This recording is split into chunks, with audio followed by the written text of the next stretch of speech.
Ladies and gentlemen, welcome to the Trovo Titans, of course, with the CSGO Wingman Finals for our Birthday Bash tournament.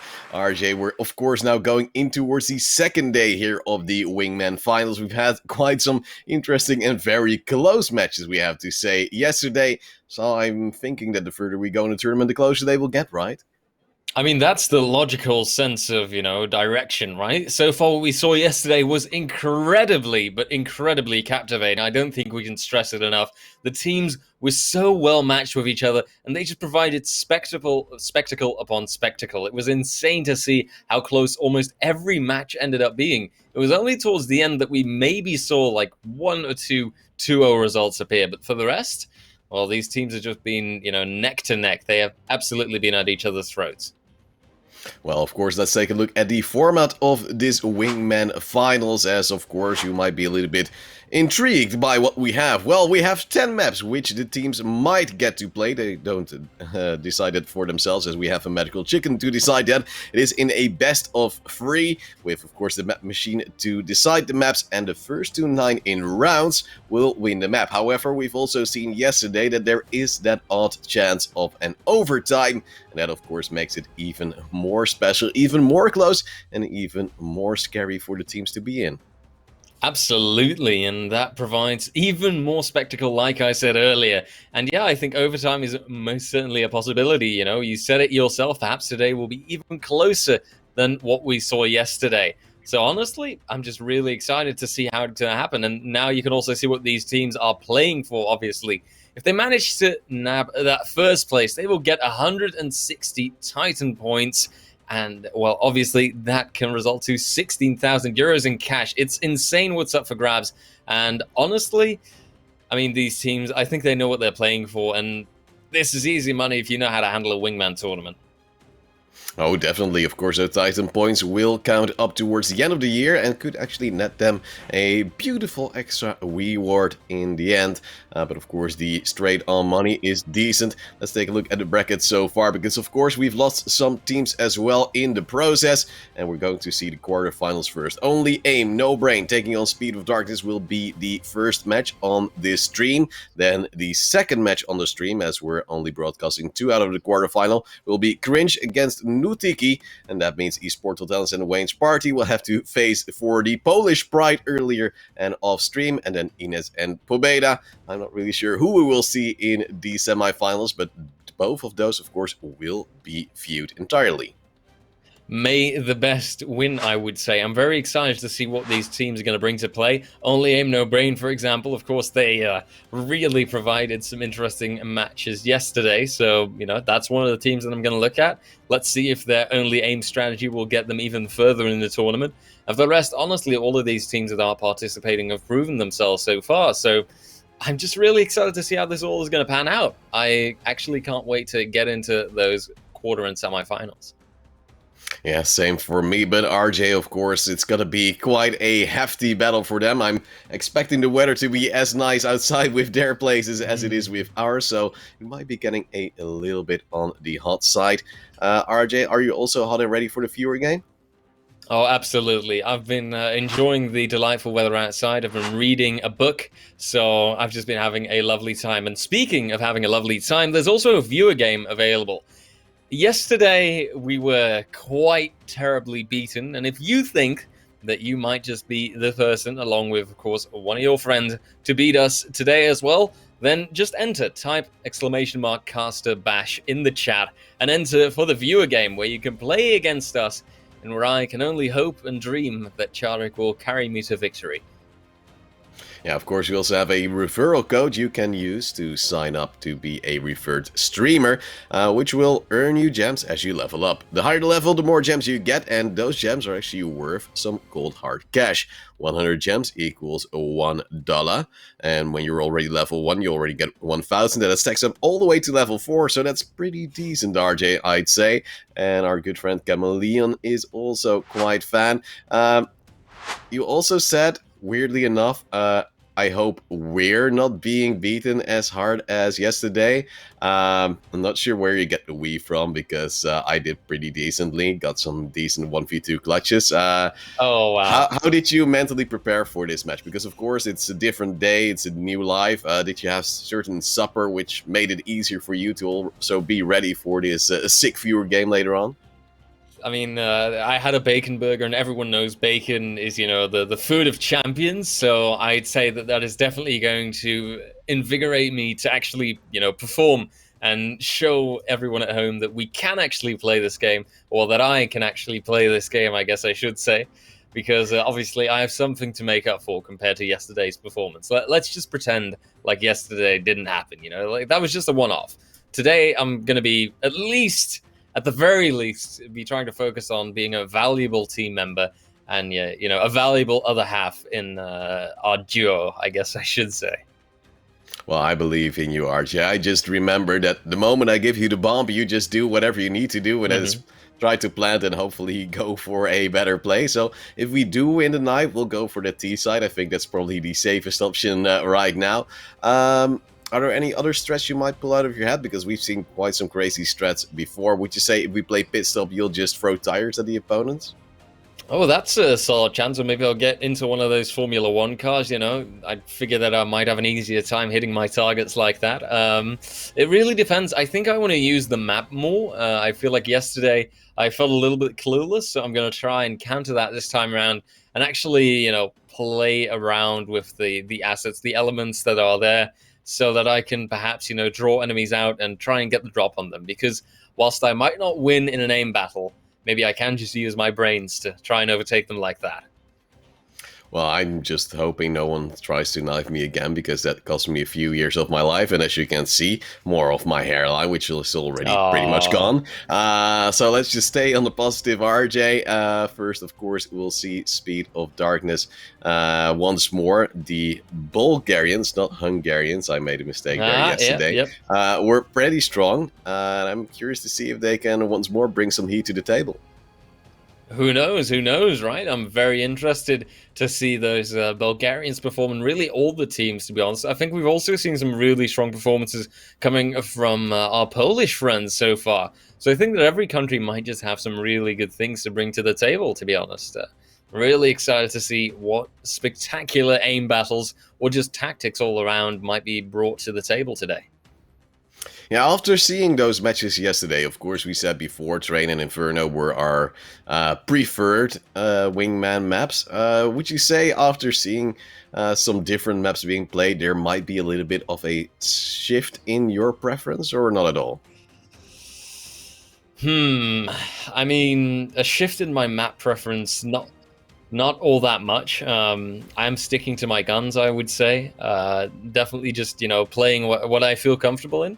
I did enjoy Lake, but no, I'm sticking with, I'm just really hoping, to be honest, if we do get down to that viewer game as well, that I can play Train.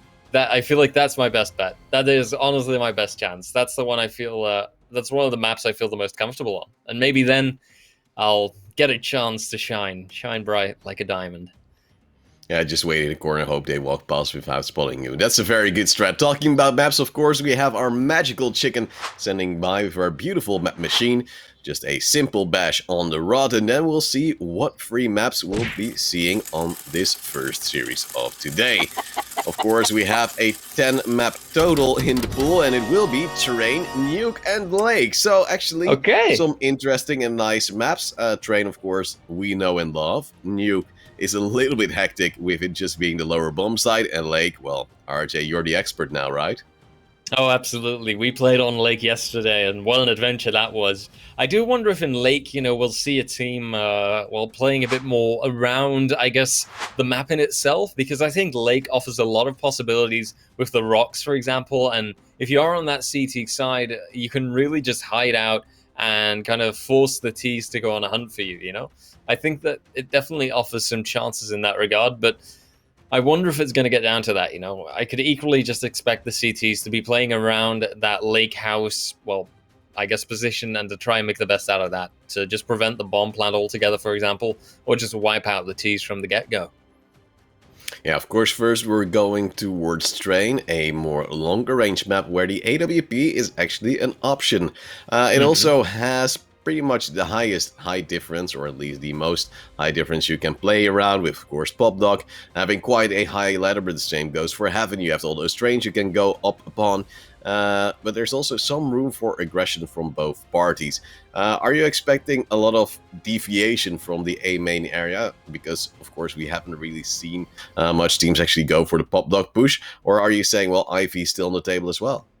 I was about to say, I'd actually quite like to see Ivy come into play because that is a sometimes perhaps forgotten angle that can actually be really powerful. Because, on a map, on a bomb site like Train, like the A site on Train, I should say, there's a lot of angles to be checking. So I think that there's a solid chance if you just slowly push through Ivy, you do rush, well, to the spot in the beginning, but then you start slow walking.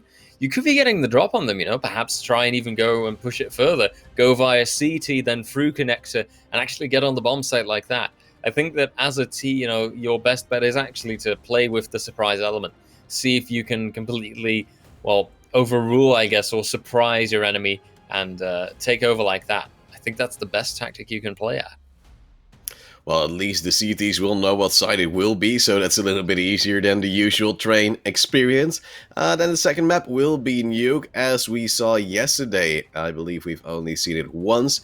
The players actually decided to throw nades on towards the double doors instantaneously, pretty much every round, trying to get a little bit of an easier momentum there. Would you say that's actually in favor of the Ts or the CTs? Because we've seen both teams actually throw those nades, so it's possibly a slight personal preference. Yeah, I guess it also depends on what tactics you really want to play out, right? Depending on how you are playing. For the CTs, if they destroy the double doors right away, they can create vision for themselves, and they don't have to play a sort of guessing game when they're going to come through there. But for the Ts, of course, if they destroy those doors, they can immediately push through the site. But I feel like a lot of pressure is on the T side when it comes to Nuke, because you can feel that, well, on that T side, you always get kind of pushed through a relatively narrow path. You've got ramp, sure, but ramp isn't really an option because, well, the CT spawn on ramp for starters. But for example, to get through the windows, get through the squeaky door, get through the double doors, it's always playing through some sort of small pathway where the CTs can really have you cornered or just narrowed down rather quickly. So I think it kind of is personal preference, but perhaps the T's could be making things even more difficult for them if they would open that pathway up and actually give the CTs that extra vision. Alright, well, I'm pretty curious to see what we will see. Of course, first going towards Strain. CT side should be a favor, yet if you do get the financial momentum going on the T side, especially with some clean rounds, you might be in luck. The loss bonus on the Wingman always slightly higher, so the chances of force buys are actually still quite high because you also have fewer rounds.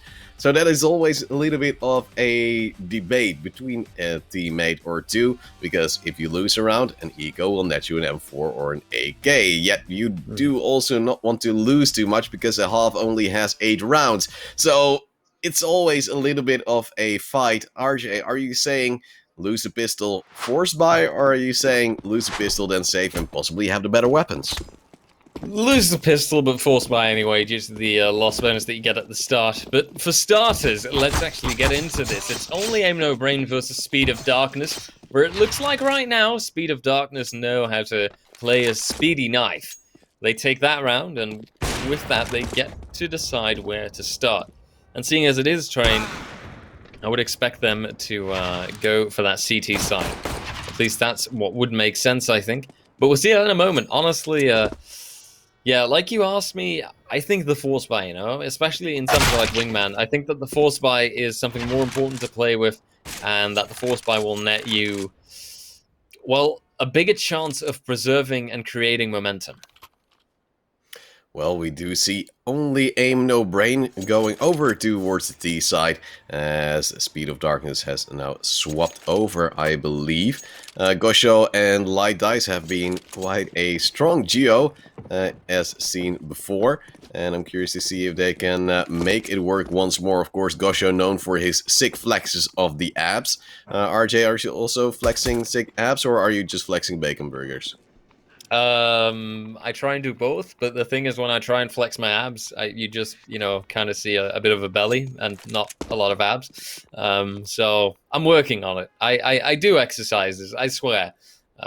It's just, it's a passion project, one that takes time.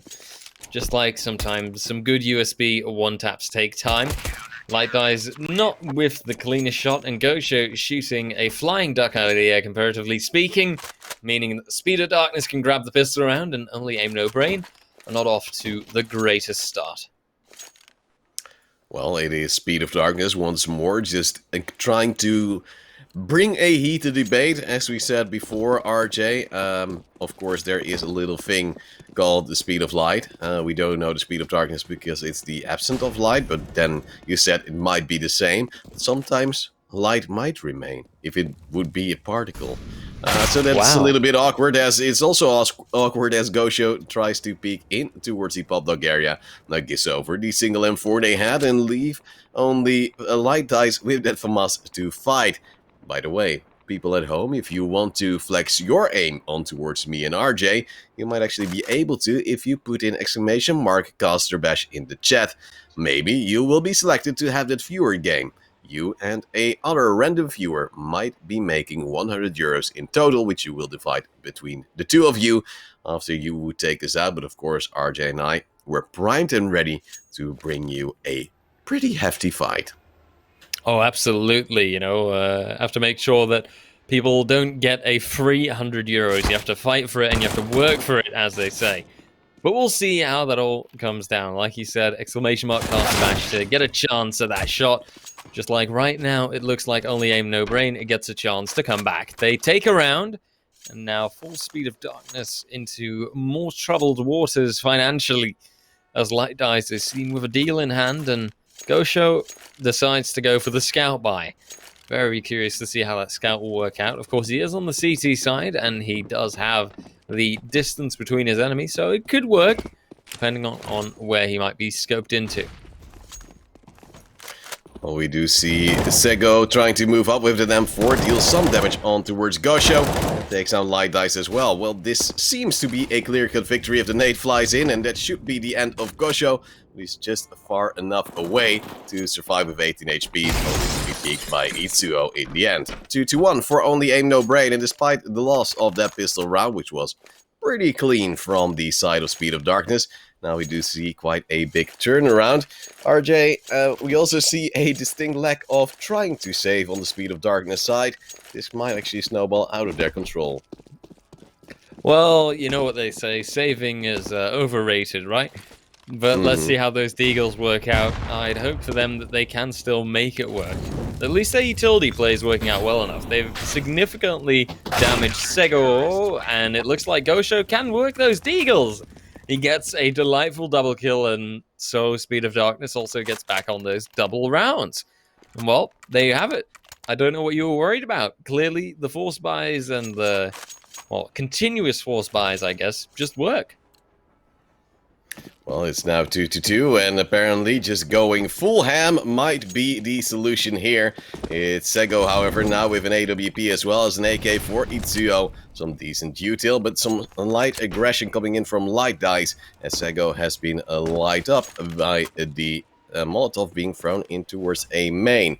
So that's a little bit of a stalemate there, but if Itsuo could get an open kill here on the player on the green train, it could work out. But Light Dice just a little bit too good from that close range angle. Now you have an AWP in a 1v2 situation that often doesn't work out all that well, RJ, or at least so I have been told. Well, it's quite a sensible assumption, I would say, with, of course, the AWP not being a close-range weapon. It's one for playing the long range and for playing the long game. So perhaps Sego might get a chance, but if I look at the positioning of his opponents, Light Dice, he is located in that high ground. By the time that Sego might actually scope up there, it could already be too late.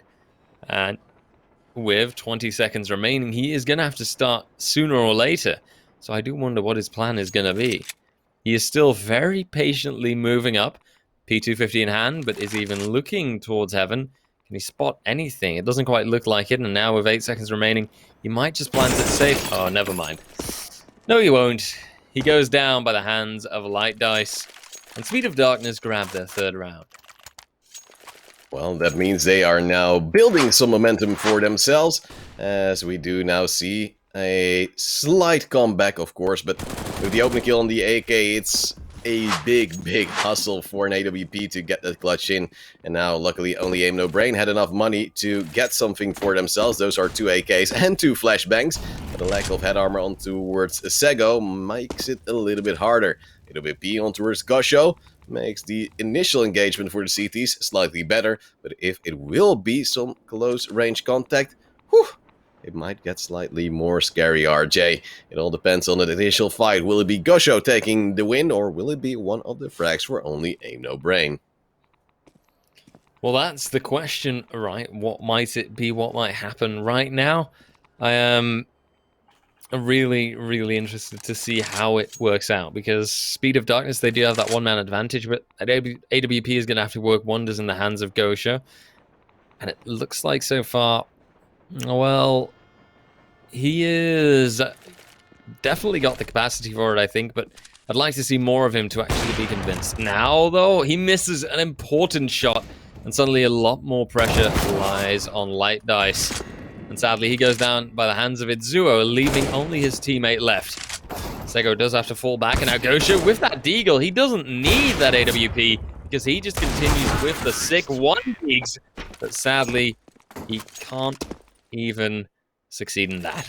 It's 3-3 again, as Speed of Darkness and only Aim No Brain are at each other's throats.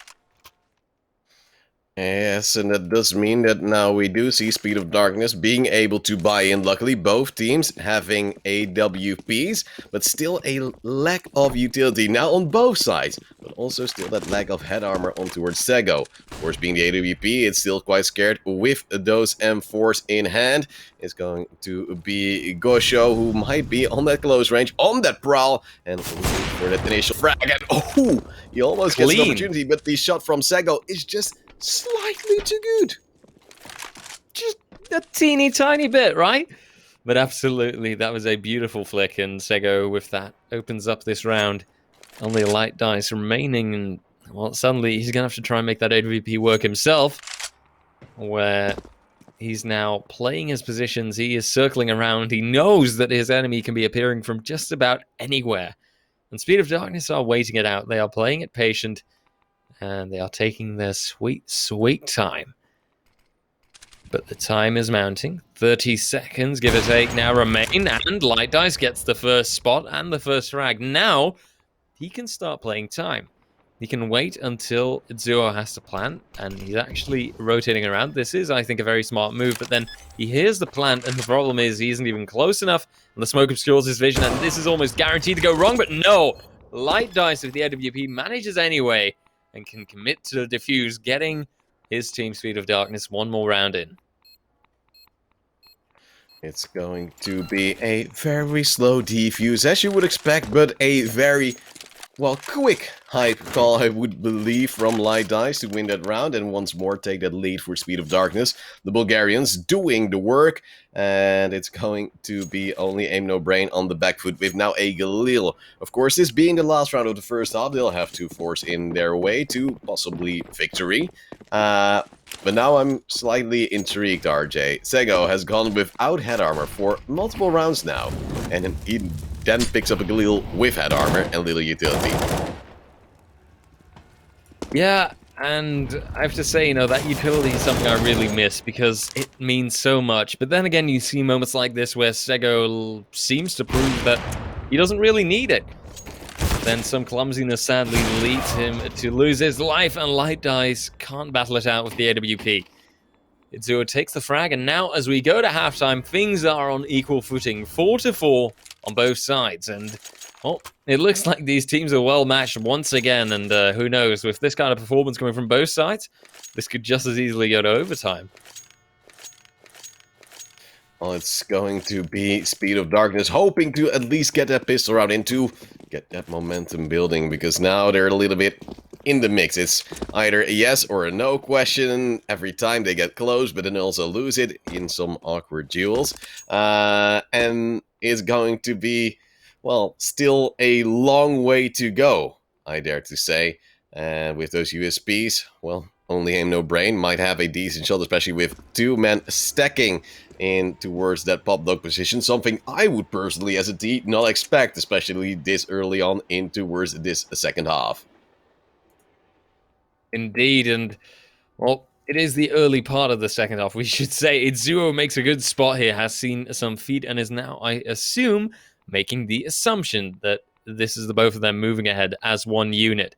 And so we can see Itzuo in pursuit. He is looking towards A1, pushes ahead, and here's some shots. Now he can peek in, gets the first, and the second. A slight delay on that second frag, but he gets it in the end, and only Aim No Brain grab the pistol round of the second half, off to a strong start, and giving themselves capacity to build further now. Well, if you only count the last bullet from this fight, they were 2-1 taps, right? So Itzuo just doing the work and eventually making it happen for his team once more. Only Aim No Brain having that one-round advantage up against, of course, the Eagles and Armor, because why would Speed of Darkness go for full eco, right? Well, of course, they can still buy in the subsequent round, but it has already been a wallbang of a lag shot on towards Light Dice. Now the AUG also reigning supreme. And Sego takes one and almost the second. Just goes down, slightly down the ladder and saying, Itzuo, you can also get a kill if you want. Pat that KD right up, but then, of course, the AUG is maybe a little bit too greedy. And it seems to be only Aim No Brain who are extending their lead and getting closer and closer. Absolutely, and I think the closer they get, the stronger that their start will be. Getting that first map in can be critical and allows them, of course, to get the opportunity for a 2-0 if it gets down to that. The question is, will it? Because Speed of Darkness now having the AKs in hand, sure, they might be missing that utility, but those strong rifles could just as easily be all they need to perhaps take this around, or any other of them from only Aim No Brain. We do see them rather swiftly committing on that bomb plant. This kind of turns the favor towards Speed of Darkness, but then a scout tag comes in and one of the players' position is given away, as sadly for Light Dice, well, he can be in Pop Dog, but obviously it's not the strongest position anymore right now. Gosha, though? I don't think this off angle will be anticipated, and no, it isn't, as he frags out Itzuo. So we see with the bomb ticking down swiftly, Sego just committing. Oh, that nade was perfect! And Sego sadly can't wheel it out with the pistol, so close. And I would have said should have maybe just committed after that smoke went down and he got that nade frag. It was so close, so scary as well for Speed of Darkness, but the tennis match continues. It's going back and forth, and it seems like we indeed might be going towards an overtime relatively soon. Sego and Itzuo will have decent rifles yet again. No head armor, which isn't a problem against AKs, but also little utility. Just a single flashbang now remaining. Two smokes towards Pop Dog, not really sure what the idea was there, but maybe they're saying, oh yeah, we've seen them playing Pop Dog, we'll just go about that with a smoke. Now Itzuo in the flames will be tagged up towards 71 HP, hoping to go more aggressive as Light Dice is currently trying to, well, work the trains. Sego with the first kill, now waiting for his teammate to go for the flank, which should be easy. He just wraps around the train, and indeed Itzuo will get that second. It's going to be 7-5 for only Aim No Brain. Only 2 rounds remaining before they take this first map home. And indeed, looks like only Aim No Brain is on that warpath, and, well, Speed of Darkness were able to grab something back, and I see them grabbing those deagles now as well, and, well, I would be a little bit scared, you know, if I was in the boots of only Aim No Brain, because we've seen what those deagles can do sometimes, so why not again? Why can't Gosha get another or 1 or 2 of those insane deagle kills and just win this round like it's no trouble whatsoever? I think that's very much a very probable scenario. But we'll see now as Itzuo and Sego, they hold off the fort with their rifle and AWP. But already Sego is severely tagged up. But then the nade from Itzuo actually finishes Gosha off. This is the main threat dealt with. But Light Dice comes in And he's planted the bomb. He can now just play good old ring around Rosie and force Sego to get close to him. Use that deagle as a shotgun more than anything else. Oh, and now we might just be seeing the commit to that defuse. Although it doesn't quite look like it. Light dice moving around, and now he's gotten that noise indicator. He does not have to defuse. Sego is cutting it close here, and Light Dice has heard. But oh, Light Dice spots the feet and can frag him out. Speed of Darkness grab their 6th round. And once again, this is proving to be an insanely tense and close first map to start things off with. Well, it's a pretty decent show here if you just see that you have Light Dice going for the close range, then saying to himself, oh wait, guys, I shouldn't do this, might be a little bit scary here. And then he just goes in towards the smoke of his opponent. I would never expect that, and it does work in the end. Sego now also with a deal as Itsuo and him are out of cash. They're saying, we can just save this round. Back to a 7-7, which would happen anyway, right? Because that's just how his game has progressed so far. And then buy afterwards and try to, of course, then go for the win. One Incendiary goes down, but Gosho almost goes down as Light Dice has now fallen. A second Deagle shot could deal damage on towards Gosho and take him down for the final frag. Sego, however, was in that pop dog position, has now fully rotated towards the A main entrance and might actually have a good timing on towards the bomb pickup of Gosho. However, Itsuo could have actually hit that shot, it would have been easier, but now very smart play here from Sego, saying he might expect me to come from this position. The only position I could rotate to via pop dog. So he's going towards Ivy, going for a very big wraparound, and saying, I now have the slow but sort of high ground, going all the way around on towards this beautiful little alleyway, waiting for the player to make a mistake. 20 seconds left is going to be Gosho having to force his way on towards the side, possibly go for a plan, whereas Bata, he's holding this off angle. Gosho trying to clear everything, especially Pop Dog, because he's scared of Pop Dog. And then he runs with his knife in his hands. And then you know, it will be a round 1 for the Deagles of Only Aim No Brain. Even on an eco round, they could make it work, and that's pretty much the story of this game, isn't it? Absolutely, and eco rounds just doesn't seem to be a problem, really. Deagles reign supreme. And Only Aim No Brain are 1 round removed from getting the first map in. When you look at the loadout on the side of Speed of Darkness, well, one thing is obvious here. Gosho just has to make that Deagle work its magic once again. And he does! A drive-by shooting. Itsuo goes down, and Speed of Darkness, they can take the site with almost no effort, I'd say. Sego is putting some pressure on them. This nade could be strong, but it's going to explode in the air. Sadly, the shrapnel does not deal any damage, and Sego, bomb plant denied, forced it down to a tense 1v1 to perhaps decide the map win. The Scotia falls back, and his lineup is strong. He can anticipate Sego, and he can get the frag. We might be looking at overtime for the first map already, I think. My dearest told us, Ma. Well, I'm a little bit flustered by that peek to come in from Only Aim No Brain in the last moment in time, because there's no reason to peek, right?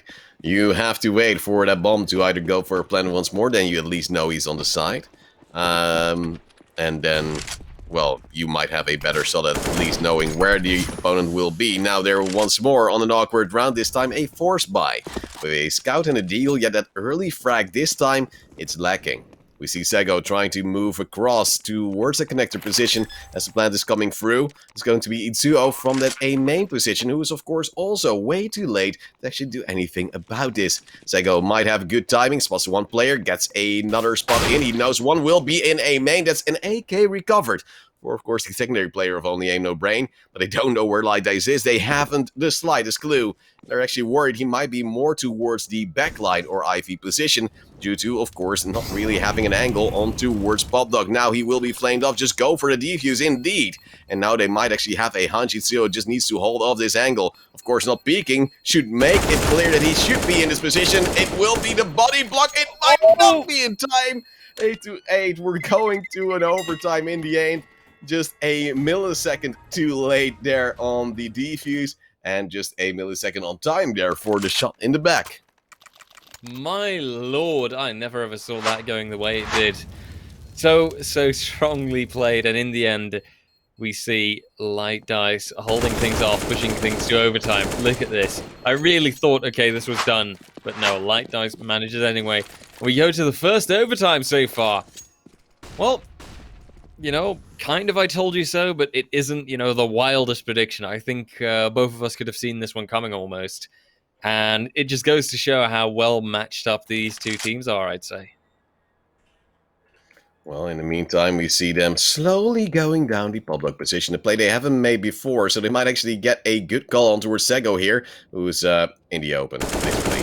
Well, there you go, Sego, you're done for. Good ding and frag back from Itsuo. He slightly tagged up himself, but should be good to go for another fight. Goes towards the old bomb train and tries to figure out where Gosho is actually hiding, who's also moving up. Now spots the shoulder, and we'll take this fight in favor of Speed of Darkness as well, 9-8. Now for the Bulgarians, as they're now actually having their first match point, or map point rather, in this matchup as well. Now going over towards the different CT side, they have a chance to close things out, but that will be with a double AWP, quite a risky approach. Oh, that's bold. I am very, very curious to see how that pans out. I get the strength of the AWP on train and on the CT side, but I really do wonder if this will work out. It's a bold strategy, but I guess they are just committing to it altogether. And if one of them can get a frag in here, it could just change everything. It could mean everything. But let's see if it actually comes down to that. Gosho has to hit his initial frag, and he does not hit his next target. Sego now, this nade is going to damage him. Utility giving Gosho quite a hard time. Now being forced into a battle that he can't seem to win, and we are going to second overtime. Ooh, baby, just the way I like it. 9-9 AWP, then again in the hands of Sego. And now two AUGs on Speed of Darkness saying, well, our op skills not really on the point we were hoping they would be on. So we'll just go for the rifle approach and see what it will bring. And as they stayed on the same side, they will actually not get a monetary reset, I believe.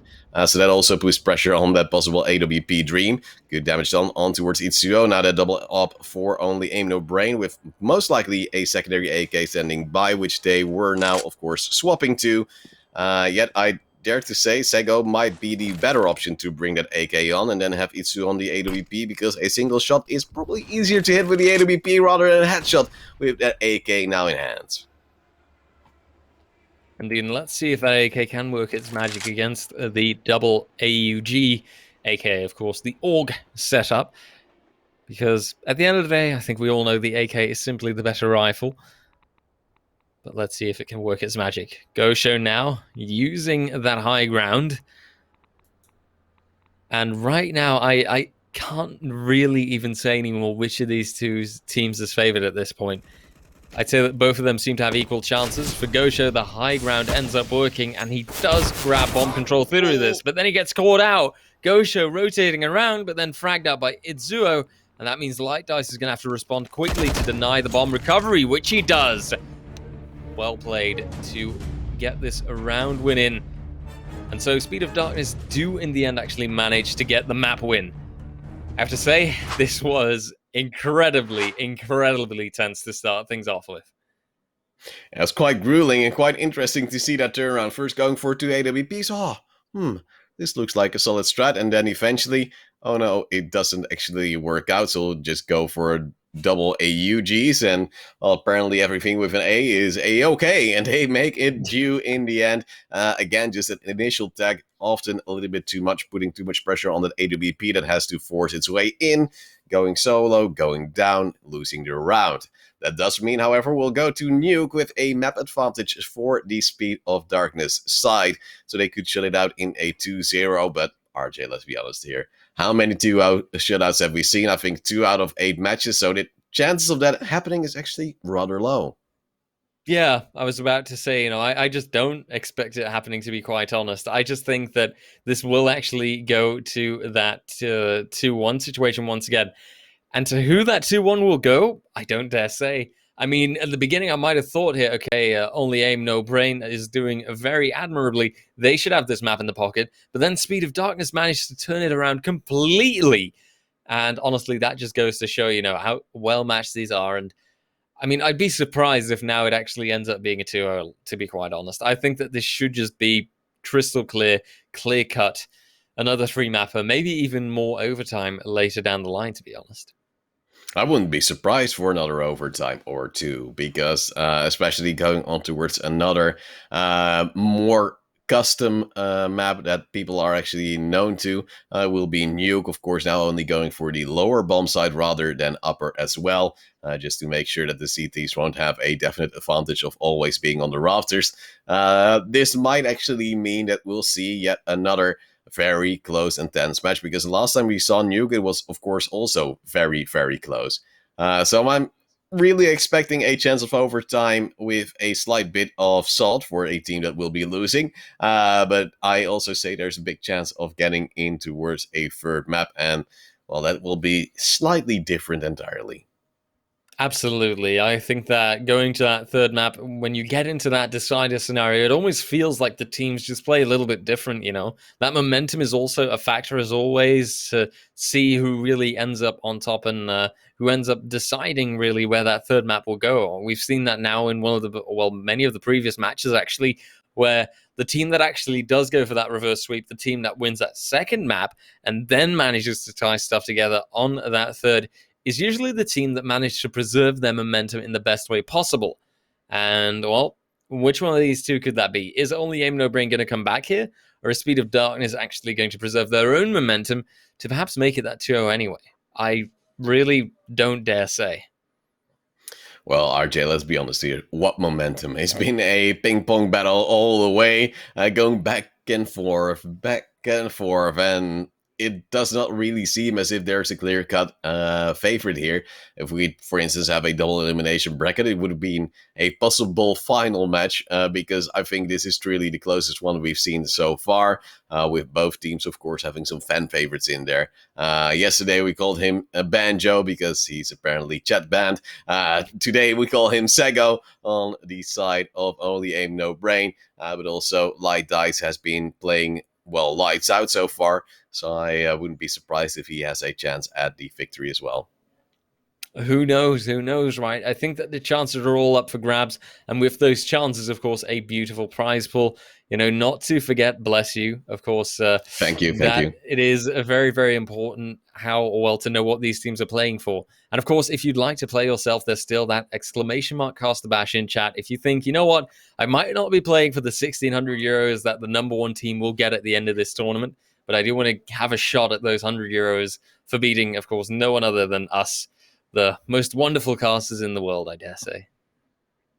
Well, it happens. Chance of you winning are pretty high, let's be honest here. I've been fragging decently. RJ has been planting really well. We just haven't really found a way to connect the dots on actually winning rounds. I think we had 4 yesterday. I had 4 yesterday. So let's be honest. Teamwork. Makes the dream work. Your planting has been very admirable. Exactly. I've always been looking for teammates that I can just say, go plant, and then teammate goes plant, and then bomb goes hopefully boom, or the enemy said go boom. And you've been really well at just going for plant, and I think we've been growing together to be stronger friends and teammates, and at this moment in time, it seems like we're really getting into it. Absolutely. I think that we just know how to rock, know how to just absolutely destroy. But we just need to kind of, get over that edge and unlock that hidden potential within the two of us as one duo, one cohesive unit, I guess is the best way to put it, to actually, destroy anyone who dares even go up against us in that caster bash later on today. Well, RJ, your aim has never been better. We're just waiting for the players to be ready again. We just had to reset the server so they're nice and happy. No extra lag spikes or whatever, because these are all competitive players. They're always finding something to say, oh yeah, that just feels a little bit off. RJ, what do you think is more annoying? Input lag or internet lag, known as ping? I would go for internet lag, actually. I think it also depends on the game, actually. I was playing another game the other day, and there I had, server issues, which resulted in the game actually being very laggy, which sounds really weird, but it's so frustrating. I think at the end of the day, even if it's input lag or just server lag or server ping issues, it all just sucks. Nobody likes having server issues. Nobody likes dealing with that stuff. So I just hate all of it equally. I just don't like any sort of lag. Period. Well, I can understand that, man. And just remember, if you don't hit your hardware, the chance of it starting to lag are also reduced. Big Mhm. gamer brain tip right here. Ping, you'll have to fix that for yourself. There's more than enough things that have been answered on Google where people are trying to, well, do crazy stuff on their hardware, software, on whatever, just to make sure that little bit of a ping goes away. I must admit, I've Mhm. once played on ESCA and I had 2 ping. And Wow. I was on an Okay. online server. I was so weird, but of course I have fiber optic here, but I'm still quite far away from the data center, I would imagine. And then my opponents were actually calling an admin to say I was cheating because I had such a low ping. And like, I'm not cheating, man. I just have proper internet, and apparently we're playing on the Dutch server, so that's baby the thing. And then the admin was like, "Yeah, he just has great internet. What are you all nagging about? Come on, just play the game. And if you lose, you lose. If you win, you can just BM him. That's all it takes, right? That's what you would do as well, RJ." Absolutely. I mean, a little bit of BM is deserved sometimes. But honestly, I do have to say, there is something about winning from someone that is actually gloating and being like, oh, you're a cheater, and that's being really salty in chat when, they have no reason to be. I think those are some of the most satisfying wins ever. I believe I showed you this a few days ago when I was playing a game of Wingman myself, that someone was just getting really, really salty about my playstyle. And, those kind of people, it's their loss, I say. There's no use in being salty. And sometimes you just have to deal with it, that some people are better. Just like how it seems that Speed of Darkness is better at the knife this time around, as they stab away their opponents and only aim no brain are forced to probably, I dare say, start on the T side. Well, most likely the CT side has seemed to be favored here, yet I do also have to say, just looking at the spawn positions, the T's might have a little bit more of a maneuverability chance.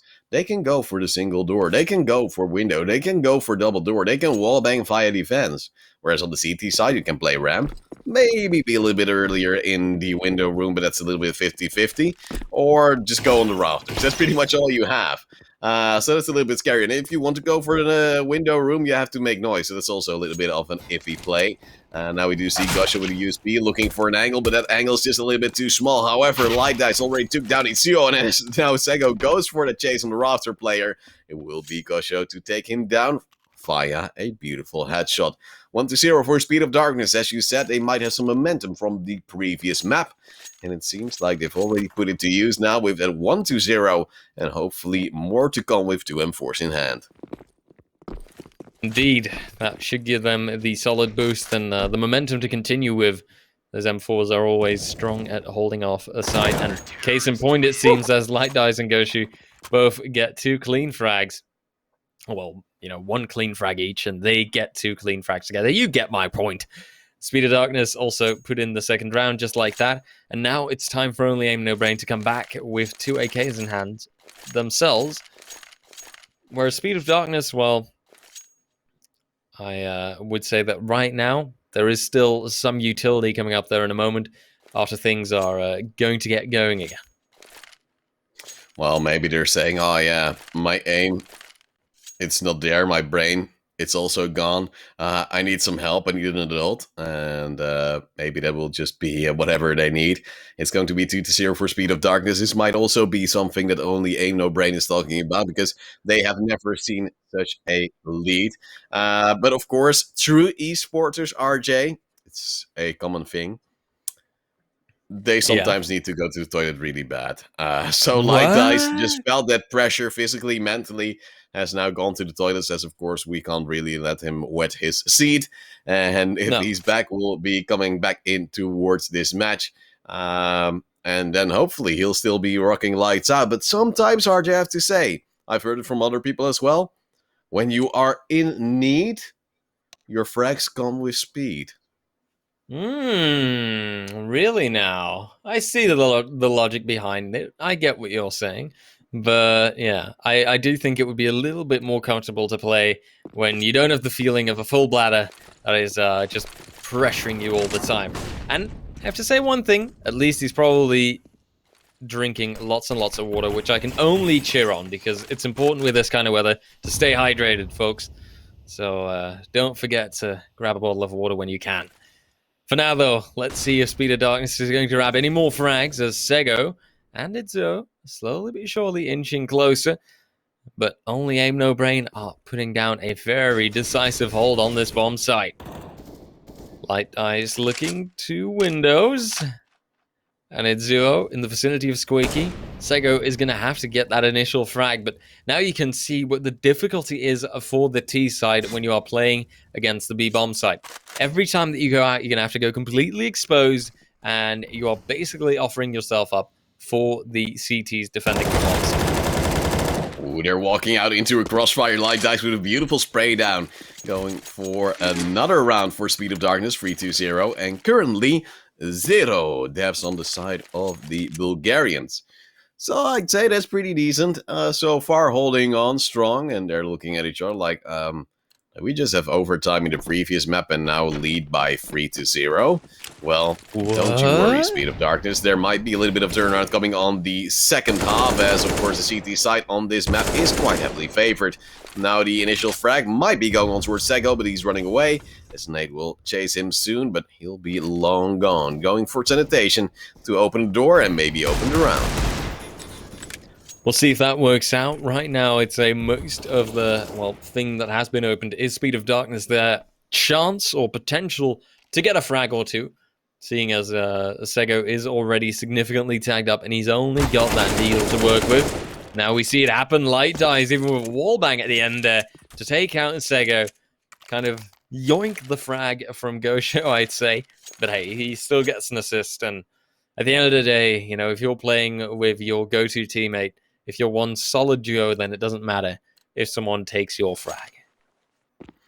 Well, in this moment of time, we do see only Aim No Brain again with AK, so they can probably wallbang.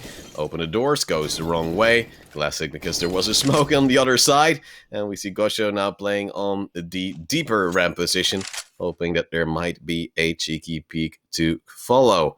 Itsuo looking for a barrel, or a head rather, as he spots one but can't do much about it. Now Gosho sees the door is closed, but there's a little bit of a hole in the door, yet he's been mollied off. Now spots a player, he sees a bullet fly by, yeah, whatever man, I'll just pick either way. And so far he's surviving, wasting time, but also losing his teammate, and thus they'll probably go for a split push on towards the said player Gosho, who's still here at the boxes and, of course, the double doors, trying to go for a slightly different approach and angle, as both players from Only Aim No Brain want to collapse on towards the double doors as well. Itsuo now going for a peek, spots the head, will get the kill in, as Gosho was blindsided by just looking the wrong way. 4-1, Only Aim No Brain now with their first round on the board, yet there will be money to buy for the Bulgarian side, a force in hand, and they'll be looking for yet another extension of their lead.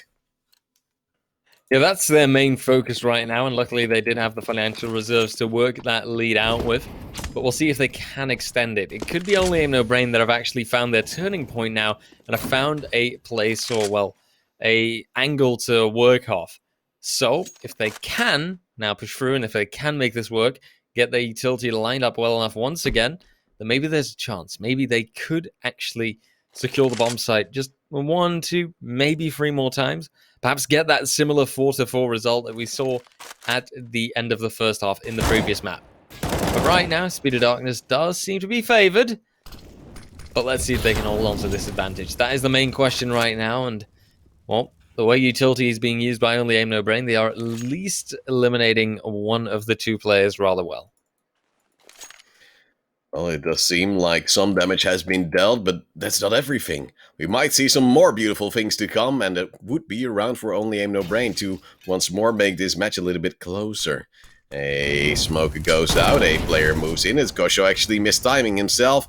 Could have just gone for the white strafe and could have had the kill, not throwing in an incendiary himself, as now it will be a player peeking. Sego going down, only Itsuo alive. The double doors now moving away, spotting one player but being naded himself.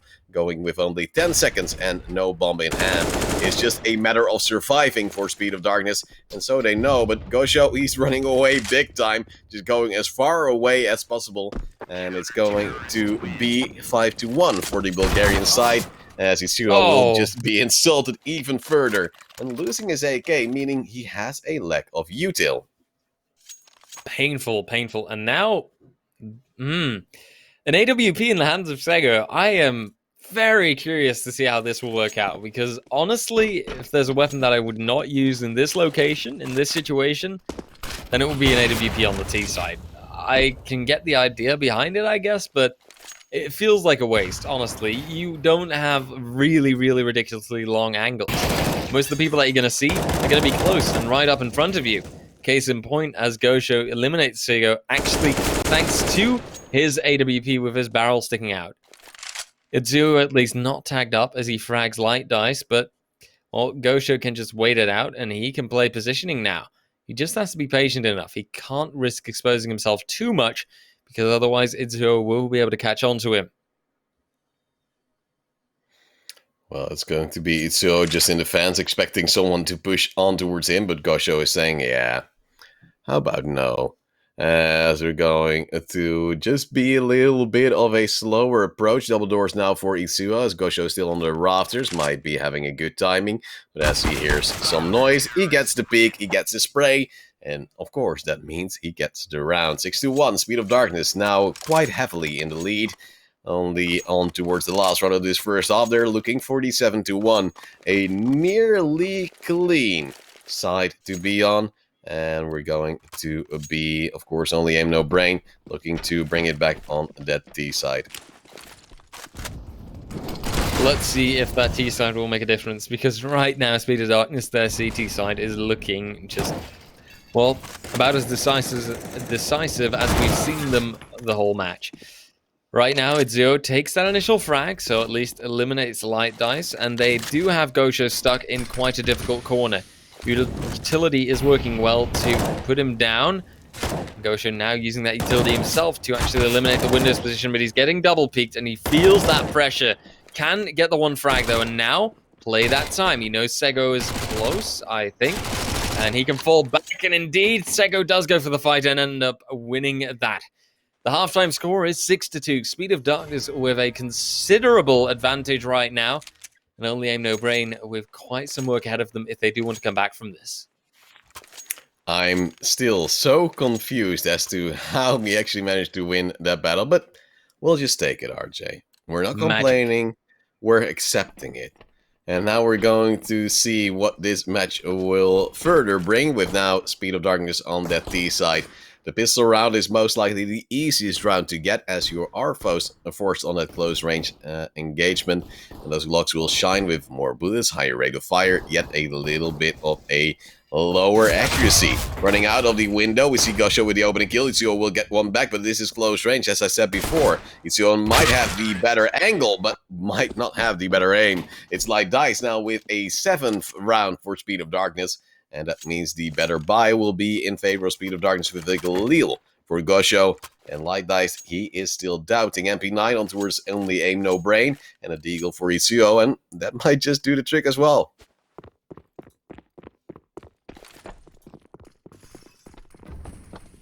RJ, I think you're muted yourself. Oh, indeed, no. That Deagle has worked wonders in the past. Oh no, oh yes. Gosho, he started off well though. They can immediately commit to the plan. That's put down as well. Sego takes one frag now to the USP, but sadly, oh, the USP, so, well, lackluster is the word I think best describing it. Speed of Darkness now on that 8th round, and they are close. And they are one round away from actually making this a 2-0. Contrary to our expectations, after playing a very strong overtime, to eventually still overtake only aim no brain. We see the double doors exploding, and everything could be decided right now. As Gosho, along with Light Dice, they are pushing ahead. They are checking windows. They are checking all of their corners because obviously they just have to find one opening, one frag to decide this entire round. Oh, Light Dice takes down Sego as he's over peeking. Now it's Zio with an Eagle already shooting most of his bullets out. He'll go down as Gosho with the AK will go for the white strike from the double doors. 92-8220 for Speed of Darkness. Of course, taking the charge at the start of this map as well. It being slightly CT favored and then having a decent half, not really giving too much opportunities to your opponents, makes it slightly easier to then, with a one pistol, follow up and win the map. We'll go to a 5-minute break before we're back with the second and for us last broadcast's quarter-final match. So see you in just a bit.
Welcome back to the Trovo Titans Birthday Bash as we're continuing our beautiful journey in the CSGO Wingman Finals. We're taking a look at the second quarterfinal that we'll be streaming today. Of course, that will be none other than Cringe against Nutiki. I don't understand which one it was. Nutiki. I think Nutiki. It's so many names, so many weird letters.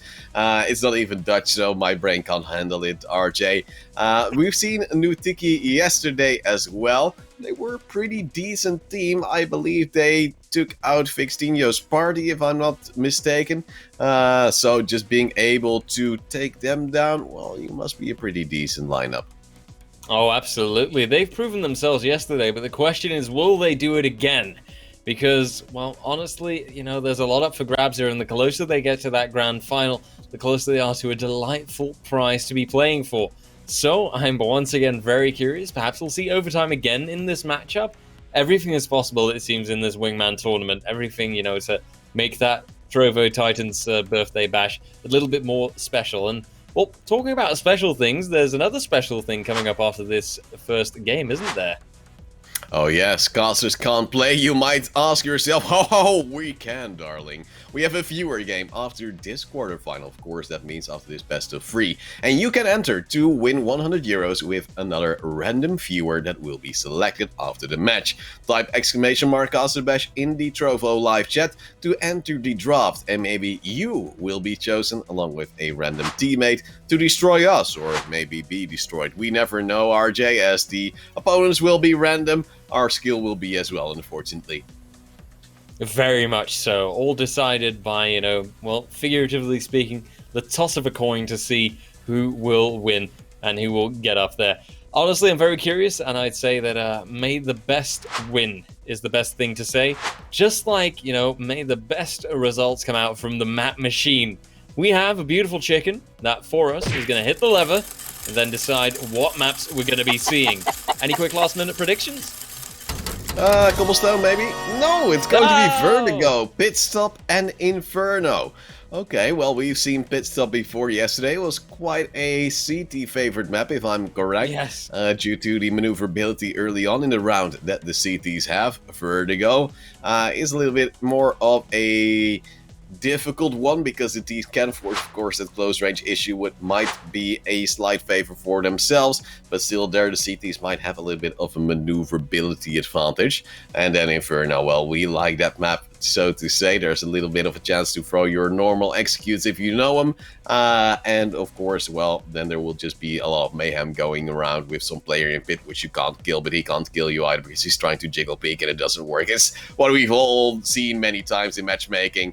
I've actually played Inferno yesterday eve after the match with some friends, and I had the same problem, that there was a guy in pit and he just kept sitting on the bicycle and he's constantly peeking me. I couldn't kill him, and then he would hide again, and then he couldn't kill me. And it was mayhem, RJ. I'm still a little bit flustered. Okay? No, I said out loud to my team, I said, how and why is he still on that bicycle? Because I just couldn't understand why he didn't fall off the bicycle already, because who would in the same place stay on that bicycle for such a long time? I guess he just loves to ride his bicycle. His bicycle. Let's just see if we're going to get down to that anyway this time around. Of course, it will depend on us actually getting to that third map. We've seen just now in the match, we did have a 2-0 result, one that we didn't, well, see all that often yesterday, but maybe today is going to be different. Maybe that skill difference is going to be a little bit wider apart, and maybe that will actually allow a few more 2-0s to happen. I don't dare say, but honestly, I also just want to say that the best may win, and I'm always curious to see, you know, if these things can get as tense as possible. I would like to see it go to that third map, but right now, I don't dare predict it. Nutiki is a really strong team, so maybe, just maybe, they'll pull off that 2-0 again, I believe, if I remember yesterday's result correctly. I think this prediction is so cringe, but alright, let's see what cringe can do in this. Wow. Sorry, I had to do it already because otherwise I just couldn't do it, man. We're going to see quite some interesting plays as well. Pit Stop is just a map that hasn't really been played that many times by either team, so it might mean there would be a little bit of a, well, scary part for both. Inhachi and Chov will win that knife round.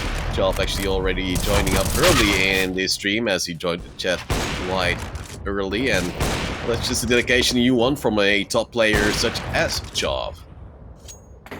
Absolutely. I mean, Chov, he's proven himself time and time again. So let's see if he's going to continue doing that again.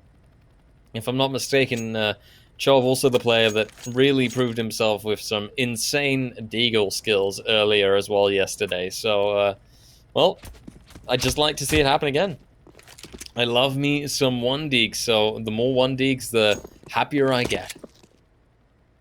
Well, we do see a P250 raid boss in the form of EDX, and there will be a smoke and a flashbang for Xerox, as Cringe are trying to just do a little bit of a simple B-execute. Decent flashes, well, they practiced that, as we now see Chov already standing by together with Inhachi. They're saying, well, mid, it's off the table. They're all coming from that stairs position, and all, of course, means both. EDX, however, as the raid boss will get a swift 2 headshots, and that means the first round goes in favor of Cringe. And as the European flag wavers in pride, it seems like we do see a Zeus in the hands of EDX, so that might actually make it a little bit more interesting. I do love seeing that Zeus and just that trademark scream that we hear coming with it. But let's see if it actually comes down to that. Now we see a quick B stairs play. So the CZ here, that might make all the difference. Chov not getting a chance just yet, and Inhachi actually peeking in with that deagle. Sadly, that CZ is not coming into action today. And Inhachi falls back but does get the frag. Chov, his damage there actually did make a critical difference. And only EDX is left. He has quite low HP, so one deagle shot, wherever it might land, could be fatal. If Inhachi now is too greedy and just plays it out well, oh, never mind. I had hopes. I had dreams. High hopes? High hopes. But sadly, they weren't met.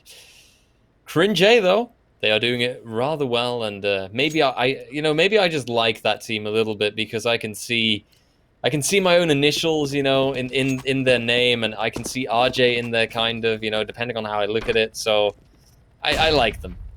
Is that a wrong reason to like them? No, RJ, I understand.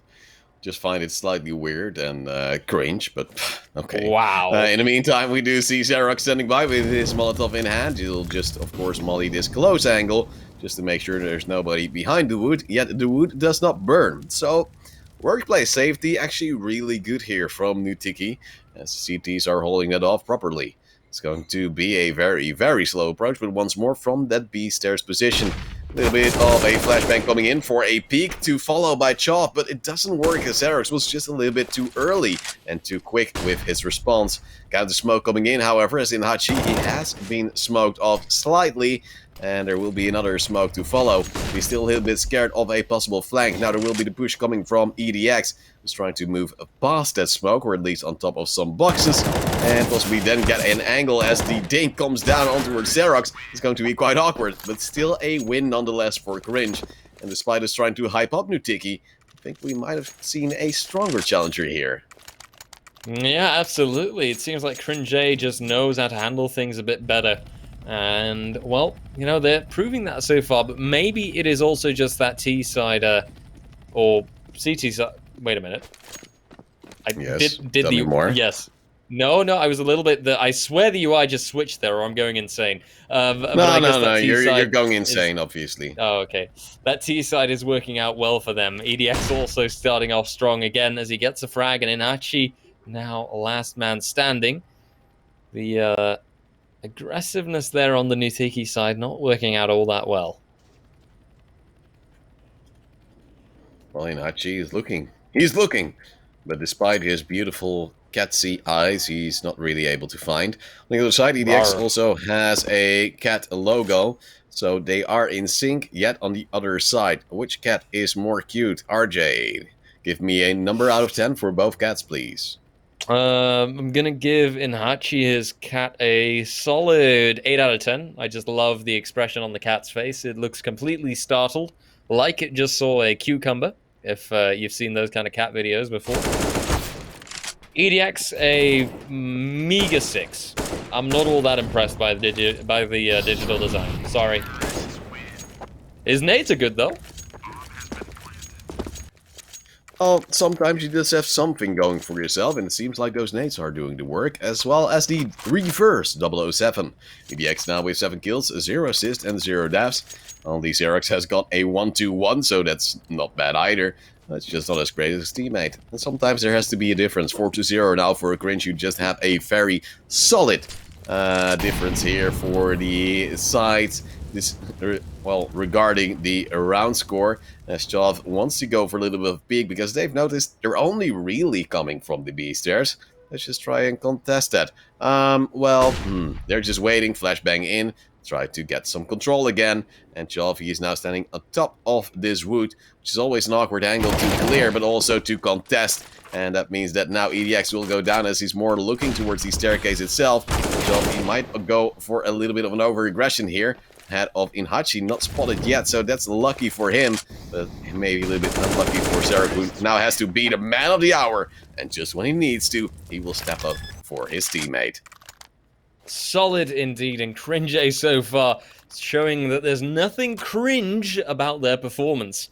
They are doing a very, very solid job, and if they keep it up like this, then Nutiki is just going to be scratching their head and wondering, well, how exactly are we going to deal with this problem? Because the CT side might not be their side, but this is starting to look a little bit sad, I'll be quite honest. Oh well, RJ, sometimes there's just a little bit of a skill gap, just like between us. You're just way better. In the meantime, Zarek now goes down a little bit early. EDX now has to get a 1v2 clutch. Well, we've seen it happen before, so why can't he do it? Well, because he's already been tagged by a Deagle through the smoke as well. And normally, Nutiki should be grouping up together now and try to get those frags in. As we're going to now see a little bit of a slowdown. EDX is more scared he might be flanked than actually looking in the right direction. Of course, we know and see more. But it seems like Nutiki is waiting for the double man peek, not trying to give a specific angle to EDX, who doesn't really have the utility to flush out any players. Now he turns around at the wrong moment in time, and indeed there will be the double peek coming down. First round coming in on an eco for Nutiki. Indeed, and well, at least they were on an eco. They get bonus points for that, but they still got a little ways of a way to go.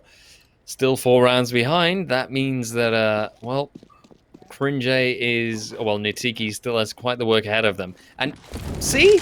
I'm not going insane. Oh, well, it's just maybe you thinking you're not insane, but maybe you are. It's going to be a 1-for-1 trade, though, with Inhachi going low, and EDX just waiting for a moment to strike.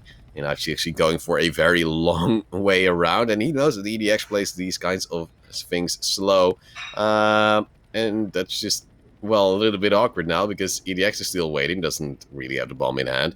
And now we're just are waiting for the remainder of the round to play out. Inhachi has gone, well, 3 marathons already and is trying to move back towards the side.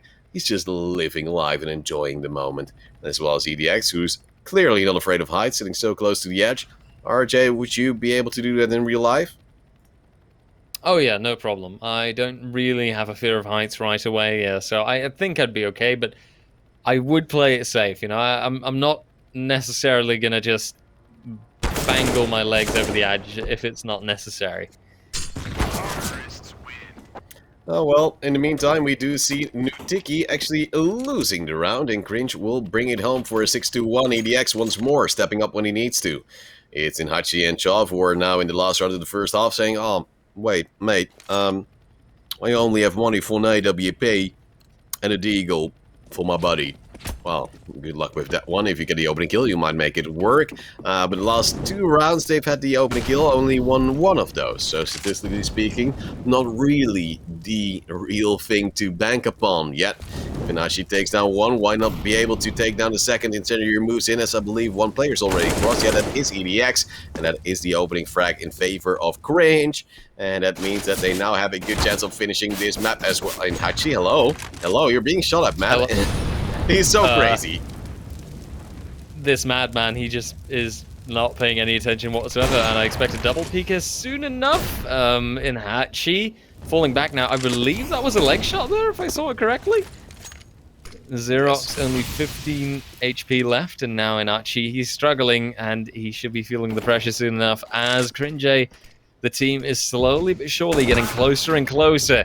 Inachi, though, does get the frag. EDX goes down, but then Xerox just shoots in and actually manages to smoke bang Inachi right over the edge of the smoke on the top side, leading to a 7-1 halftime score, where, let's be honest, there's one team clearly making and being the victor here, or it's practically in the pocket, I should say.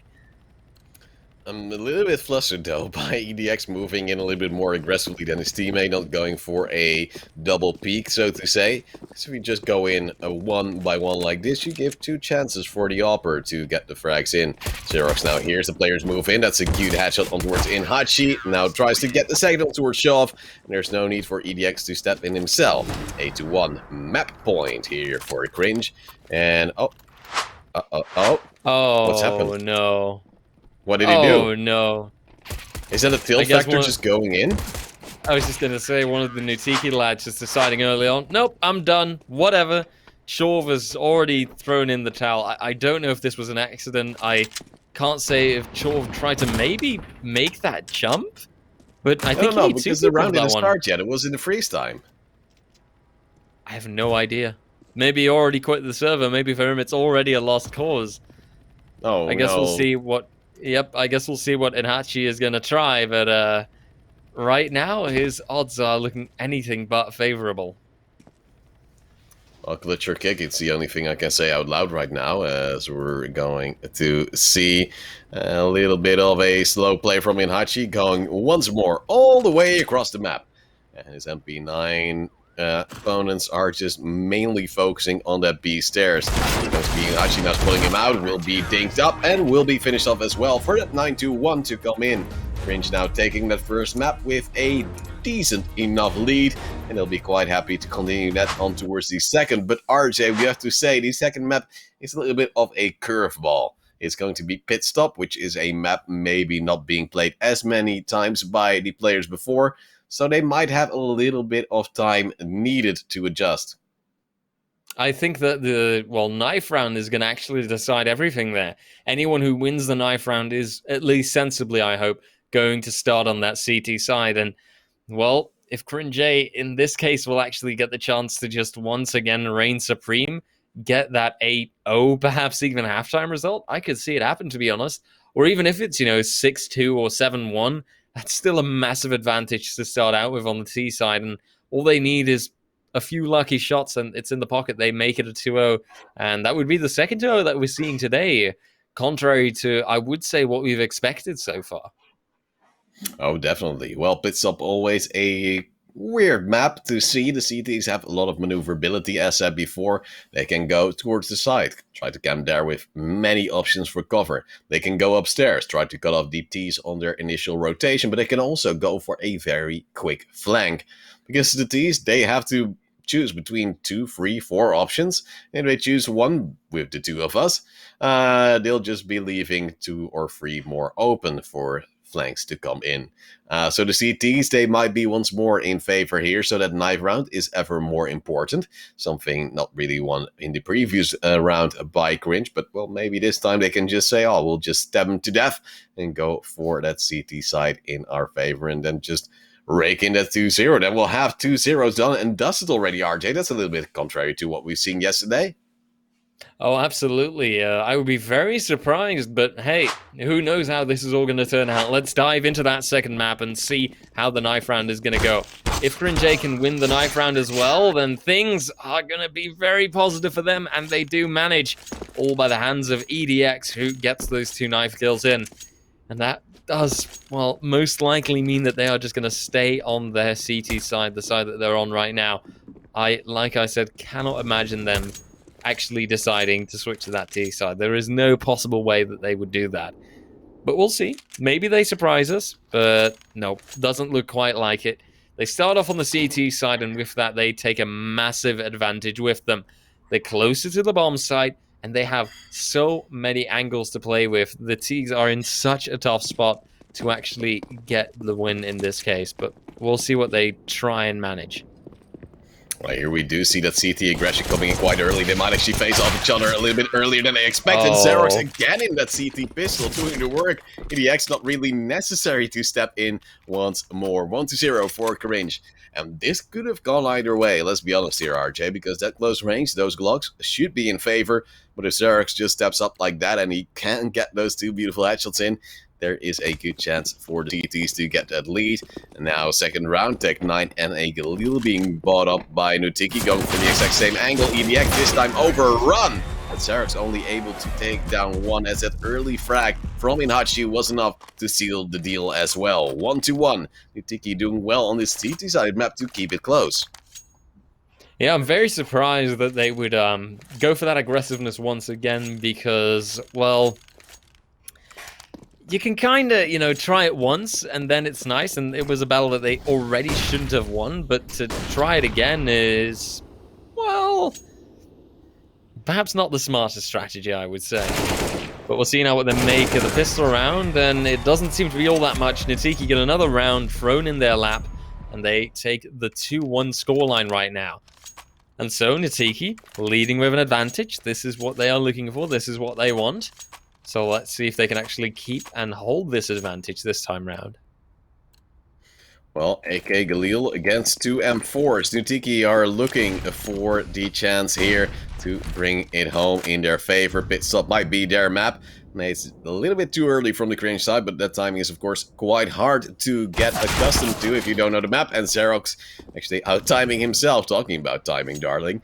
It's going to be EDX on the top floor, who might have a decent chance of getting both, as this is an angle you might not expect. There's a little bit of a gap you can drop from, but if you can deny the bomb plant, you might be in a very good position.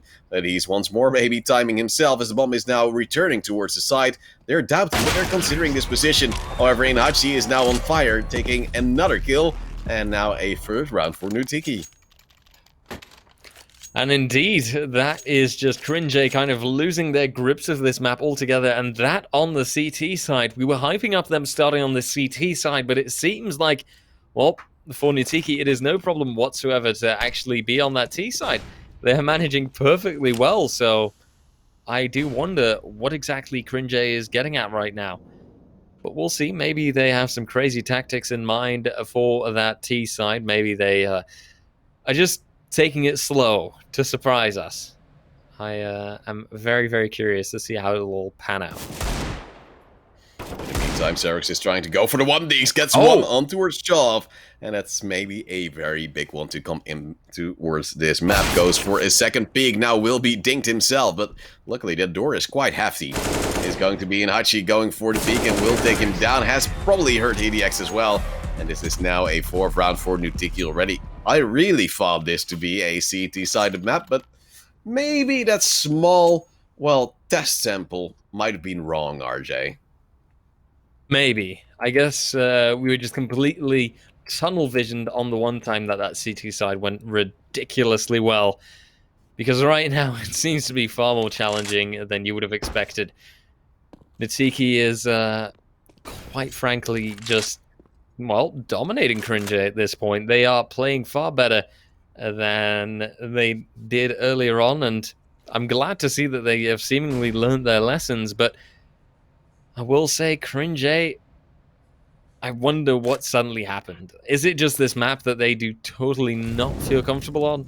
Or is it just the fact that, you know, they are having to find their way on that T side or on that CT side and that they can't handle it whatsoever?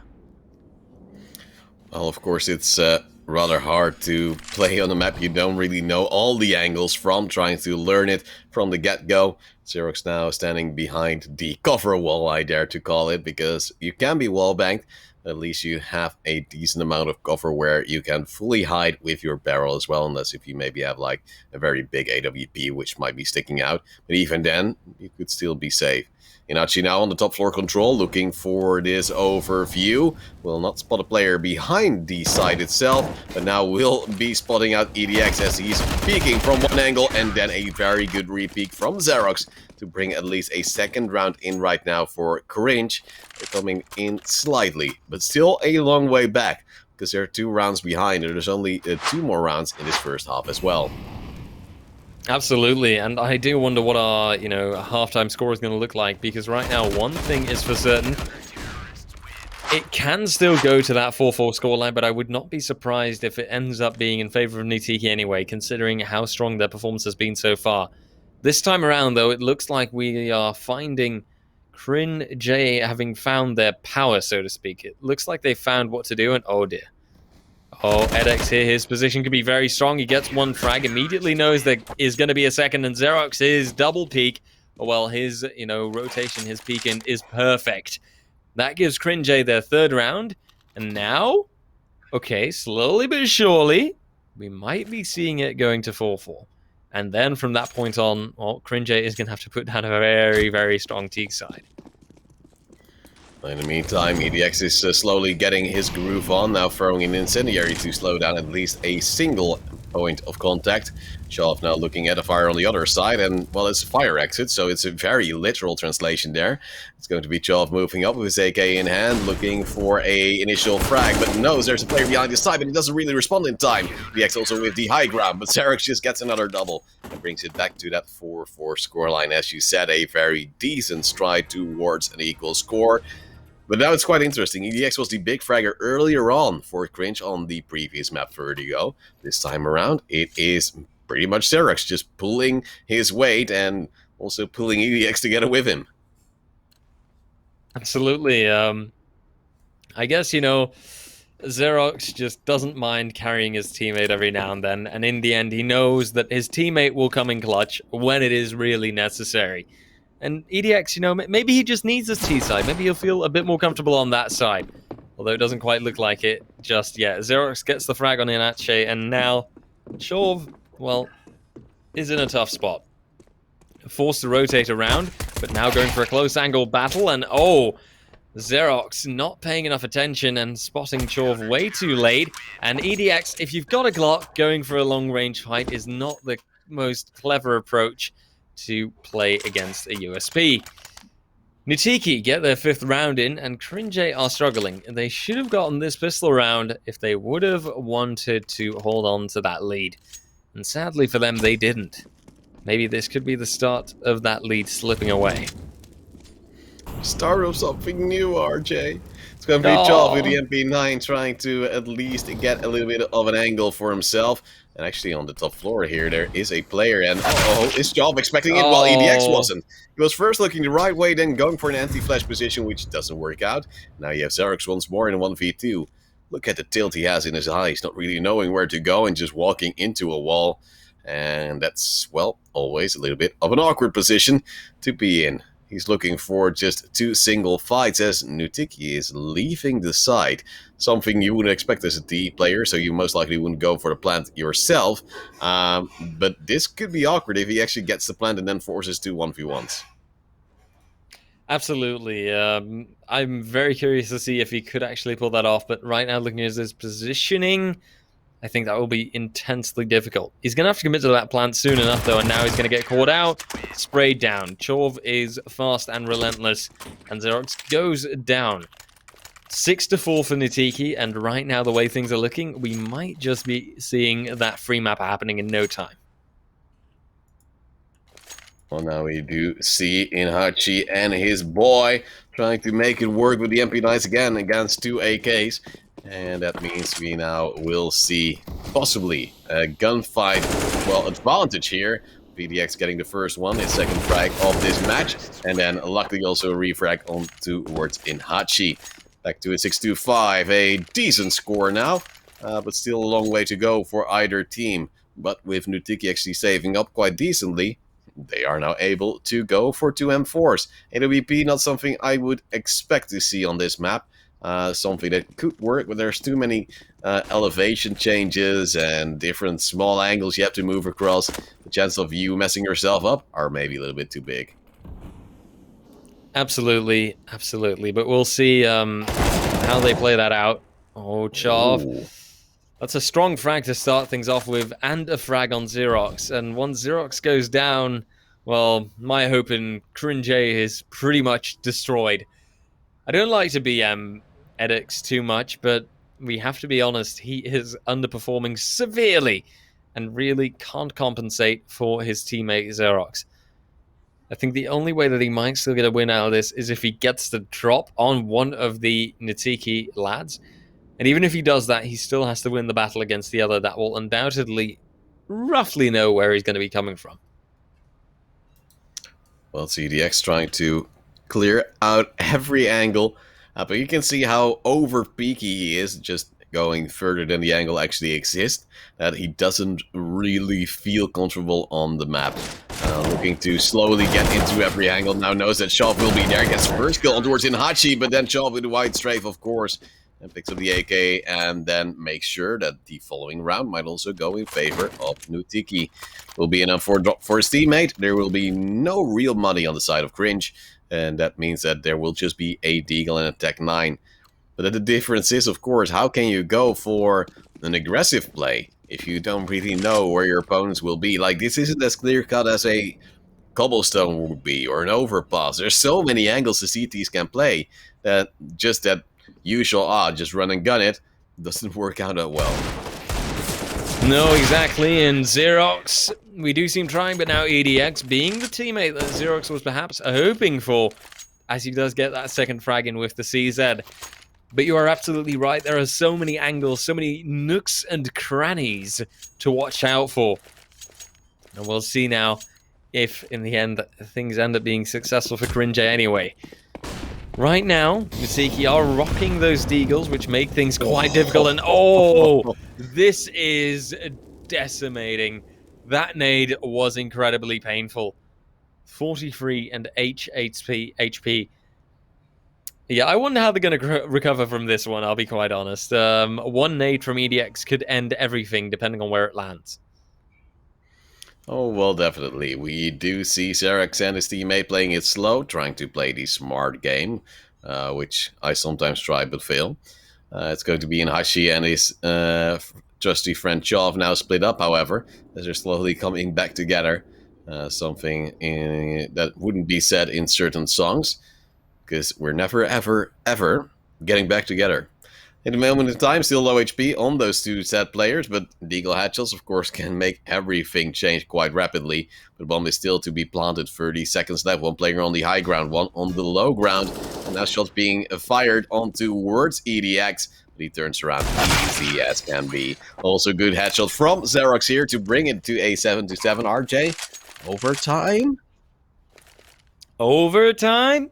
I think that it's very much possible, but then I do wonder how that overtime is going to run. Is it going to be Cringe that then still, via the overtime, make it the 2-0? Or will we see Nutiki reigning supreme in the end and actually winning out there, pushing it to the third map? I think it can go either way right now, and it'll all depend on how, for example, that utility is also going to land coming from the Cringe lads. Right now, EDX and Xerox, they are pushing ahead. Xerox gets another frag. Absolutely relentless Xerox. And now, see, the way that that played out right there just now, I think that kind of shows... Oh, never mind. Chov, I don't know what he was doing there. He was completely tunnel visioned on the upper floor, and... well, that meant just an easy frag. Even for someone like EDX, you know? Like, even he can get that frag. I was going to complain about the fact that EDX there didn't immediately repeat, but never mind. Chov just decided... whatever, you know, I'm just throwing away this round. But let's see what they can manage and what they can do with the deals. In the meantime, two players going towards upper for the T side of Cringe. And we're going to see Chov possibly going for a little bit of a sneaky flank himself. Still going to be quite an awkward struggle though, because both teams don't really know what to expect. Inhachi trying to move from this under area. Might have actually spotted out EDX, I'm not really sure, as we didn't see the POV, and I think he does know. And now with this smoke coming by, Chov has taken down EDX, and it's Xerox trying to move back in for at least that equalizer. Well, now they know there will be a player once more on that top floor. He can still go any way he wants with 40 seconds remaining on that clock. And he's actually maybe getting a good angle here. Inhachi looking for that Deagle. Shot is actually also a good spot coming in from Xerox. A 2-0 will be there for Cringe, as it's going to be a little bit of an awkward fight there in the end. Maybe slight tilter as well for New Tiki, so close to making it to overtime, but they were unable to do so, RJ. That means we see another semi-finalist appear, and it will be our good friends of Cringe, which we haven't seen before, but I'm already a fan of. So close and yet so far. And of course, there is one last chance for the people at home to enter !Caster Bash and go for that viewer game. Do you want to face off against us? Do you think that the casters can't play? Well, now is your chance. Enter that command in the chat, and who knows, maybe we'll be playing off and facing off against you in just a moment. Yes, we'll go to a short break, and when we're back, we'll go into Warset viewer game. So if you haven't already, make sure to indeed put that !Caster Bash in the chat, and maybe you will be drafted. We'll go to the break, we'll get ready and warmed up to maybe frag or be fragged, and we'll see you in just a bit.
Welcome back to the Trovo Titans Birthday Bash, as we're getting ready for, of course, the most important match of tonight, which will be the figure game. Either we don't give away money, or we lose and give away money to the victors against us, which will, of course, be 100 euros for those two to divide. Yesterday, we were unable to get a victory, so that's just going to be reduced from your pay grade, RJ. And, well, let's hope today we're doing slightly better, aren't we? Yes, absolutely. Obviously, it's not that we don't, want people to win at home, but we do kind of have a bit of pride and honor to defend, right? Who doesn't want to actually beat the viewers instead of letting them win? Honestly, I'm just going to give it my best shot. I'm not making any promises whatsoever, but may the best win. I think it is just the mantra that I'm going to hide behind. Well, I believe in you, RJ. What is your goal for this match? We have to make one goal, and we'll have to evaluate it at the end. At least 3 frags. I know, very optimistic, but I think it can happen. I would have personally gone for 1 if I was you. But yeah, 3, we'll take it. What happens if you don't get 3 frags? I'll cry. I'll be very the only sad. thing? Okay. I can't immediately think of something. Is it? Am I gonna Are you putting the pressure on me? Am I supposed to think of something now to do as a redemption? I don't know what to tell you, man. I'm just gonna do my best, and that's all I can give you. Shoe on hat is the only thing I can imagine which would be suitable for such a moment. We at least know one of our opponents already. He's a legend in the game. It's of course none other than Hands on Fire. So I'm not really sure if his name is Hands or if his hands are on fire. Because it might be just a little bit of a fun and, well, wordplay, so to say. Just looking at the name RJ, are you instilled with fear? Because it's a Bulgarian player. We've seen Bulgarian players do really well. And he has 2,800 hours in the game. Oh, right. See, I will say one thing, okay? Bulgarian players are very good at the game. But I don't think it's easy to play when your hands are on fire. So that's my, that's giving me some assurance. I can imagine that hurts. And right now, with the weather outside, I think that's quite hot. So I'd like to see how well he plays if his hands are on fire, to be honest. All right, yeah, that I can understand. In the meantime, we get joined by another player that is being, well, reported many times. It's Saleh AR, I think. I hope I pronounced it correctly. I have absolutely no clue. But it sounds like a French name, so I'll just try to go with it. And that means those are the 2 players who are up for possibly winning some money against us. RJ, yesterday we lost, but 9-4, not really that bad, right? We have to say. We're at least going to a map you said you felt more confident on. It will be Train. So, out of 10, how big is the chance we'll actually go for a win here? A solid 3, I think. Is 3 just a number for you nowadays, or is it something else? That's totally what I'm going for now. I'm sorry, I can't possibly promise you or make a a ridiculous positive estimate that we'll be getting a win here. The only thing that I can imagine is the only way I can imagine getting a win is if the viewers that have joined aren't going to completely destroy us, and maybe that won't happen.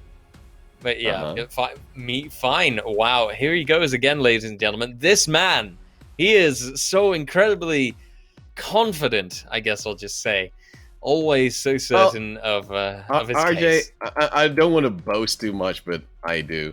Do you remember that I actually had a positive KD at the end of yesterday's match? I've actually clutched, I think, 2 or 3 1v2s. So I wouldn't be too sad. RJ, you have to join your team. Otherwise, we can't start, you silly man. We're trying to play a game here, man. Are you just slowing us down? Sorry, happening? Man. Good lord. Go easy, you were professional and all.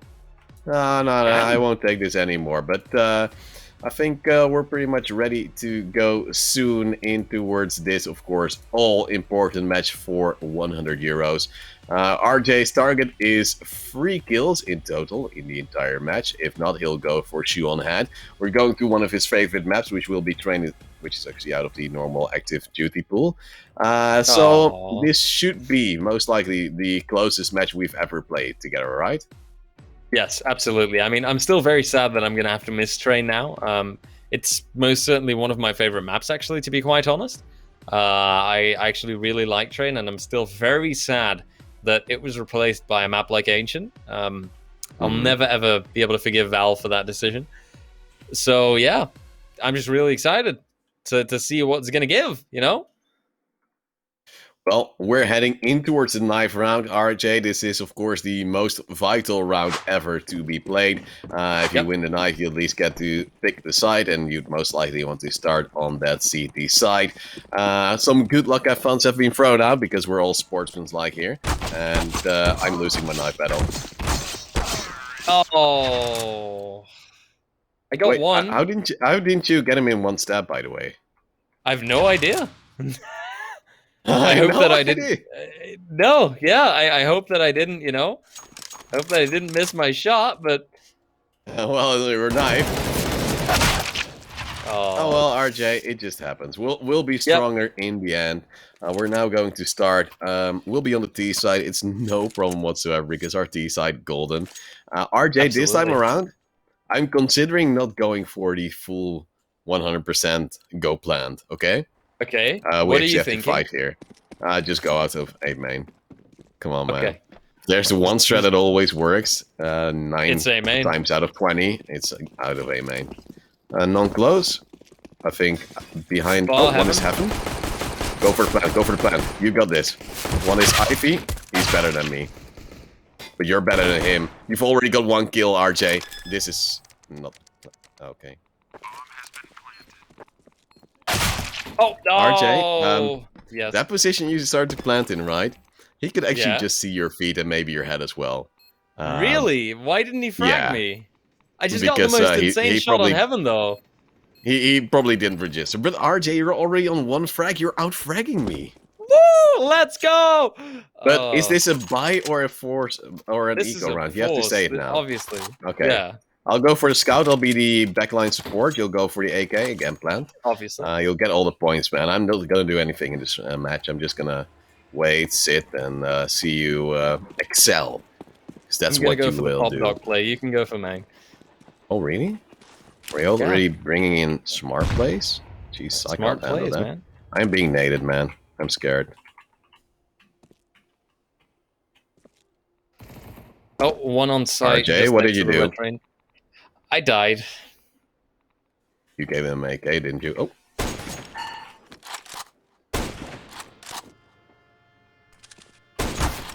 Oh, I'm scared of the MP9. Don't die, man. Oh, that's a great flash, Toldesma. Pro player. Love it. Would they expect me to be here? No.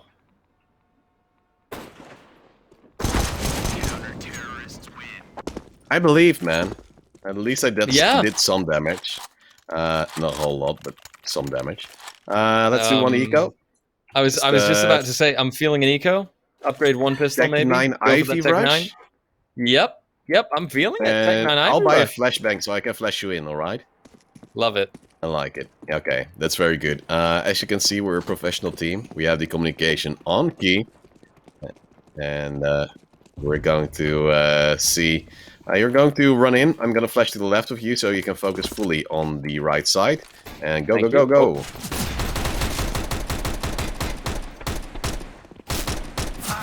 Oh, and he's on the corner. Sight. Yeah, I would have expected the call a little bit to come out sooner. You're just running in and... I was really focused on getting the frags. Oh, look, 1 HP. See? So, there was a chance. Oh, well, RJ, I'll actually carry the bomb for you now. Thank because you. you're clearly top fragging. And then we'll get there, right? Let's try the main strategy again. Okay. I'll throw a proper smoke. I don't remember where it was. I think I was just about to say, I can't remember my smoke. And then... Oh, this looks really good. It looks really good. You go, I flash you in. I flash you again. Go. Oh, he's pushing Ivy. Oh, no. They're smarter than me. No, and the bomb is back there. Oh, dear. Yeah, no, it's safe. He didn't see it. He did, but you can just get frags. He's moving back. See, there's one. Yes. Yes. Nice. Last one, Ivy. Oh! Oh, terrible. I would have loved to say you almost had it, but that would have maybe been a lie.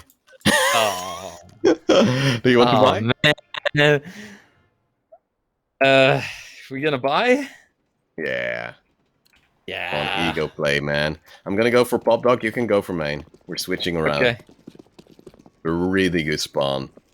And a really Love terrible score. I don't think I will hear the end of it if I don't get a kill. Smoke on main. Oh, I don't know how I got a kill, man. I was on a ladder. So bad.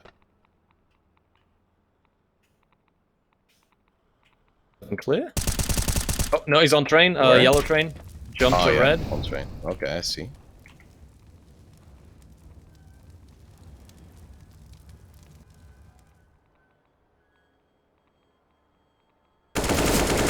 Boom! That's exactly what I would have done, son. Whee! Absolutely, that's how we like to see it. I actually still don't have that armor, but I don't care. Did I need it in the previous round, RJ? No, you don't. No, see. I'm still a little bit flushed with how I got the first kill, though, because I was still in the ladder. I was like, I don't know, man. If I drop, I'll die. If I just spray, I'll maybe succeed. And that sort of worked.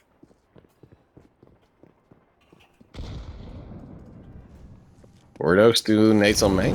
Oh, one in near old bomb. Hell. Oh, that's a Molotov. Flashes on main. They know where I am. I'm smoked off. One down. Nice. Oh, he's close, near to electrical. Oh, he's behind red. Still behind red. He's on Top site. sign. Nice. And look, I've already got my 3 kills. Are you proud of me? Oh my god, no need Let's for shoe go, on head. man. How cool is that? I'm gonna give you a smiley.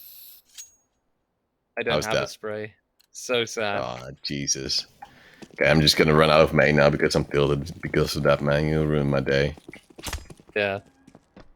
Yeah, he's just sad. Yeah. Knowing he messed up. Oh, there's one going electric. Oh. He's behind rest right now. 200 IQ Molly. Oh my god, what a spray. Top sign. One behind blue. Oh, you're dead. Okay. Yeah, obviously.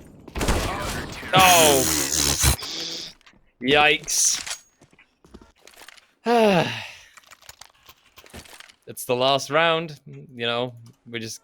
Can you drop an AK? For you, anything. Thank you, man.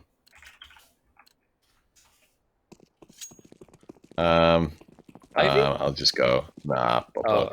Okay. I haven't seen a proper Ivy round from us. That's just been one round, of course. But I've seen some success in pop.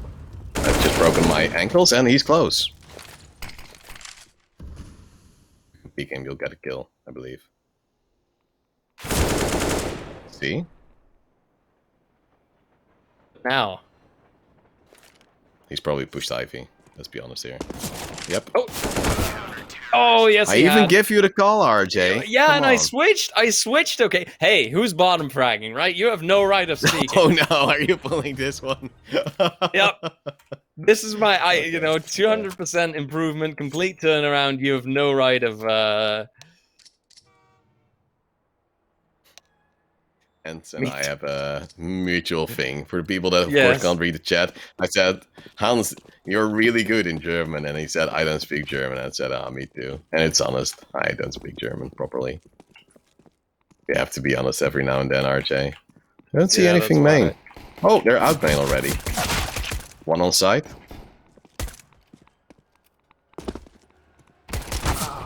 Yep, one on bomb train. He's behind. Oh no, you can't do that, Hans. Machst du?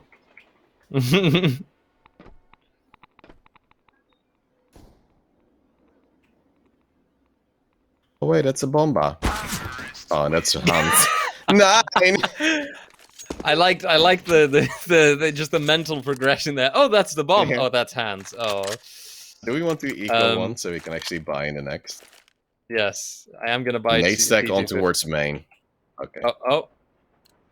You want to do the main? Yeah. Yeah. Oh, you're already too late now. No. Jesus, It'll be man. fine. We got this.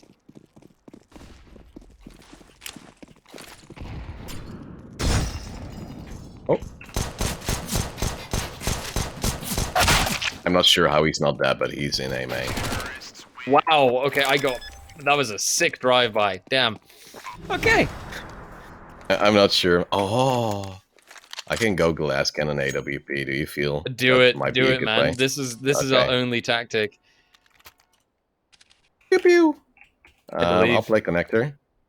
Just, I'll play Ivy. See if I can like. I'll play safe. You also have to hold pop dog, eh? Use the device. I'm done for. Okay, one is down.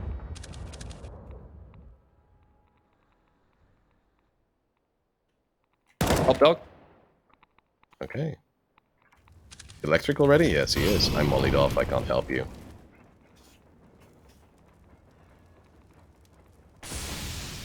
I'm now smoked off. I can't help you.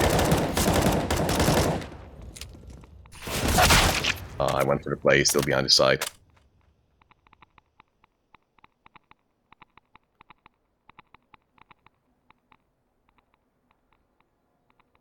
Dead. Oh, Okay, there it is. AWP connector. AWP. Oh, yes. Yep, Ah, got it. nice. Give it to me. Thank you, Daddy. That's such a good round, man. We're really Yeah, good. dude. We are. I'm gonna play Ivy agreeing. this round though, because I'm expecting them to come from there. Okay. I'll play connector this time. They'll never see it coming. Yeah, I like it a lot. So we still have 5 more Oh, rounds no. to hold them. Oh no, you can't make a jump. I completely. It's a bacon burger, potatoed. man. It's the bacon burger. Yep, indeed, it's Ivy. Oh no, that nade's on my face. I'm hurting all over. Ah, mommy. Both? Yeah, at least one. So it's not really both, but you know. They might be backline. Look out for your back. Yep. Fine.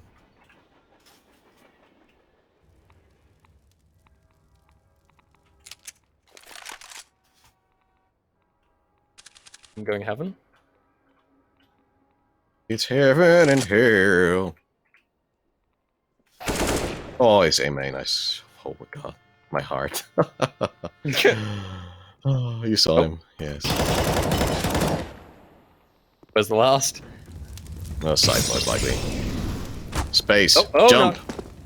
Oh my god, he's to the right. Yes. No! It's a fake. It's definitely a fake. I knew it. Yes! Let's go! I don't know how you win this. I just don't know how you win this. Drop me. I'm so flustered, man. Like, not even switching to your secondary. It's just like, oh, I'll just reload here in the open with 1 HP and just run and gun as if it was AP90. I take everything back, RJ. You're the best player. Right now? You're the best player. You're the best player out here. But in grand total, I think I'm just a little bit better for fragging. Oh, one is out. Olaf. Down. Steps Ivy. Okay. Yeah. Going back line, I think. Or not? Already out? Yep. Oh, A1. Yeah, he saw me.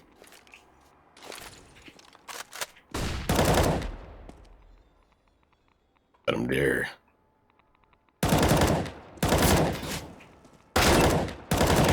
Yeah, boy.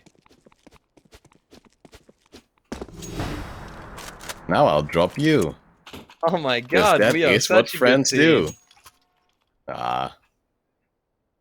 Just because we're bump and you're still above me, but I have 4 MVP stars. Yeah, fair enough, fair enough. You might have more MVP stars, but we all know I'm the moral My kills winner. actually do something.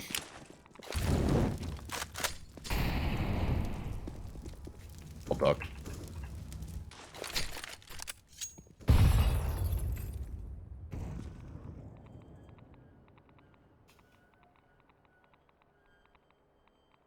was one above Pop Dog, and I'm now really confused if I should go for push or not.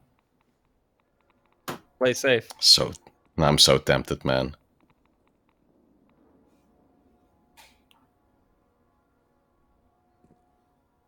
I think they're out, main. Yeah. Thought I heard steps, but I'm not sure. Nope. I'm wrong Terrified. again. Oh, backline. A1.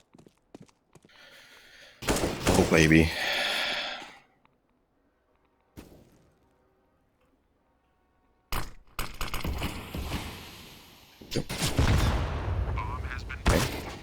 Okay.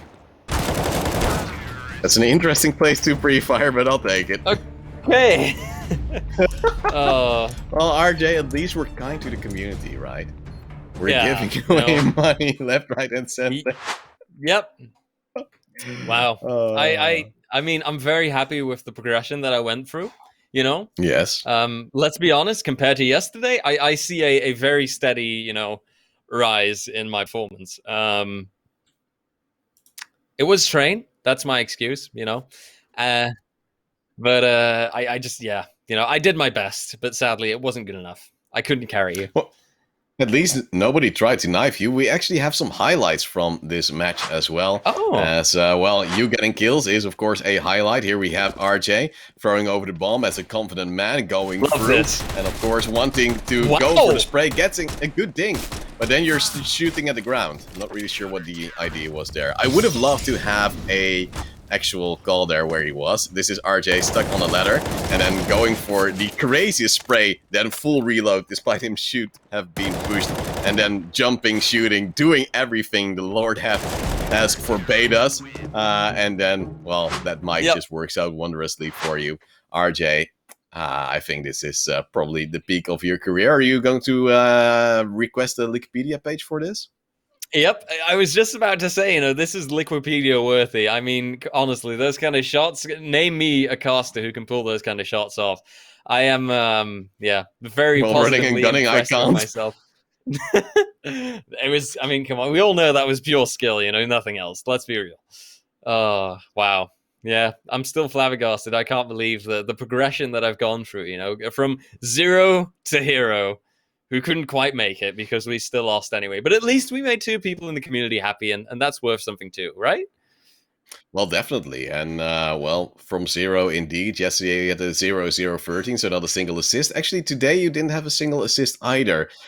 Is that just a trend you're following? It seems to be. Let's take a look at the bracket, as of course we have already had the other quarterfinals now being concluded as well. That means that, of course, we know Speed of Darkness and Cringe have made it through with a 2-0. These Portal Talents were actually better than Wayne's Party, and Ines was unable to beat Pobeda. So that means we now have Speed of Darkness versus Portal Talents as one semifinal, and Pobeda against Cringe in the second. Yep, very exciting, I think. Cringe have shown a bit of a hit and miss performance, I'd say. So I do wonder if they're going to have the same kind of problem facing off against Pobeda.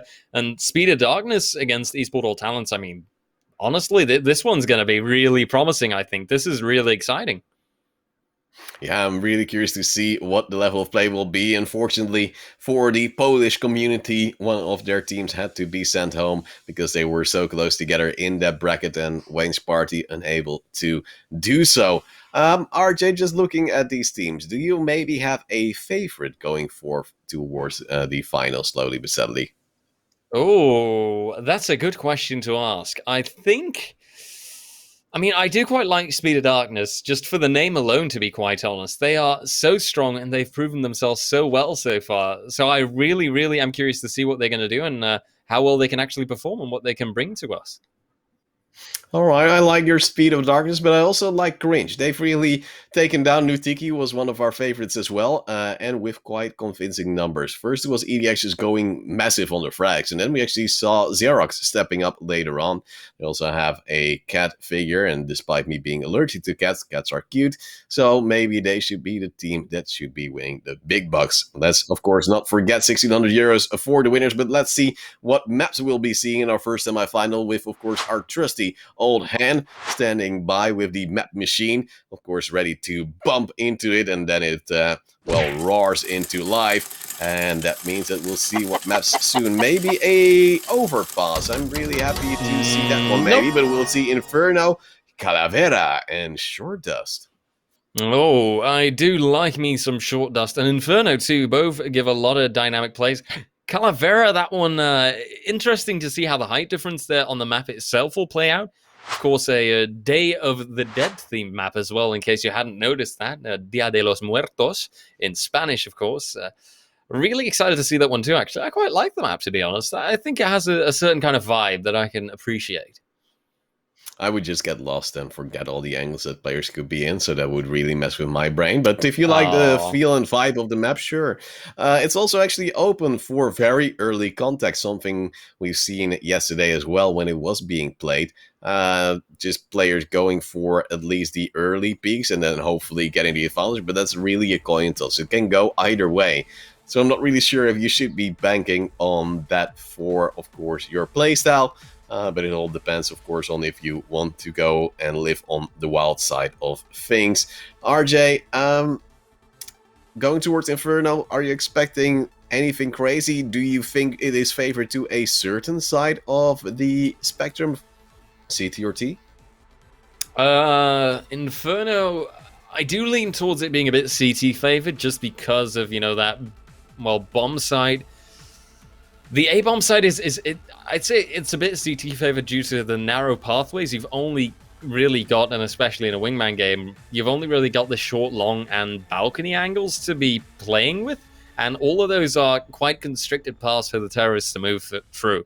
So I'm saying that is a little bit CT-sided. But of course, if the Ts know how to play it well, if they can use their utility well enough, then they should have a solid chance anyway, really. Well, definitely. You never know until you see the players play. AWP on towards Inferno, not really the best option. Normally you say, yes, you can play it, but on a Wingman format, you'll most likely have to play towards long, but you don't really have the time to set up, and if you get forced in or lose your teammate, trying to retake with an AWP is next to near impossible. So you'll most likely see rifles, SMGs, maybe a shotgun if a player decides to either camp on site or go for an apps position, because I think that could also be a valuable pickup. It's just a little bit on a niche market where the player might actually want to force it. RJ, if you'd have to choose, which shotgun would be your favorite in the current lineup? Oh, auto shotty, without a doubt. I mean, I can appreciate the Mag 7, I'm not gonna lie, but the auto shotty is just stronger, in my opinion. The fact that you can just continuously keep shooting, well, it's too good. It allows you to go for those quick headshots when, there are like 2, maybe 3 enemies rushing straight through. Of course, in this case, it won't be more than 2, but still, I think you get my idea. My preference, therefore, goes to the auto shotty. It just seems like the more sensible choice. And it makes a lot of noise very quickly, so that's also a very good thing to play with. I do like the Swag 7 though. The form makes no sense. The size, it's a little bit clumsy. And, well, it just has a ring to it. Of course, it's normally called the Mag 7, but people just call it the Swag 7 because it's just such a swaggy weapon you can style upon your opponents. And it might be one of the better shotguns in the game. The auto shotty has found some traction as of late. Before, of course, you also had a very long time where you had JW, the Swedish legend, on the sawn-off shotgun, which worked out wondrously. But now the Swag 7 still has a certain place in style for certain players if they do want to, for instance, hold here on towards the Inferno apartments. I'm not really sure if we'll see it. I'm hoping we will. RJ, are you expecting a lot of delay due to utility, or will players just rush through it?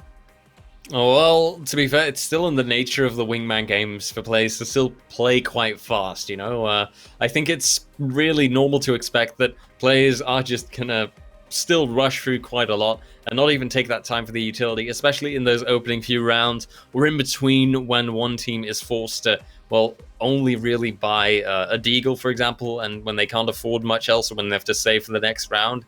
And yeah, I think that it's still very likely that at certain points that utility is just going to get thrown overboard instead of onto the bomb site. Well, definitely. The most likely thing that might be happening is usually a long push, because it seems like it's a safer option. You then have to take into account first one angle, if you smoke off short at least, and then slowly but steadily go for something else, because then you can clear out the graveyard, the pit as well, and then afterwards you'll have to take into account the side. If you go via short, then you have apartments, you have pit, you have graveyard, you have side that all can peek you at the same time. So it's a little bit of a riskier approach on the rush, but you can also say, well, maybe if we're quick, we might take some players off guard. And RJ, wouldn't you like to do that at one day? I mean, absolutely, right? That's I think the best possible strategy, really, when you're playing Wingman. Catch that one player off guard, and then once you are playing in that 2v1, just use that to your advantage. Go for a double peek, you know, where when an enemy is still focused on one opponent, the other can just peek in and get that frag, normally speaking. Unless, of course, you are really clumsy and somehow just completely whiff it, completely mess up your aim. You should have it in the pocket. It should be easy peasy, lemon squeezy. So I'd say that is one of the best factors to play for, right? Play for that advantage, play for just surprising one of your enemies, and then easily taking out the second. Yeah, and then of course we now have Inferno, then we'll have Calavera after. It has been played relatively slow. Do you expect to see that now as well? Because we're seeing Speed of Darkness. Come on, man, they're hella quick. Absolutely, right? You could say that they're lightning fast. Honestly, I'm not too sure what to expect. Speed of Darkness has shown that they definitely like a very rapid style of play every now and then, but maybe they will delay when necessary. I think it also kind of depends on the side that they're playing on, right? You've got your CT side, where it always tends to make more sense to just wait it out. Just let the terrorists come to you and use that to your advantage. The fact that they have to take the risks, that they have to throw out the utility, and that you can just respond to them. You don't have to show that initiative. You don't have to go for that first move. And that is something that can really work in your favor. If the CTs, whichever team that might be, use that well, then yeah, I think they could really play to secure that grand final spot in no time. Well, we're just about ready to jump in towards the first map. As said before, that will be Inferno. Often when you play it in your Wingman queues, it's a really aggressive map. Even the CTs like to go for some aggression. Previously, yesterday, of course, we saw some players actually throw early Molotovs onto certain angles just to make sure that you have a little bit of room to work with. These Portal Talents, of course, once more ready to take on a Calavera later, with the Calavera in the name of one of those talents. And then on the other side, Speed of Darkness. We know them really well right now. They're often really good at winning the knife, as Light Dice is dutching it out. And currently he is trying to test the waters, but he's constantly dodging, and eventually he will take that win in.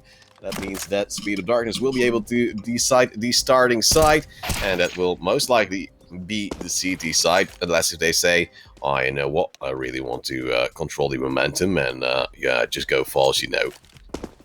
Just go fast, you know, mate. Yeah, I mean, I don't really see that one happening all that fast. I think that the Speed of Darkness will just go for the, well, stay command in this case, seeing as they already are on that CT side.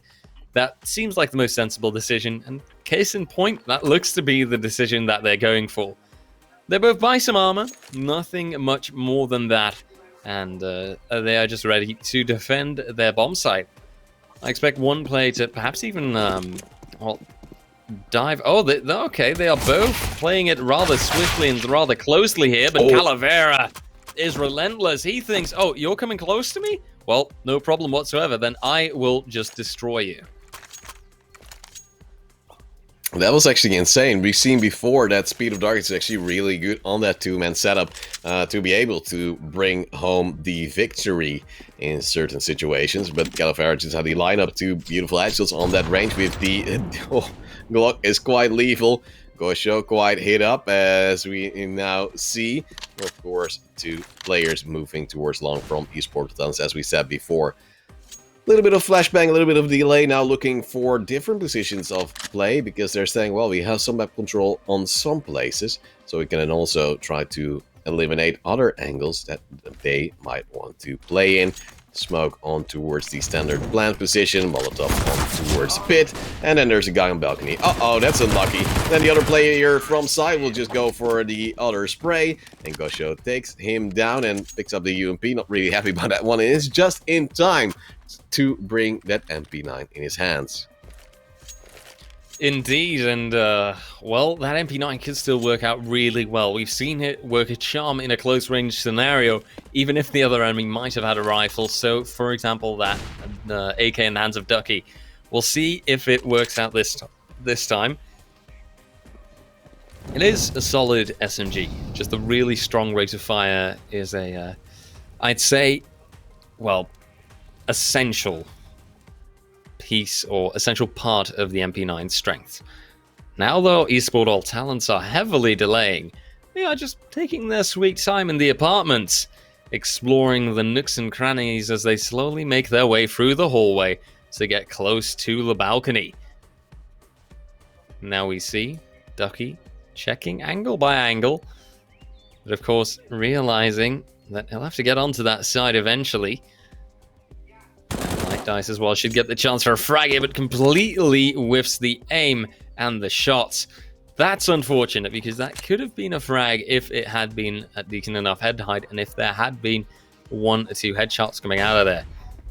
But not this time. Now Ducky pushes through, and oh dear, caught out on balcony. It's the MP9, and it's not even close range for that matter. Now Gosho does have the opportunity that Calavera was an unarmored target, and you see how hard the MP9 shreds in that case. The AK was still on the balcony, so he didn't no. get the chance to pick it up. So sad. I hate to see it, but I saw him run there. I'm like, why would the AK be dropped? Because he was killed on the balcony. Usually that stays on the same position, and it was. Early flashbang, early peek, early damage in favor of these Portal Talents almost. This is going to be Speed of Darkness losing the first player. It's Calavera again with a beautiful headshot, and now a 1v1 remains. Ducky not with the bomb, but with a clear sight in mind, and that is going towards the side and then towards short. From his Light Dice is now on towards second mid, something he might not be expecting. And Light Dice is actually going for a flank via the Apps position. Indeed, and well, you can see the strength of that apps position coming in.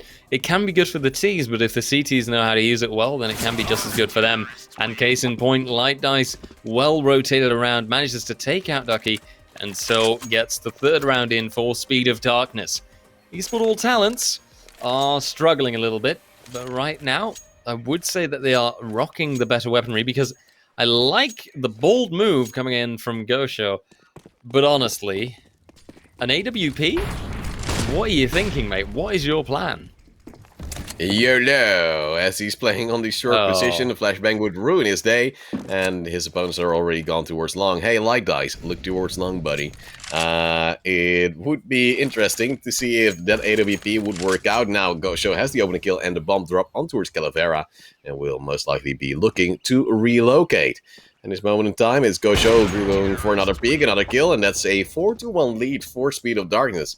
And they're speeding up things quite well here. Of course, Light Eye still net from us, but still no real big money on these Portal Talents. Their previous round was that buy round they were banking on, and that means that Speed of Darkness might be looking to extend their lead. Yet, be wary, this pistol on close range might go a little bit more aggressive, and Gosho in pit, he's a little bit stuck on that regard.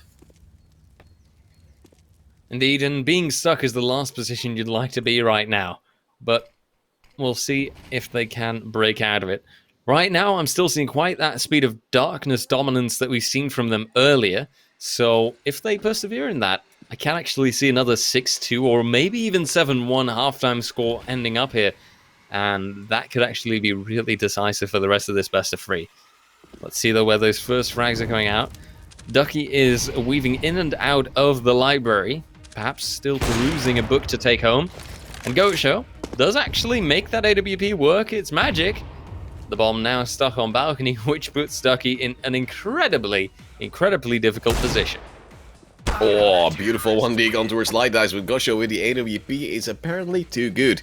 So I would dare to say Gosho on train might also be something to be worrying about. But luckily for eSportal Talents, that is a map not in the current rotation of this match. Now a 5-1 score, Speed of Darkness looking to add 3 more. And then they would be on a map point.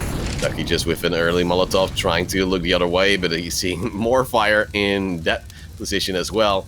And he has to slow down together with his teammate and looking for a little bit of a cheeky fight. Gosho now going down, but from Boiler there will be Light Dice with quite an early flank. If the players don't move to side early enough, this might be the lineup. And ooh, Light Dice in time to get Calavera, but just a little bit too late for Ducky. However, he has dropped that bomb, is now throwing in some tracers. Good nade on towards Ducky as well. Brings him into a headshot possibility.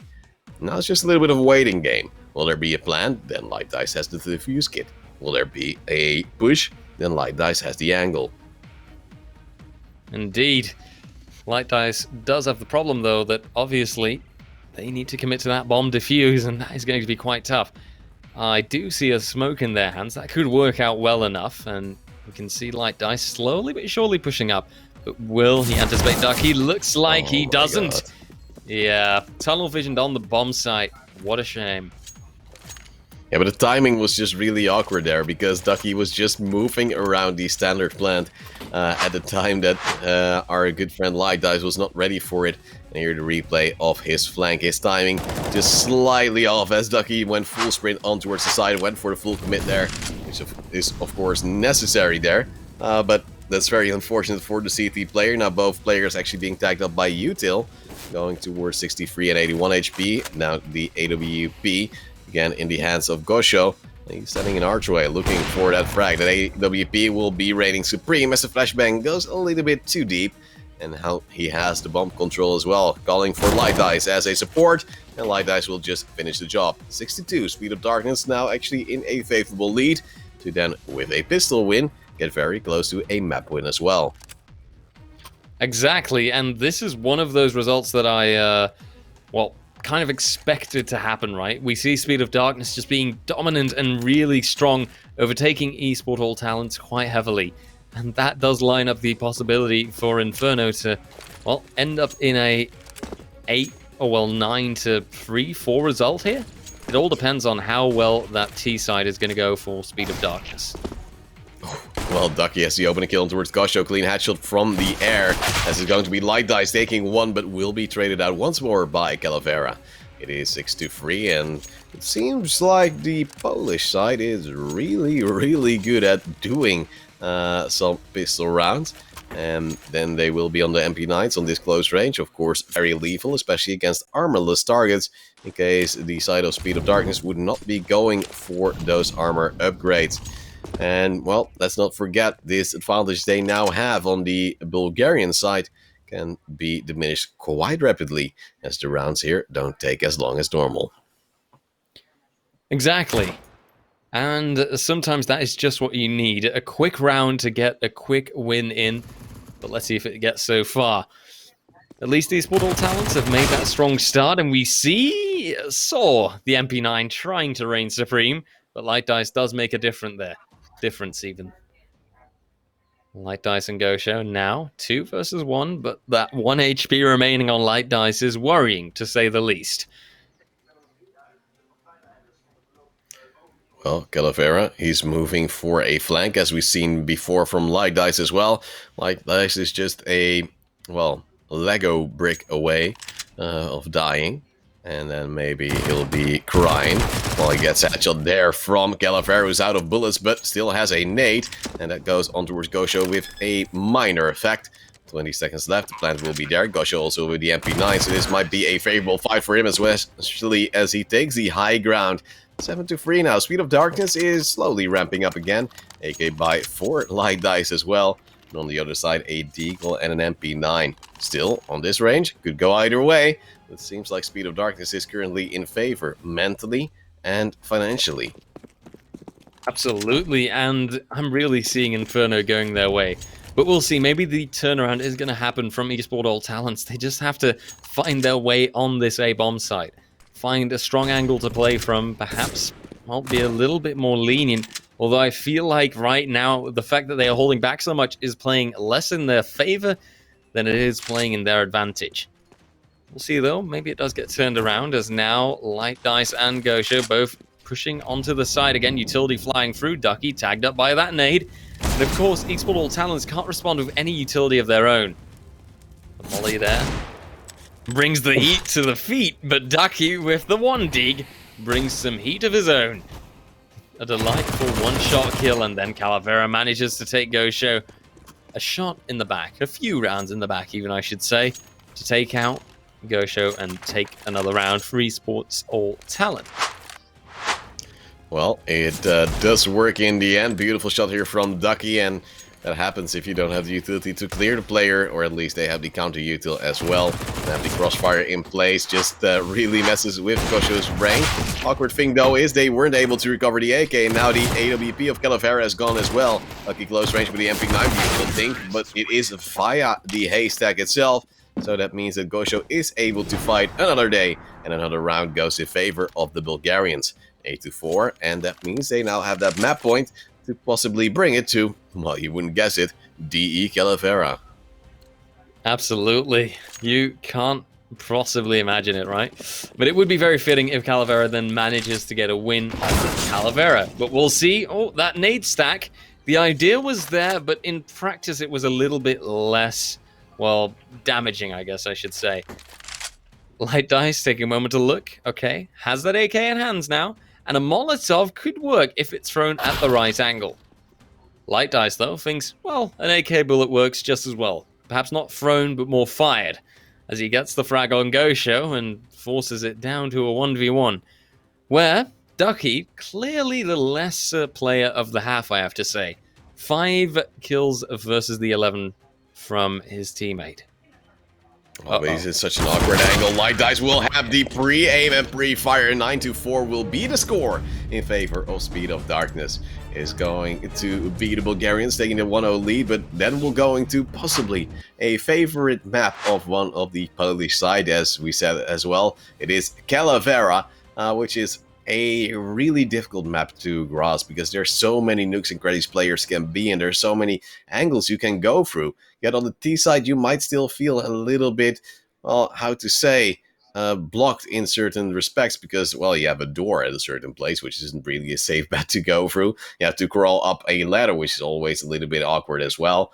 So it doesn't really feel as dynamic as you might want it to be. But for the CTs, there's actually quite some angles to play in, and pretty much a lot of angles to hide in as well. Absolutely. I think there's a lot of playing ground and a lot of flexibility there for the CTs, but we'll see how that pans out. I'm really curious, and I am wondering, is it going to be another 2-0, or are we finally going to see a free map happen? What do you think, Tolton? I'm unsure about this one. I'm kind of feeling another 2-0, to be quite honest, as much as I do think it's a shame, because I do like seeing a best of 3 play to its full extent. Well, I would expect a third map to come in here, and we would see the finisher on Short Dust, mainly due to this map being able to go either way. And if one guy from Esport All Talents, who are now a map down, has Calavera in his name, come on, RJ. If you then lose the map, I think you really need to reconsider some life choices, especially naming yourself as a map. So I think this should be Esport All Talents map. The Polish side should be stronger here. They took down Wayne's Party, who were one of our favorites to really go in towards this playoffs as well. So if they don't win here, it's going to be really painful for the Polish fans as well. We'll see. We'll see. But maybe the Bulgarians will reign supreme. It looks like the knife is going in favor of... No, well, actually, that is Esport All Talents, if I'm not mistaken. Because the UI is switched around, I think. That's how we try to play with your brain, yep. RJ. Very clever. Yes, it is. Indeed. See, I am paying attention. Finally, The heat is no longer getting to me. But yes. Honestly, I think that there's a solid chance here that it could become that 2-0, but I really, in a way, am rooting for Esport All Talents to be able to push this to the third map. Short Dust is, of course, also a really fun map to play on, so I just also want to see it tonight, you know? I want to be able to cast it, and I want to be able to enjoy it. Anything can happen as long as you believe. This will be then Esport All Talents on that T side, and Speed of Darkness starting on CT with those, of course, glorious USPs. It's gonna be quite hard though, because it seems like the long range is favored for Speed of Darkness, and as the fight is actually being brought to that position, I'm not really sure what these Portal Talents were thinking, because this is near suicide. Yeah. I guess they wanted to go for a flying start, but I guess the flying part was, well, them just kind of flying across the map as their bodies hit the ground. A shame, a true shame, but I hope for them that they've learned their lessons and that they're going to do a little bit better now in the upcoming and second round. Oh, I spoke too soon. Okay. Esport All Talents might be going for a speed run here, ladies and gentlemen. They might just want to get this over with. Well, it seems like they're really saying, oh, you know what, this eco round? I didn't care to begin with, man. And then they just go down AKs in hand. Maybe this time they could win this fight, because, you know, RJ, 3 times the charm. That double nade a little bit early for players that were unable to be there in time, as we do see now Gosho standing by. Calavera, however, with the opening kill on towards his teammate. And this might be a little bit awkward, just as awkward as the fly that's circling my head all the time, knowing his impending doom is upon him, just like Gosho took down Calavera here in the end. Indeed, and so Ducky does get the frag, but it is the first round for Esport All Talents. Is this the start of their comeback? They can force Speed of Darkness to at least play with 1 FAMAS. That's not ideal, but on the other hand, there is the org in the hands of Gosha. So maybe that is going to provide the difference that they might just need. Let's see, though. They go for that same battle once again. Ducky quite heavily tagged up. Only the, well, half of their HP remaining. And Calavera, who turns it around. Gosha goes down, and so it's only Light Dice left. And he wanted, perhaps for a split second, to go up that ladder, but his Spidey sense told him, no, get away. Stop it. It's not cool to go up ladders. And then he went the other way. In the meantime, the bomb has been planted. Ducky has a very long angle, but did not really hold off the player crossing. And now we see Calavera getting the last kill, of course, on his map, as we dare to say. It will be 2-2. Speed of Darkness has now lost the advantage they had earlier on. Will go on towards Nico. And, well, this will just most likely be around to be forgotten, but it's going to be actually a force buy. And I dare to say, RJ, from what we've seen, ecos are more likely to win than force buys, and this is the reason why. MP9 going for an aggressive peek, possibly an aggressive nade, don't work out. Yep, I think that you're just spot on there. I say write a paper about it and publicize it. Clearly an emerging pattern when it comes to wingman tournaments. But let's see how this round is going to pan out. Esport All Talent should be able to pack this in, as Light Dice, with only a Deagle left, shouldn't have any more chances here.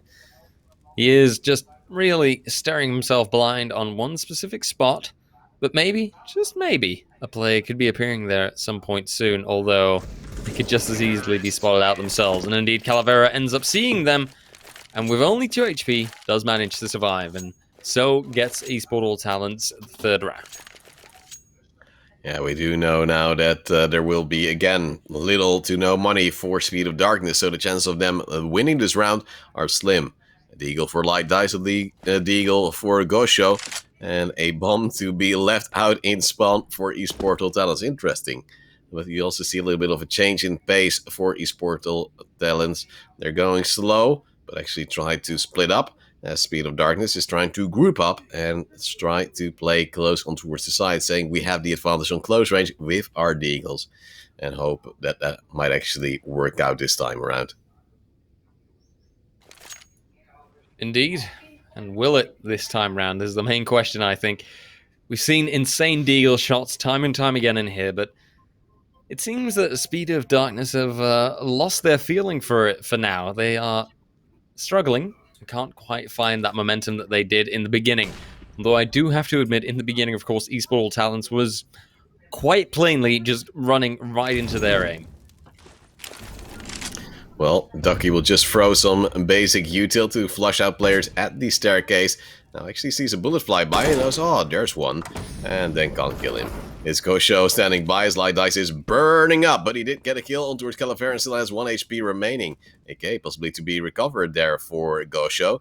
And only Ducky is at the staircase, 15 seconds. Awkward now being spotted out by Light Dice, who's still on that 1 HP. And then Gosho over peaks. No need, especially now with the time. Ducky might have a fair shot at winning the round now. Going for the plant, or at least faking it. And it should have been a commit, as now Light Dice actually called his bluff and says, thank you very much. And we now have the 3-2-3. An eco being one, RJ. I told you they should have ecoed the round before. Yep. I think that they should just literally eco every round, and that is a foolproof, 100% effective tactic to just win the entire match. Do you concur? I do concur, my friend. In the meantime, it is now a little bit of an awkward scuffle on mid again. It is the classic, yeah, let's just flip a coin and see what happens. And that now means that we do see a round going in favor of eSportal Talents. Those AKs apparently better, especially if you just get a headshot. And that means we now have eSportal Talents again in the lead. Again, no money for Speed of Darkness, so they may have professionally, RJ, thrown it all away. Oh dear, oh dear. Well, let's see how many more chances are going to be thrown away. Right now, Speed of Darkness has still got that chance in their hands. Okay, Ducky, easy going, easy going. Halftime result seems to be 5-3 by the hands of, well, Ducky just fragging like a madman. And I gotta say, Speed of Darkness, they've still got that potential for a 2-0 in their hands. It's still within their grasp, but right now, it could be anyone's game. It could go both ways. I think that eSportal Talents can just persist, they can just push through and actually make it this, well, perhaps 9-5-6 result. Well, you never know until you see it. At least Light Dice is trying to get close here, and he doesn't really spot a player because there's a box in the way. It's going to be a little bit of a awkward position though, as we do see Light Dice and Gosho go for that ladder approach. Well, it's usually a death threat. We've seen as well my play from a ladder just barely worked out. And they're looking for long-range angles, and that's, of course, not really in favor of those Glocks, rather in the favor of those USPs. Still have to drop on the Speed of Darkness side, and then maybe, just maybe, they can bring it back. Indeed. But we'll have to see. Right now, they're playing it rather slowly, and I have to say, there is still a chance they are getting close to that bomb site, but 30 seconds remaining, and we see the plant going down now. As Light Dice pushes up quite aggressively, but that close-range fight is working out. The Glock reigning supreme as Light Dice has spotted Calavera. He knows where he is, and that defuse is coming through now. Light Dice, please be fast. And indeed, he denies the defuse, has to fall back, dodging the shots, but he still goes down. And Calavera should have plenty of time to stick the defuse now.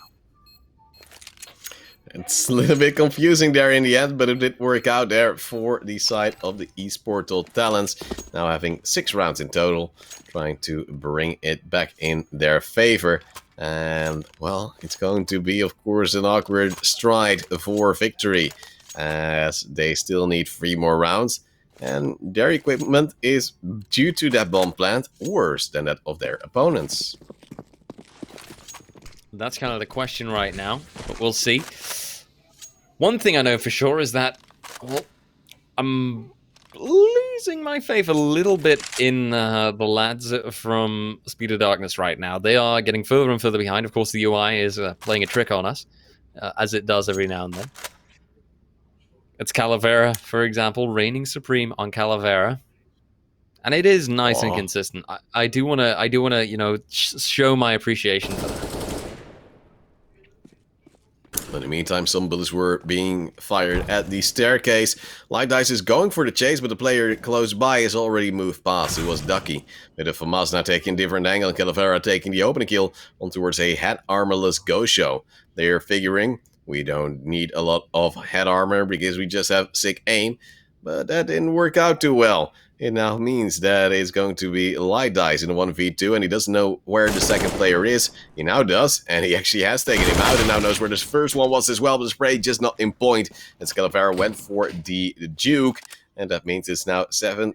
eSportal Talents trying to bring it to a short distance, and as I told you, RJ, very big chance for that third map to come in. Yep, right now that is looking near certain, I would say, unless that we see a massive turnaround coming in from Speed of Darkness. And I will say one thing, they are playing an eco right now. They're running Deagle, so it could definitely happen, especially if Ducky does this. That was unnecessarily aggressive. And Calavera also is just thinking, come on, let's just get this over with. And now you see Esport All Talents forced onto an eco. I guess, can we hope for the turnaround? Can we hope for their own eco win and things to remain nice and consistent? Or what am I supposed to expect here? I don't know anymore, Childrick. Help. Well, they've given, or actually maybe donated, 2 rifles to their opponents. The nades coming in, taking up Ducky slightly, door going open, lights going out for Calavera. Now they know where Ducky is as well. And the spray will follow suit as well as a bomb plant, maybe. Indeed. Now, Ducky with 18 HP against light dice, again on 1 HP, something he's very consistently good at. And then Gosho as well.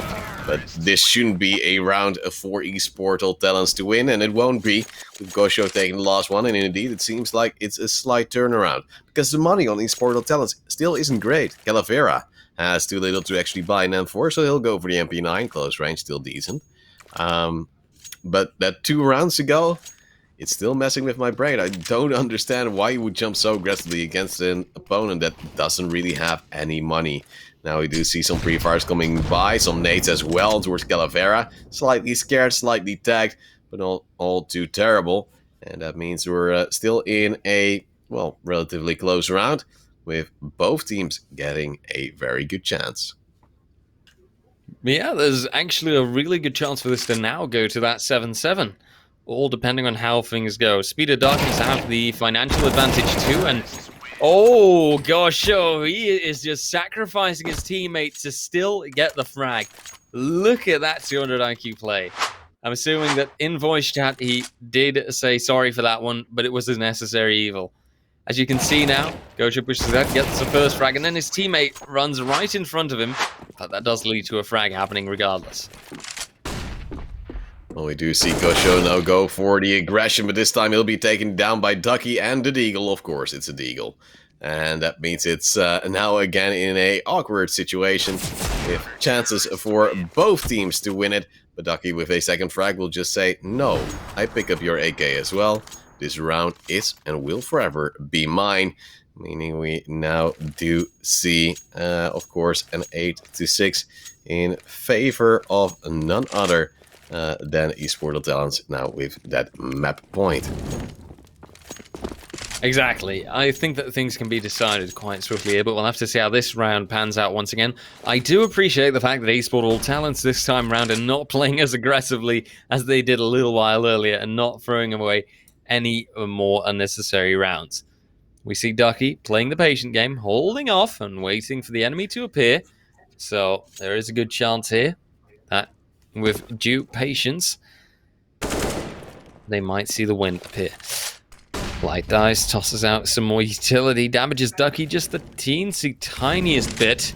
And that molly can be very strong, but the smoke comes down right there to actually cancel it out. It's going to be still a little bit of an awkward scuffle. Gosho with an AWP once more. I really like that. He's going for his safe picks, or at least his comfort picks, because safe it doesn't seem to be as his teammate dies. This really puts a lot of pressure on towards the last remaining Bulgarian player. Throws the smoke so he can actually go for the cross. Looking for a 1v1, but there's a gap there, and there's also a spray from Ducky. 9-6, and these Esport All Talents do manage to bring it all the way to short dust, meaning we'll, of course, see that third map, and both teams can still win it. And what we've seen before is that the team that wins the second map, RJ, is often also the team that has the best shot at winning the third as well. Surprisingly enough, yes. It's a case for momentum, you can say. It's the team that kind of just preserves their winning spirit, their winning stride, and that just decide to kind of push through there, and that just works most of the time. So I do wonder if we're going to see that happen again. So far, it is nice to see a little bit of a breakup from the usual, of course, 2-0 situations that we've seen. So that's a good start. But I also wonder how this third map is going to look, Are we going to see overtime in the end, or is it going to be that dominant show from, obviously, Esport All Talents that we saw just now? I think that Speed of Darkness definitely have the potential to bring it back on that third map, but, well, I want them to play a little bit more smoothly and in a less chaotic manner. They definitely got some solid picks here, and I felt like that was more due to Esport All Talents kind of dropping the ball than it was due to Speed of Darkness playing insanely good or anything. Well, definitely. But going on towards Short Dust, that AWP will most likely be out of the question. Of course, it can be used on the CT side, but I wouldn't really recommend it. You'll really put a lot of, well, pressure on your teammate to perform, as we saw before on this previous map. It didn't really work out for Light Dice, sometimes just peeking a little bit too much. So I would expect more SMGs, of course, some Deagles, and those main rifles, SM4s and AKs to come in. Short Dust, a very quick map most of the time. Sometimes we see a slow wraparound from the T's, but more often than not, it's usually them going for an early plant, as they can actually force the issue there. And the CTs will have to go for a retake. RJ, what's your prediction? Will it be Speed of Darkness, or will it be Sportal Talents? It's a tough one. I think that I'm just going to go with Speed of Darkness purely due to the fact that their performance on the first map impressed me enough for me to believe that they can do it again. I know that Esport All Talents have the momentum playing in their favor, but I think that Speed of Darkness in the end will be the stronger team. All right. I'm going for Esportal Talents, as I said. It is often favored for the team that has won the second map. Thus, I have to stick to what I've just said before, as Ducky almost gets pushed off the edge by his teammate. That's always a good start. And now we'll see a little bit of an awkward fight, as one player is on the edge, and he usually has the high ground. As Light Dice already has a clean fight and win in the bag. It's going to be Ducky falling most likely soon. It's going to be Speed of Darkness, at least being able to decide the starting side. And, well, then I'm a little bit flustered. Which one would you go for, RJ? I dare to say maybe go for the T side. I mean, it could work. It would be a bold strategy, but I think that there is actually a chance, yeah, if that T side could work out. It looks like they are just sticking on the CT side, though. They want to play it safe and play it patient. But yeah, I think that one of the things that plays in the favor of the T's on Short Dust is the fact that they can actually get to the bomb site quite swiftly. You can see it as well right now, 2-3 seconds have passed and the bomb is already practically on the site. So that forces the lads from the CT side to also respond really quickly, and that means that they don't really have a lot of time to, for example, deny a bomb plant, and that also means that they are going to quite swiftly have to play it on retake.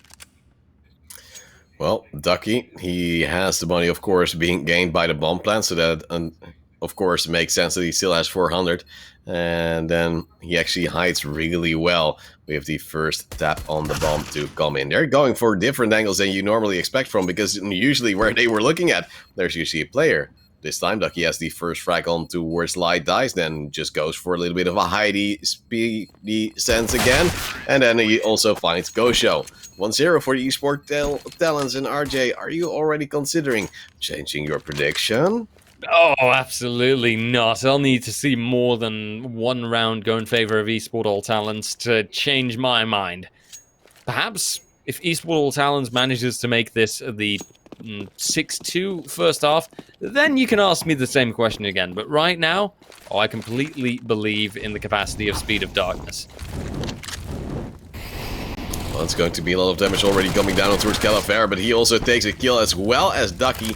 McTens doing the work, and it's now 2-0 for the Esportal Talents. Now up against Pistols, it seems, once more. Speed of Darkness not really forcing for a proper buy, and that will slow them down significantly. But it's something we've seen them do a few times before as well.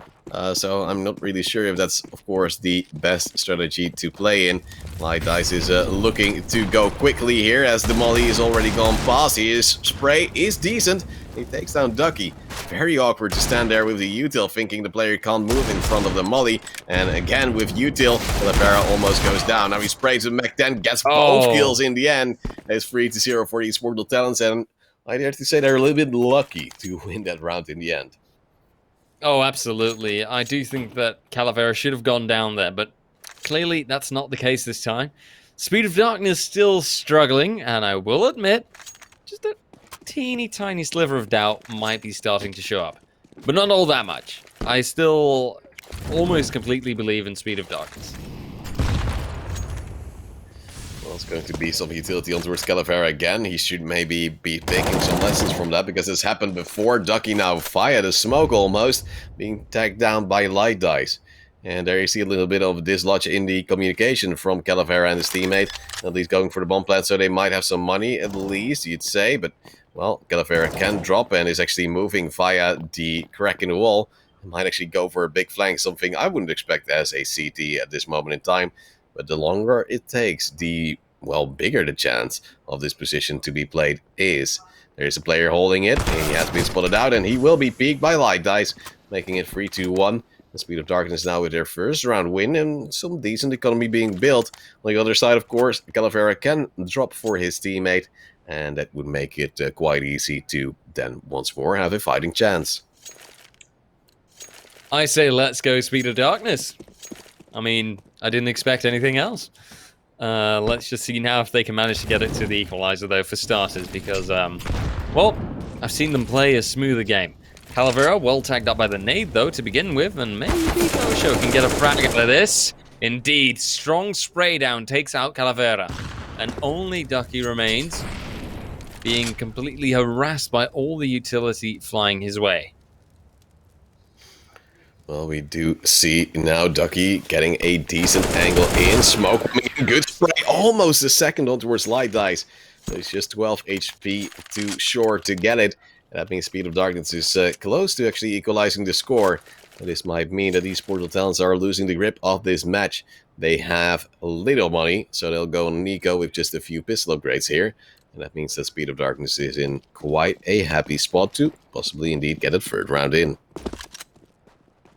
Indeed. And oh, this did not really go that well, although Light Dice and Gosho are quite well tagged up, and Calavera now gets that frag in. Never mind, I take it back.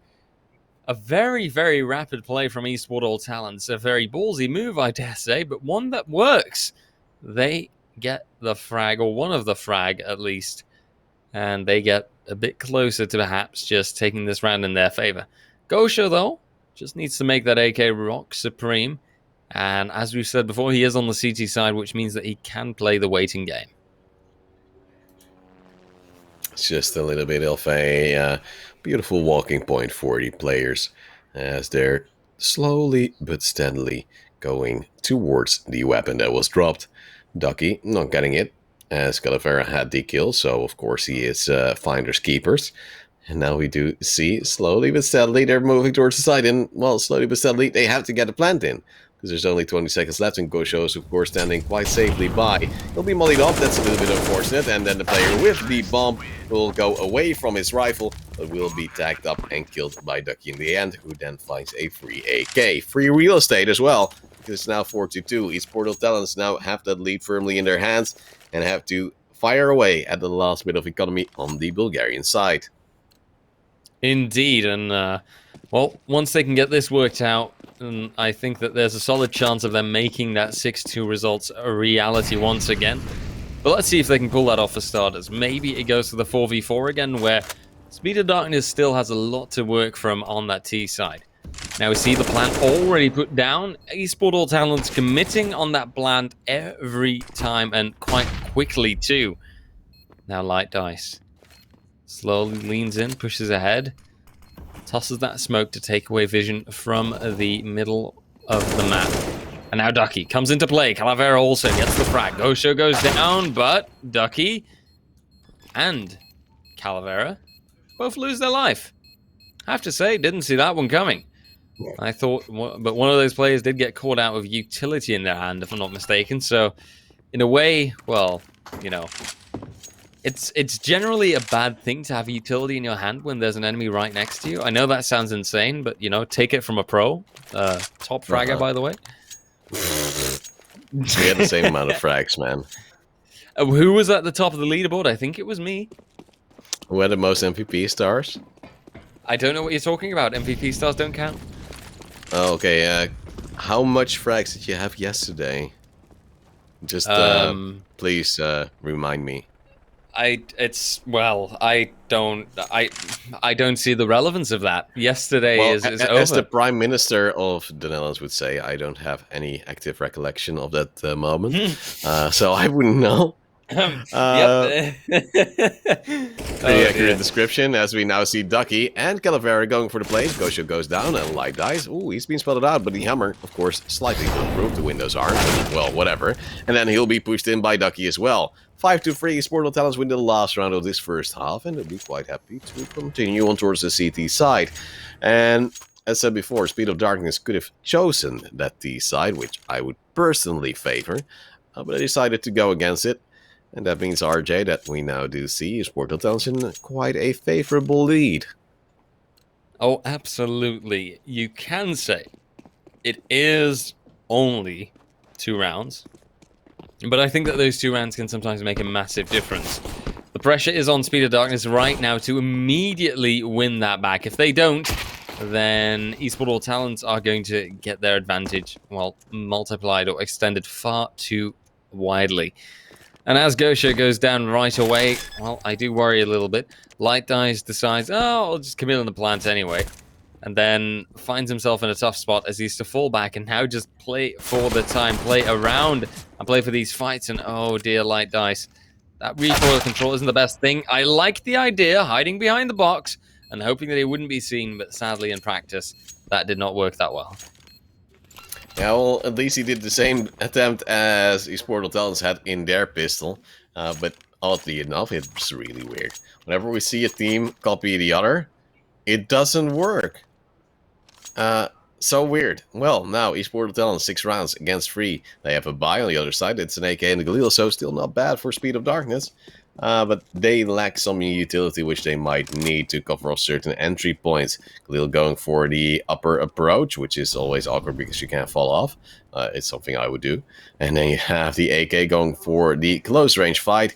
With Calavera holding an off angle from spawn, knowing they do really seem to like to go for that big wraparound. And don't quick switch this much, man, and you're really scaring me. And the players are soon moving by. That's the first frag already, and the second one has been spotted out. It should be a peek from Ducky. He's saying, oh, I have the bomb here. I'm in a great spot, but the palm tree almost bulletproof, and Calavera can just jump around it. And that seems to be a 7-3 for the Polish side. Indeed, and Esportal Talents only 2 rounds away now from getting that spot in what I believe to be the semi-final. So yeah, it's all up for grabs. I think that right now they might actually just win this. Speed of Darkness seems to be too far behind. Oh, great volley there from Ducky as the Hummer is now being burned to bits. Very unfortunate there for the mechanic that has to fix it. Good spray though on towards Light Dice, brings it in towards the 2v1 where Gosho is trying to hold off this bomb. Good one, the gun towards Calavera. Now they know exactly where he is. No real utility though for Ducky, but the spray, it is there. And this will be, after the defuse, the 8th round for Esportal Talents. Meaning this that they now only need 1 more and then they win the series. RJ, could you please remind the people at home who predicted the Esportal Talents win here?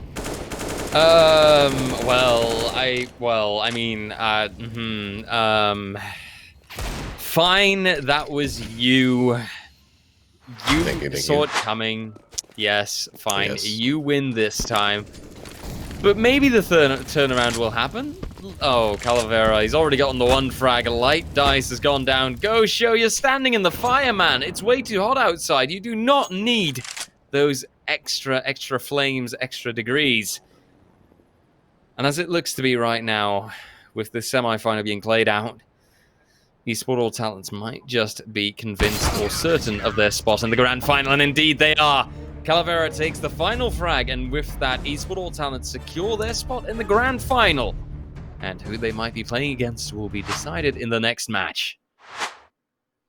And of course, it's quite a decent step here for the Esportal Talents, first being 1 map down and then clawing your way back into victory. But of course, seeing the map Calavera on that map machine really gave them a lot of confidence in towards the second one. They said, if we lose the first one, no problem whatsoever. We can still bring it back.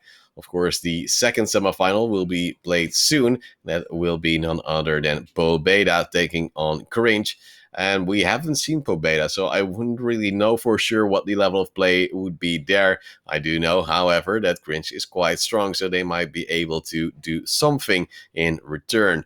RJ, do you have a certain favorite from that lineup already? You can also judge by names. I mean, I'm just looking at those past results. As you said, of course, you haven't seen Pobeda yet, but Pobeda's gotten 2-0 so far. You know, first in obviously the round one of this bracket, and then in the quarterfinals as well. And Cringe, they have had 1-2-1 and 1-2-0. But of course, Cringe does, you know, in a vague sense, remind me of my own acronym of course, RJ. So I'm tied here. I'm torn up. It could be both, but I think I'm just going to go with the statistics. I think that Pobeda has the better chances here, just purely based on the 2-2-0s that they won. All right. Well, then I'll just go to disagree with you and go for Cringe because I like the name, Okay. not the RJ part, because then you can like easily find something. Oh yeah, Trovo Titans. There is a T in my name and an I and an A and an R as well. So yeah, I really Wow. like it. No, I can Fine. pull that one as well, RJ. It's quite easy, but I'm not going to. Unbelievable. So that's just gonna be a little bit of the mind game there for you, darling. I'm really hoping that you'll maybe find your way into a proper prediction here. Then going on towards the final, we don't know who it will be. We'll go to a 5-minute break, and then we'll be back with the second semi-final. See you in just a bit.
Ladies and gentlemen, welcome back to the Trovo Titans Birthday Bash, as we're getting very close to the grand final of our CSGO Wingman finals.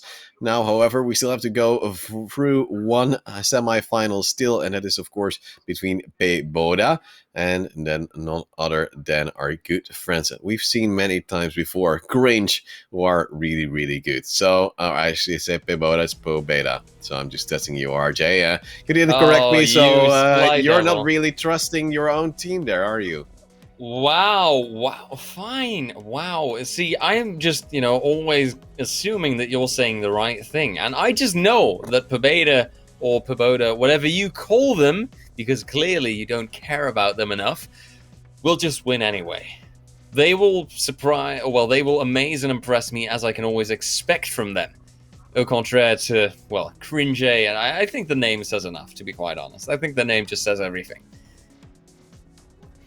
Well, you can say that, but I just believe in my boys. They've just racked up another of their opponents, and if they can't take down New Tiki, then they can't take down everyone. So, you know how it is, RJ. You can cast them aside all you want, but they'll just come back stronger. And that's just my cup of tea. Well, I would like to ask you, what do you think the strength is of Pobeda? But, well, we don't know because we haven't seen them play. But you could say, of course, just like you said before, they've won 2-0, 2-0, so they might be in a very good shape to take another 2-0 and then go to the final and lose 2-0. But you never know. Sometimes you can go from 0 to hero, just not in a single elimination bracket, can you? No, okay, fair point. Not in a single elimination bracket, indeed. But honestly, though, I think that there's a good potential chance for them. I think that, they might just be consistent. They might just continue in that trend. But it all depends, really, how well they face off against their opponent. All the jokes aside, they are an unknown factor. Cringe have proven themselves. But I think that the thing is, with almost all the teams participating, all the duos in this tournament, I feel like all of them have shown that they can have very hit and miss performance every now and then. I think that it's hard to really say consistently, this team, these guys are just going to destroy and eliminate everyone. I haven't seen any one team so far that made me think, okay, they completely wrecked their opponents. Well, I dare to say that we did see some very consistent play from the side of Cringe on the more usual maps. So you'd say like a Train, Nuke, Inferno, maybe Overpass as well. But when they went to Pitstop, which is of course a little bit of an awkward map, which the players don't really know that well, there is a chance that of course that might actually go against your usual playstyle. So that might be a little bit of a more difficult thing to play in. Is there a single map you still like to see today? For me, it would be Overpass. I was actually going to say Lake, just because it's such a wild map, and yeah, I just want to see Lake. But I think that it's time to actually see, what maps it might just be, because, first it's time to see the bracket. Obviously, we know one thing for sure: Esports All Talents, they are already in the grand final. And now everything's going to be decided. Pabeda versus Cringe, they are going to be facing off against each other to decide who goes into that grand final. And, I'm really curious. You are absolutely convinced that it's going to be Cringe. I just believe in Pabeda. Well, let's see the maps on the map machine with our trusty handy chicken soon, and then maybe we'll see that lake as one of the primary maps. If it's going to a third, you'd never know, because you said yourself, Beta, really good at winning those 2-0s. Well, chicken, hit the thing, and then we'll see what's gonna happen soon. Vertigo itself wouldn't be too bad either, because we've seen that into some interesting things. And you're being treated here, RJ. It's Lake, Train, and then Nuke. So no Overpass for me, but a Lake for you makes you most likely quite happy. Yes, absolutely. It's the map that I was hoping for. And look at this, right up there as the first map in the machine. I couldn't have hoped for anything better. Train, though, I'll also quite enjoy. Train is just a solid map to play as well. That's the one that we played our match on. And, I have to say, I definitely played a lot better than I did on Lake earlier, yesterday. So, Train definitely has my vote as well. I'm really excited to see all of these maps, to be honest. Well, maybe you have just a little bit of a coaching session from your boy Tulder Papi. You might be great at Lake as well. You're planting. Amazing. So I think there's nothing more to teach you. I'm really curious to see what the teams will bring. We saw actually Lake, I think, once already in this tournament, and we saw mainly a lot of focus on towards water and the boathouse itself, rather than players actually going the long way around, as you might sometimes see in your random online games. Just a little bit of a more quick play, sometimes a bomb plant. But of course, a bomb plant, you only want to do that at the end of a round due to you being completely exposed to the elements. Every angle around you is covered by windows which can be shot through, and there can be a player coming from downstairs, upstairs, and you can just be in a world of trouble. So I think most likely we won't see a lot of plants, but we'll see a lot of quick frags to come in. Oh, absolutely. The only thing that's helped me out there when I did try to plant was just the smoke that I tossed down myself to just deny vision for the enemies and then go for the plant regardless. Problem then is usually by the time you've planted, well, the enemies are already going to be there. They'll already be inside the house waiting for you to come out of the smoke somewhere, and then they'll still get the drop on you anyway and get the frag. But let's just see, time for that knife, and time to see if it is either Pobeda or Cringe deciding where they start. Xerox now, he goes for the stab, and successful he is, as Cringe take the knife round, and they get to decide where they start off this adventure. Well, this is a very solid, at least mental edge, but I'm not really sure what you decide to go for here. I'm trying to think of things why a certain side would be favored, but it's a pretty level playing field. The only thing we've noticed is that if you instantly go for the plant, as you said, with a smoke, you might actually get a decent angle and time for yourself, because your teammate can actually focus on the opponents that are trying to hunt you down, or at least the planter. But it's really hard, like especially in the first round. Cringe just really needs to force close range battles, because those Glocks, they don't really work as well as the USPs on range. And oh, actually Pobeda has a player that played in that Fury game, Celeste. Yeah, we know him really well because he whooped our asses, and he's still going for the big bucks. Yeah, he is just going for the, double trouble, I guess, in a sense. Just going for all the money possible. And with the shots that he's hitting right now, it seems to also be possible. He gets the frag, and both of them even. And I think that, well, with that, Pobeda have made the good start that I expected them to. I couldn't have made or wished it to be any different. Well, he actually bought a diffuse kit on the first round, which is concerning to say the least. Now shoots out a few windows, so he might actually give the ID that he might be going for a juicy rotate, but as EDX takes down his teammate, it's all on towards Soleil, who is now trying to fight his way from the water, which is a hard place to then rotate back towards the side from, because there's only a few places you can actually jump up. Then, of course, followed by another Deagle headshot from EDX. It's now 1-2-1, and Cringe has retaken that, of course, disadvantage and put it into their own favor. And, well, that means AKs for them, Scout for Zen, and Saleh on a USP as he's trying to save. A lot of flashes going down, a lot of outside pressure being put forth. And EDX now has spotted the first player. That's, I believe, the player with just a USP who was trying to bait for his teammate.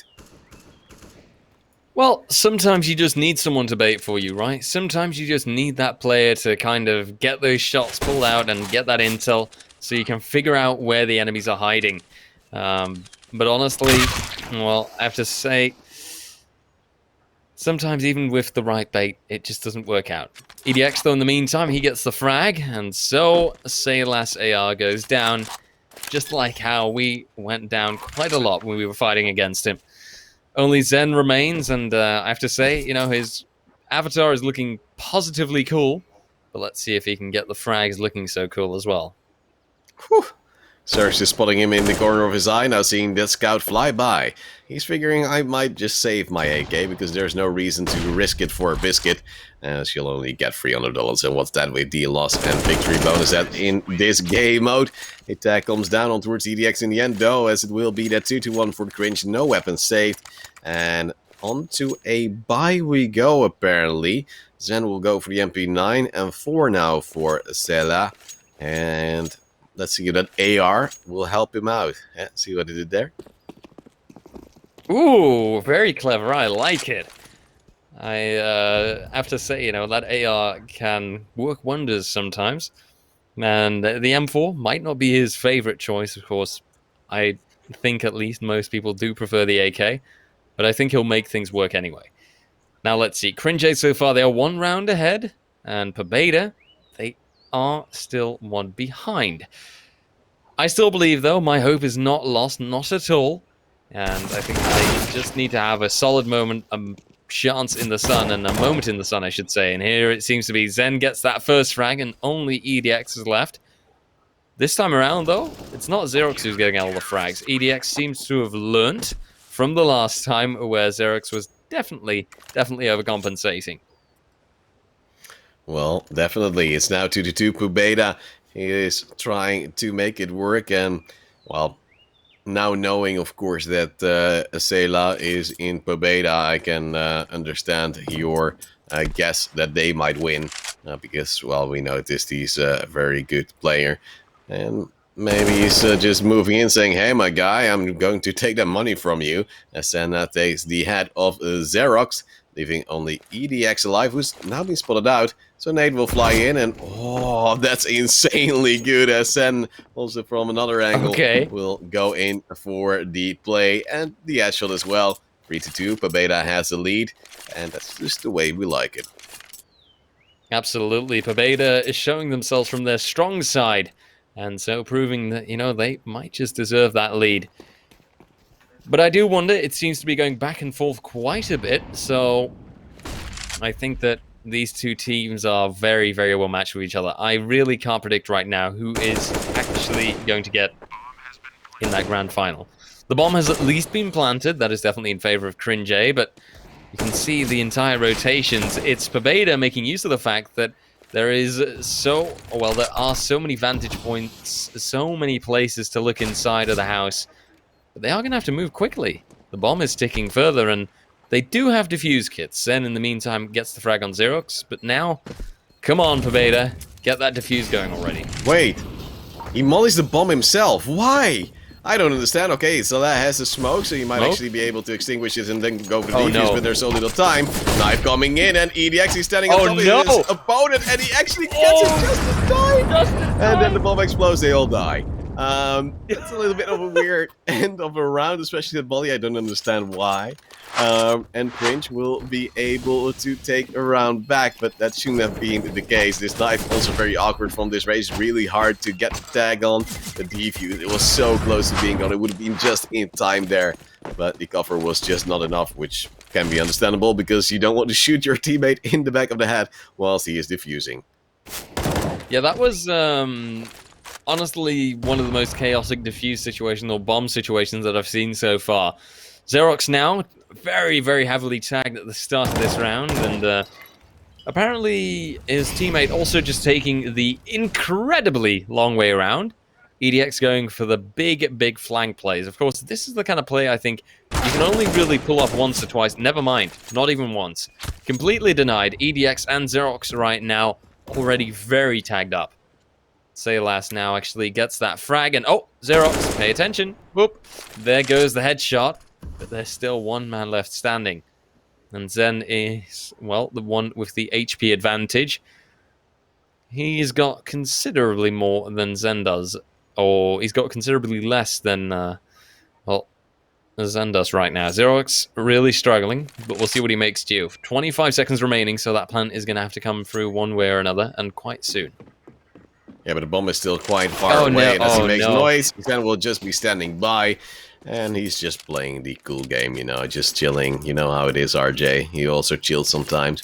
And that is now another round for Pobeda. Last round of the first half could mean will be on even Stevens, as Pobeda is trying to close it out with a 5-3, but Cringe is, of course, with a Scout and AK, trying to bring it back. EDX is mainly pulling the cards. Xerox not really hitting his mark on this map, and now also not looking the right way, meaning slowly but steadily he'll be chipped away at by the M4, and Zen will take eventually a kill as well. Now the second player being spotted out, Saleh can only burst as long as he can, and then the bullets will be out. and EDX comes away quite safely. And that means that he's now trying to move around, but making a lot of more noise in the water. And they should know where he is. Zen a little bit too scared, however, to stand on that barrier, making EDX survive for a little while longer. Yes, we'll have to see now how they make do. I think that EDX has to... Never mind. I was going to say he has to get the drop on one of them, but he was just... I guess he was just figuring, oh, I'm just going to dip my legs and my feet into the water, get some cool refreshment, deal with the heavy temperatures, but clearly that has also impacted his way of thinking somehow. He, must have just either really been enjoying the view or the dipping his feet into the water. Well, now we do see Saleh with the Glock going for, of course, an aggressive play towards the closer range angle. And then we have EDX trying to move across with the USP in hand. There's a player very far away. That is, of course, Zen. Saleh is standing more close by. But so far, no real damage being dealt until EDX spots the player. But only 2 HP goes away from Zen, who has AP to 50. But now he has nothing. Oh. Let's see, though. He's the last man standing. He can get closer and closer. That close range will always play advantageously. Okay. Look at this madman. I can't believe he actually hit that shot. Now just tossing down he almost the smoke. got a second. Yeah, that was insane. Oh, actually faking out the bomb plant, but it looks like EDX does not take the bait. Now, of course, he has to stick it for realsies. He puts the bomb down, makes noise with the door. That's going to have been heard. And eventually he's spotted out. Now it's a case of playing good old ring around the rosy. He's tagged up, but EDX gets the frag. And so Cringe do manage to go for the defuse and take one round away from Pobeda once again.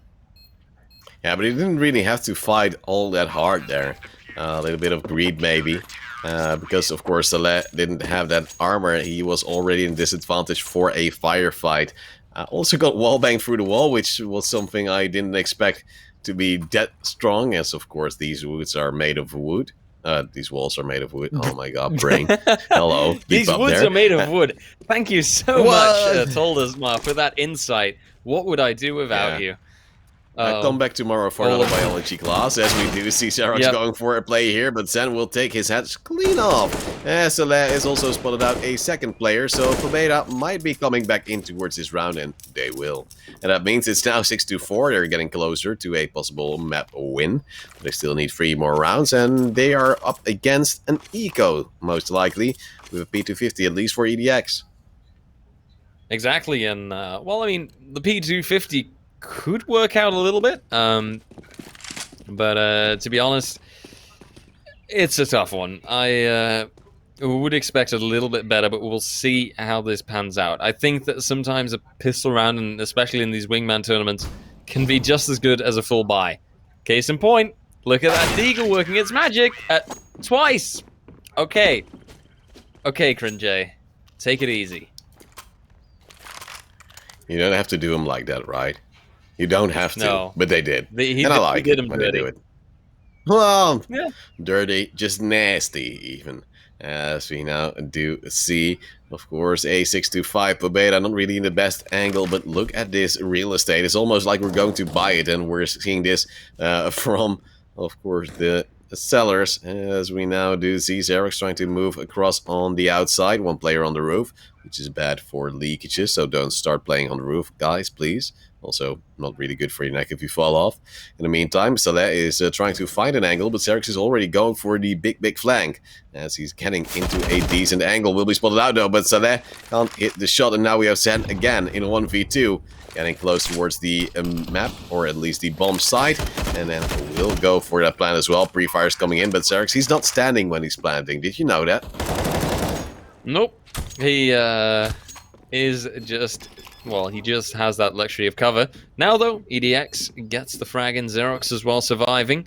And that means that we can actually see the score go to the equals, 6-6. Which means that right now, well, it could be anyone's map.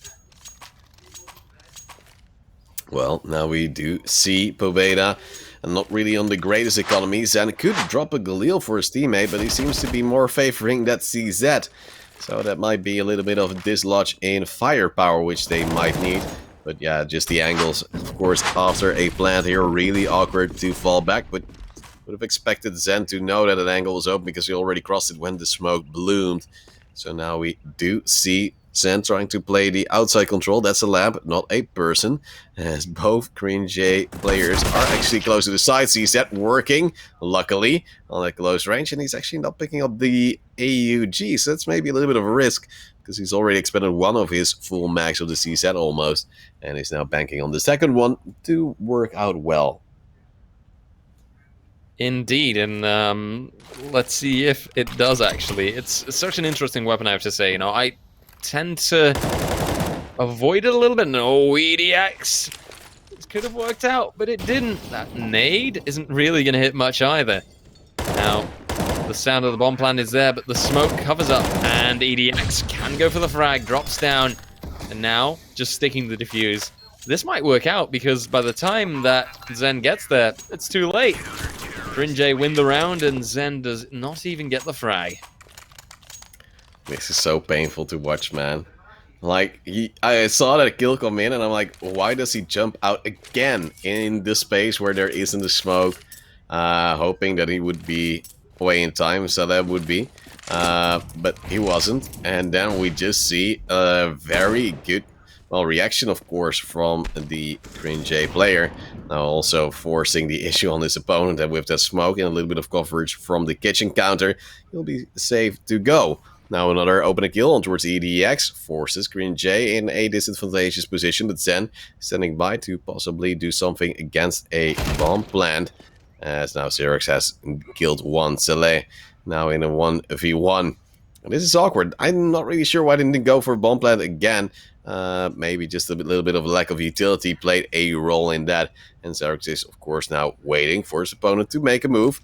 And Saleh will. He's now, of course, focusing on that plan, saying, well, you can call my bluff all day, every day. I'm just going upstairs and sit in this beautiful, almost octangular position. You might be right there. Octangular, that's eight corners. We'd have to do you know, we'd have to do a count there to actually figure that out. But one thing is for sure, one thing I can count is 7-7. That's our scoreline. And that means that things are once again getting incredibly tense as it is leading up to this grand final. Of course, this is still the first map, but honestly, right now, I can't even say anymore. You know, I am obviously rooting for Pobeda. Those, you know, they're my guys, they're my team. I want to see them win here. You're rooting for Cringe. Fair enough. But honestly, can you say right now with any confidence which of the two is going to be? Maybe Cringe, because they got the opening kill here. But, well, we still have Zen alive, and he's made it close more than once. And it seems like the players from Cringe are trying to collapse on towards that bomb position. 1 minute left on the clock, some utility being expended. There's still some in the hands, or at least on the beautiful hips of Zen. And it seems like he's now going for a fight. Not really sure why with a FMS Xerox went for that, but sometimes confidence is just key. And it is now 8-7. Cringe has that map point. And they might actually have a chance to close it out here, RJ. Do you believe in Pobeda still? They at least have 2 AKs.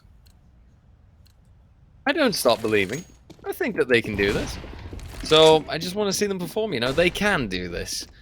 They just need to get those delightful one-taps in and win with the AK. And yeah, just impress me. I think they can do this. And it looks like they're taking the very slow and calm approach. Just setting themselves up in the house.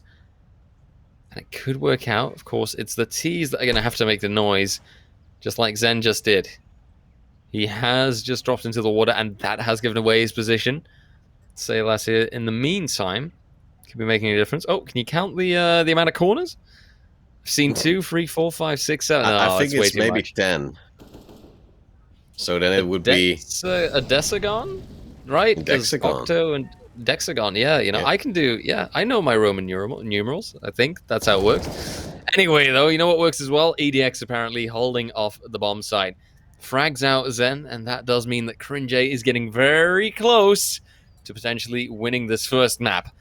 The bomb is also on the ground. That makes things considerably more difficult for Saylas AR. Oh, timing, utility. Yep, that's awkward. Cringe get the round. 9-7 is the score. And the first map has been decided.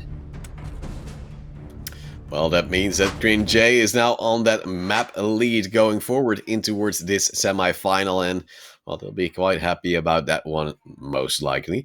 But they shouldn't be counting their money just yet, because, well, there's still a long way to go. RJ, do you believe in a comeback? Oh, I think so. I think it's very much possible, and I think it can all be decided in 2 or 3 rounds. I think this match that we saw just now, well, this map that we saw just now, has proven that things are very close between these two. 9-7 is a result, well, in 2 rounds it could have shifted entirely.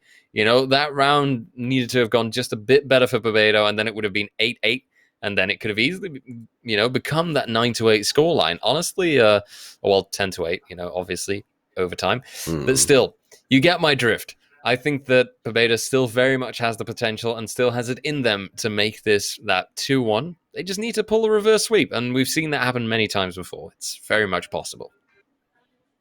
Well, let's see if they can make it happen. 2-1 is the more usual scoreline. Not really for Pobeda, though. They haven't lost a map yet in this playoff bracket.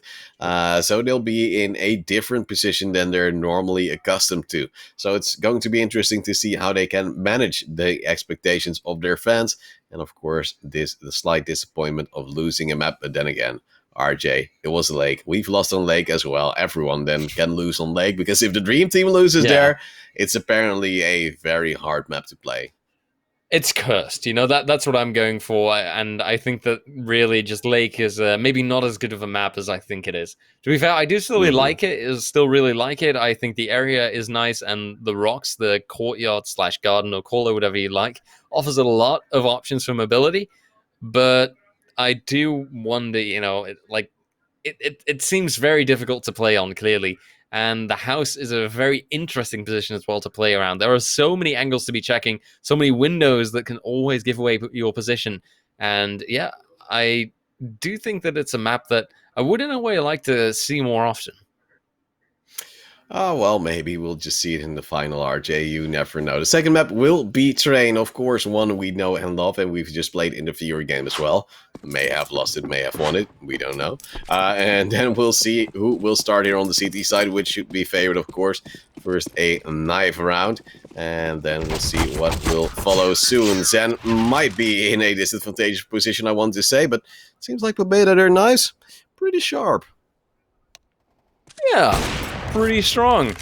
So I'd say that that's a good start, you know, to kick things off and see that see where that side is going to go. How are you feeling about this one? Can you get a score prediction for me?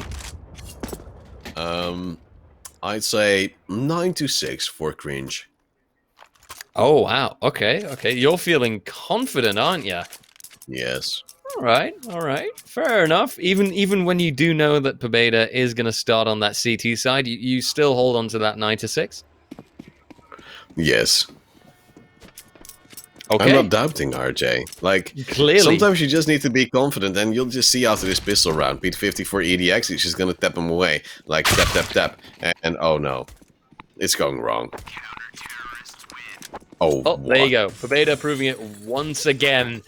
And it's mainly Saylas there with the insane headshots all the way through the smoke as well. Off to a great start, 1-0 right now, and maybe, just maybe, this is one of the many rounds that Pobeda is going to get in this map. Well, that means that Cringe J might have a slight setback, but just like Chris J, whenever he has a setback, he'll just come back stronger, you know. I believe in my good Dutch friend, as Herox will take 2 nades to the face, and also some MP9 bullets that fly by. That means that they'll just say, ah, yeah, it's Nico, we'll get AKs after. You can have this round, it's just very sportsmanlike from Cringe J to not hold up their opponents. And then they'll just now buy and make it work, right, RJ? Do you also believe for me, please? Good luck, buddy. That's the best I can give you.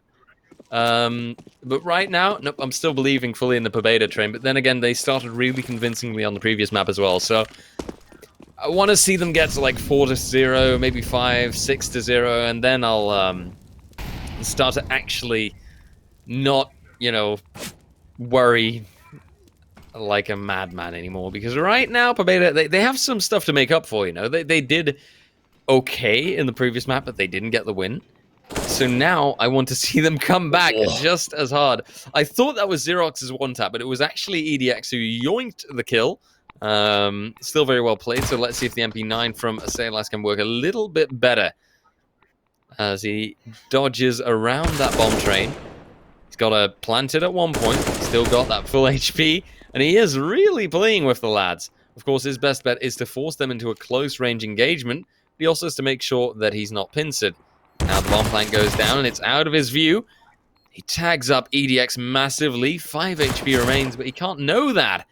And now he should be feeling this pressure. Looks away at the wrong time. Timing, but still gets the frag. And goes for the reload. Maybe he's going to stick this now. Although he doesn't have a smoke. He doesn't have anything to work with. He's going to have to do something soon enough. Well, I think he picked up something from his dead teammate and is now going back towards bomb and saying, no, never mind, I'll just save the armor, save the P250, and make it count another day. At this moment in time, we do now see, of course, that J will get their first round in. They have, on the other side, however, recovered an AK and can now buy an AWP if they want, but Seda will go for an M4, and that means that now it's really even, counting the utility on both sides as well. So I'm curious to see who will be coming out on top right here, because, well, it could still, for me, go either way here. My 96 was just a little bit of confidence, so I could be MRJ, but I'm not too sure about that prediction right now after seeing Pobeda start so well. Say La with the opening kill, and of course the bomb being dropped, and EDX, yeah, he just froze the nade in, but then they know where he is, so he has to reposition, and then they know he will most likely be in A main, so they already take that A main position, which means that this round most likely will go to Pobeda. It does look like it, or maybe not. Say last position given away now. I believe he also made noise. He has spotted EDX there, but now he's going for those shoulder peaks, which aren't working as successfully as he might like. And EDX actually gets the frag.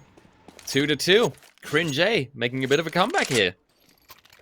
But I don't understand why EDX is already holding an angle to the right, despite just seeing the player on the left there. Maybe expecting his opponent to rotate a little bit sooner rather than later. Now a scout in the hands of Zen. This nade will be thrown away. So maybe some innocent bystander will be hit.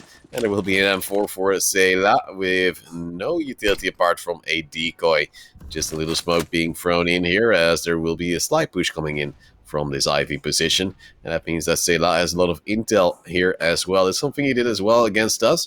Really annoying because we didn't really hold it, and that meant that they sometimes got more intel than we wanted and bargained for. So now the opening kill on towards Xerox has, I believe, spotted a small foot of EDX there. And he's now trying to fall back because he figures he has the better map control now, especially if he plays from the back line. EDX now standing by, expecting this push to come in, as he, of course, watched the VOD against us. And that means it's going to be just a little bit of a waiting game. Now also a timing game. Good spray there, then looking towards main. Still no P coming in from Sela because he knows he can just outtime his opponent. And that means it's now 3-2. Pobeda again in the lead. And Cringe, a big setback because they're also out of money. Yeah. And you know, something that I've learned in all my years of playing and casting Counter-Strike, money's that's quite important. You can buy guns and stuff with it, if you can believe it. So if you don't have money, you're in quite a tough position. Now this nade, as nicely as it did look, it didn't really damage, but it doesn't look like Saylas needs that, at least for one frag. EDX now very, very low HP, but Zen doesn't know this all too sure. He does, however, have bomb control, but the question is, does he know that EDX is so far onto the site? He's fallen back into Pop Dog, but EDX could just as easily know himself. Okay, he has rotated by now. He could be anywhere.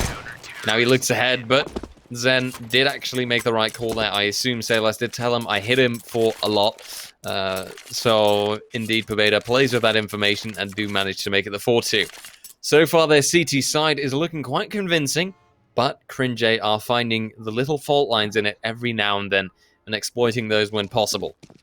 Pobeda rocking a pretty much full loadout. Lots of utility, defuse kits, plenty of stuff to work with. So let's see if they can make it work their magic. Oh, Salas, this is quite an aggressive position. Is this going to be anticipated? It looks a bit like it. Nope, never mind. Xerox was looking all the way down Ivy, not right in front of him. And that means that he does go down. Puts EDX in that 1v2 position, which is not really all that favorable. Not in the slightest.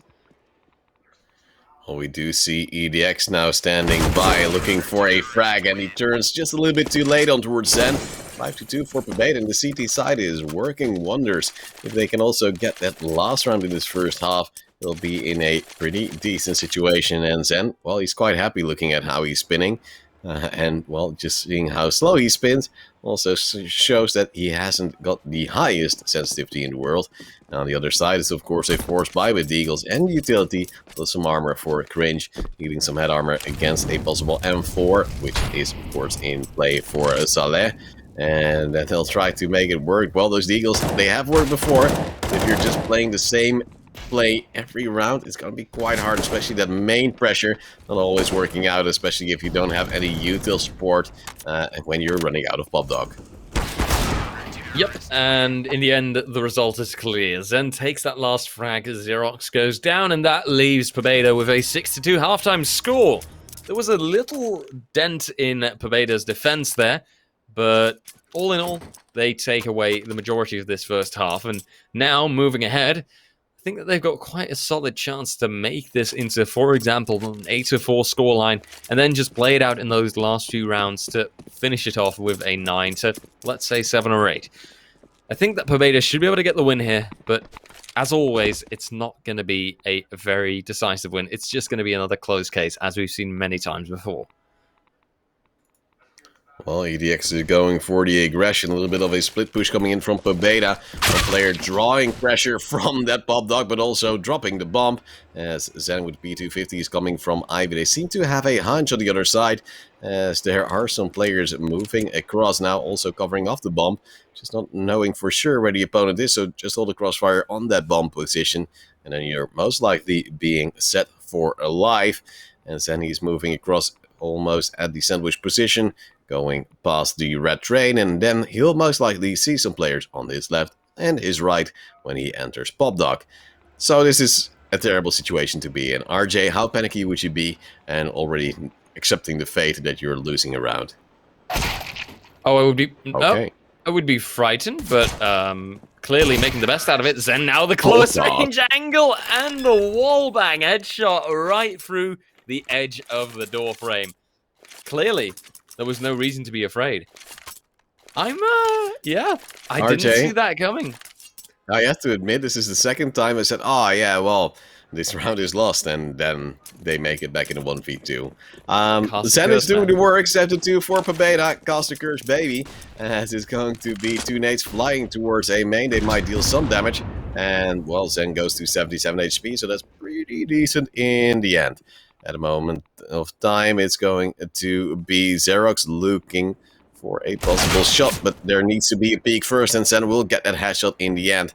Saleh will come with the bomb solo via the Ivy position, have Mach 10 in hand, and without the armor for EDX, the aim punch will be a factor as the Zen almost goes down some steps, being hurt most likely here for that Ivy position, and EDX will be having another shot, but also a shot to the head, meaning it's now map point for Pobeda. We might actually go to a third map.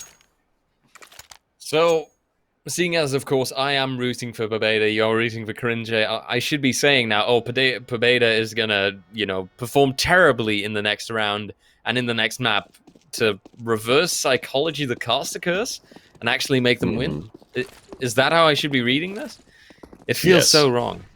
But I do believe, honestly, looking at Pobeda right now, that high-paced Mach 10 from Salas AR can really work wonders. And they've also got Ivy, which is quite open to them. It looks like EDX is actually focused more towards main Pop Dog, for example, although it looks like Xerox is already pushed up quite far into Pop Dog. But they can move through A1, for example, and actually gain quite a lot of ground. But they decide to go via the back line instead. And I just see it happen here at one point that Zen is going to spot one of them and just get the drop on them, and that makes it a 1v2. And, well, that means things will be intensely difficult for Cringe. We'll see now as CLS decides to go for that connector angle. This could be a very strong play once again, depending on the bait coming towards Ivy now. And indeed, we see it happen. Will they anticipate this player coming out of connector? CLS, oh, this was not the time to miss those shots. Nade goes in, and that will hit, I believe. But EDX, in the end, does get the frag. CLS taking it out, but he wins this battle. The MAC-10 reigns supreme, but he has to plant now. Only 10 seconds are left. And eventually, he will commit to the plant, and indeed he does. EDX now pushing up slowly, but this is risky. It's a close-range battle, but CLS was not expecting him this close, this soon. Cringe do get around, but right now, Pobeda is still so far ahead of them, and they can just easily brush this one and even the next one off. It's not a problem. They can just wait it out, and they've even got money enough to just buy all the way through once again. Well, it's going to be Pobeda still in a very good position, but, well, RJ, Cringe is now building a little bit of a snowball that's starting to roll and roll and roll down a slippery slope, and or maybe a snowy slope, because then it actually increases in size. Slippery slope, it just slides off. In the meantime, we just see some utility fly out. Xerox gets a headshot quite quickly, as EDX will then also be taken down. I take everything back. It's Pobeda with a 9-2-3 win, and I should not predict again, RJ. I think it's better that way. It's okay. It's okay. You know, you tried your best. And it's just clear that Pobeda wants to give us that spectacular triple map situation that we both like so much, and that gives us the most viewing pleasure. And, you know, I admire them for that. I appreciate them for that. So, honestly, you know, props to them. Keep it up. And I'm really excited to see how this final third map is going to be in this best of 3. Because right now, I'm leaning towards Pobeda. You know, just purely momentum-wise, they have played really strongly and shown Cringe who's the boss on Train. Yes. So I think that they can just push this through. I think that it might all just, well, be very swiftly decided on that third map coming up. Well, RJ, I unfortunately have to admit, I said before, winning the second map often nets you the grand win. So I'm going for Pobeda as well. And of course, this is not a way to double caster curse and reverse sweep it. But I won't admit a single thing, RJ. You know me too well. I wouldn't do such a thing. You know, never. I love Pobeda as well. I've been rooting for them from the start. And of course, with Selah beating us on the viewer game, he should be able to beat here Cringe as well. And then go on to the final. Then play for, of course, the big prize, which is 160 Titan points. And, of course, 1,600 euros on top. So I think that's a pretty stacked reward for the players to come. But first, you have to win, of course, in that grand final against none other than the Trovo Titans. First, though, let's decide on Nuke, who will be going to the final. Pobeda and Cringe now starting to step again. Pobeda usually stronger on the knives, and they are again. So they are most likely starting on the CT side, which is highly favored here on the Wingman version of Nuke. And RJ, do you have any advice to your lovebirds? Oh, my lovebirds. Oh, Lord, don't let my girlfriend hear that. I think that Pobeda just has to stick to their strengths now, rely on a player like Zen to hit some crazy shots, and just make the best out of it, really. They do get the, well, positive side. They, I think, are going to stay, and indeed they do, on the CT side. And that already is going to play quite a lot in their favor. We've discussed this before. The CT side of Nuke on Wingman is, well, it is favored, and I think that the T side is kind of the problem there, right? You see the CT side. They can push ahead. They just go onto the B side. Boom. They're already there. They see one door open. Okay, the player has to force through, and Zine, he can just push right ahead, wait for the player to come out of the smoke. In case in point, Xerox goes down. Already one player down. And so EDX is left all by himself.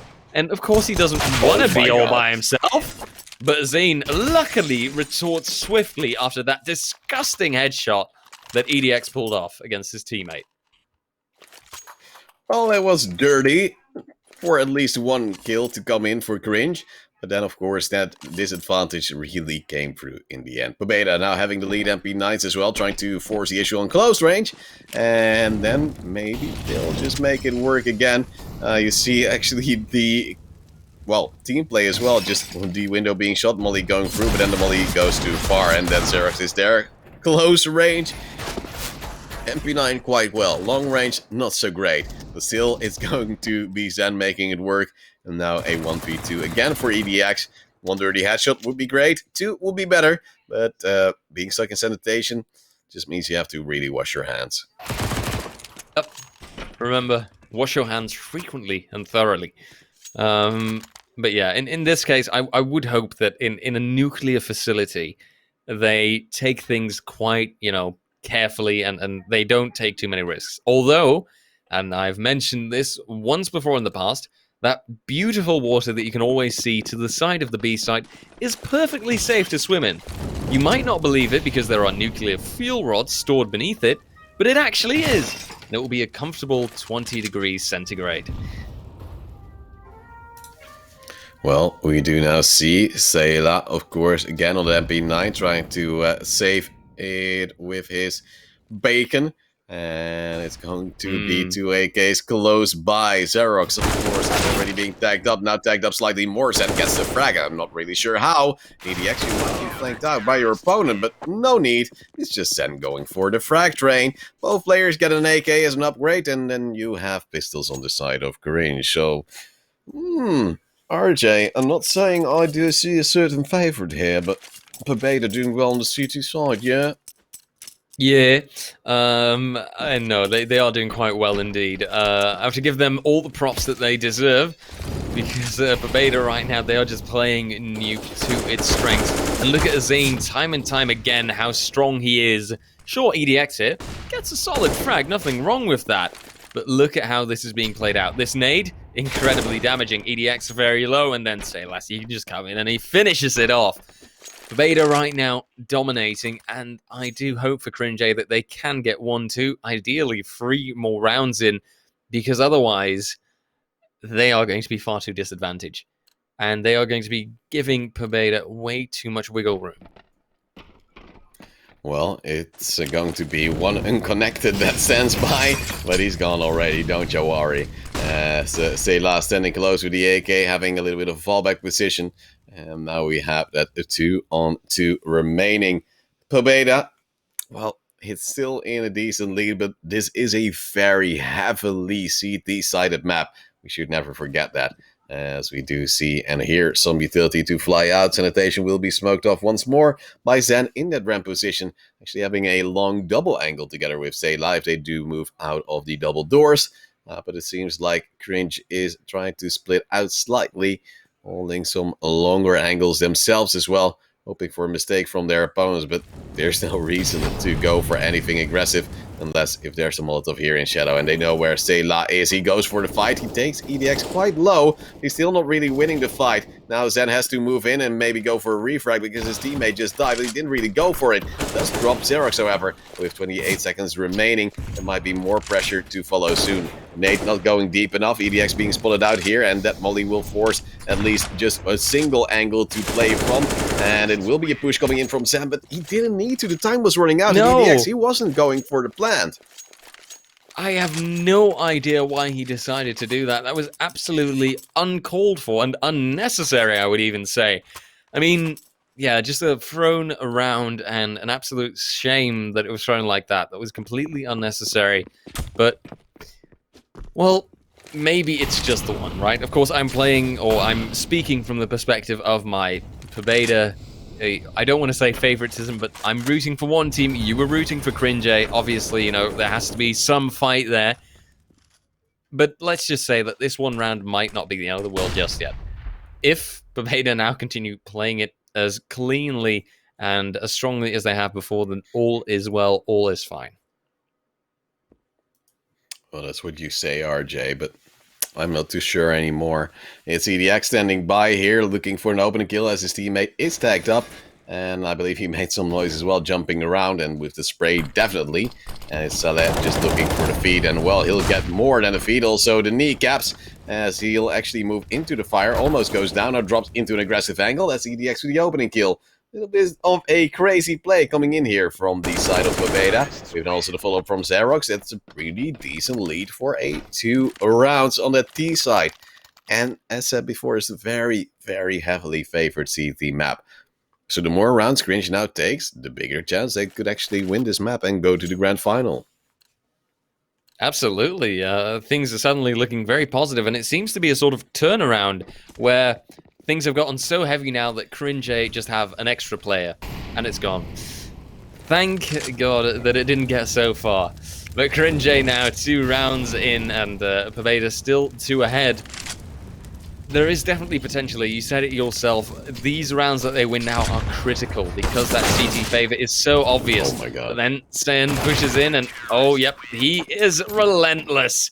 Frags them out, makes it 5-2, and Pobeda seemingly back on the map. And they can also recover 2 AKs. That is quite painful for Cringe to have given that away to them.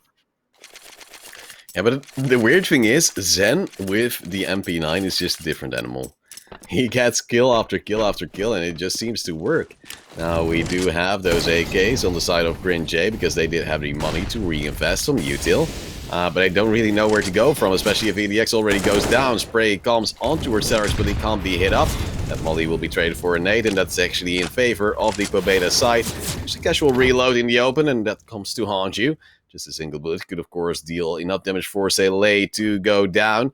Xerox himself is only on 24 HP as well. Bomb dropped on towards the side. It seemed to be a planned rush to come in, but that's one tap comes in from Sela, and that means it's now 6-2 for Pobeda. Oh, that's a nice rhyme.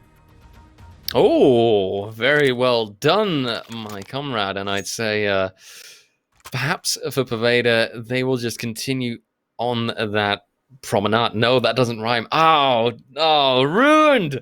Right, never mind. Fired. Yep, you get the rhyme and you win. Fine.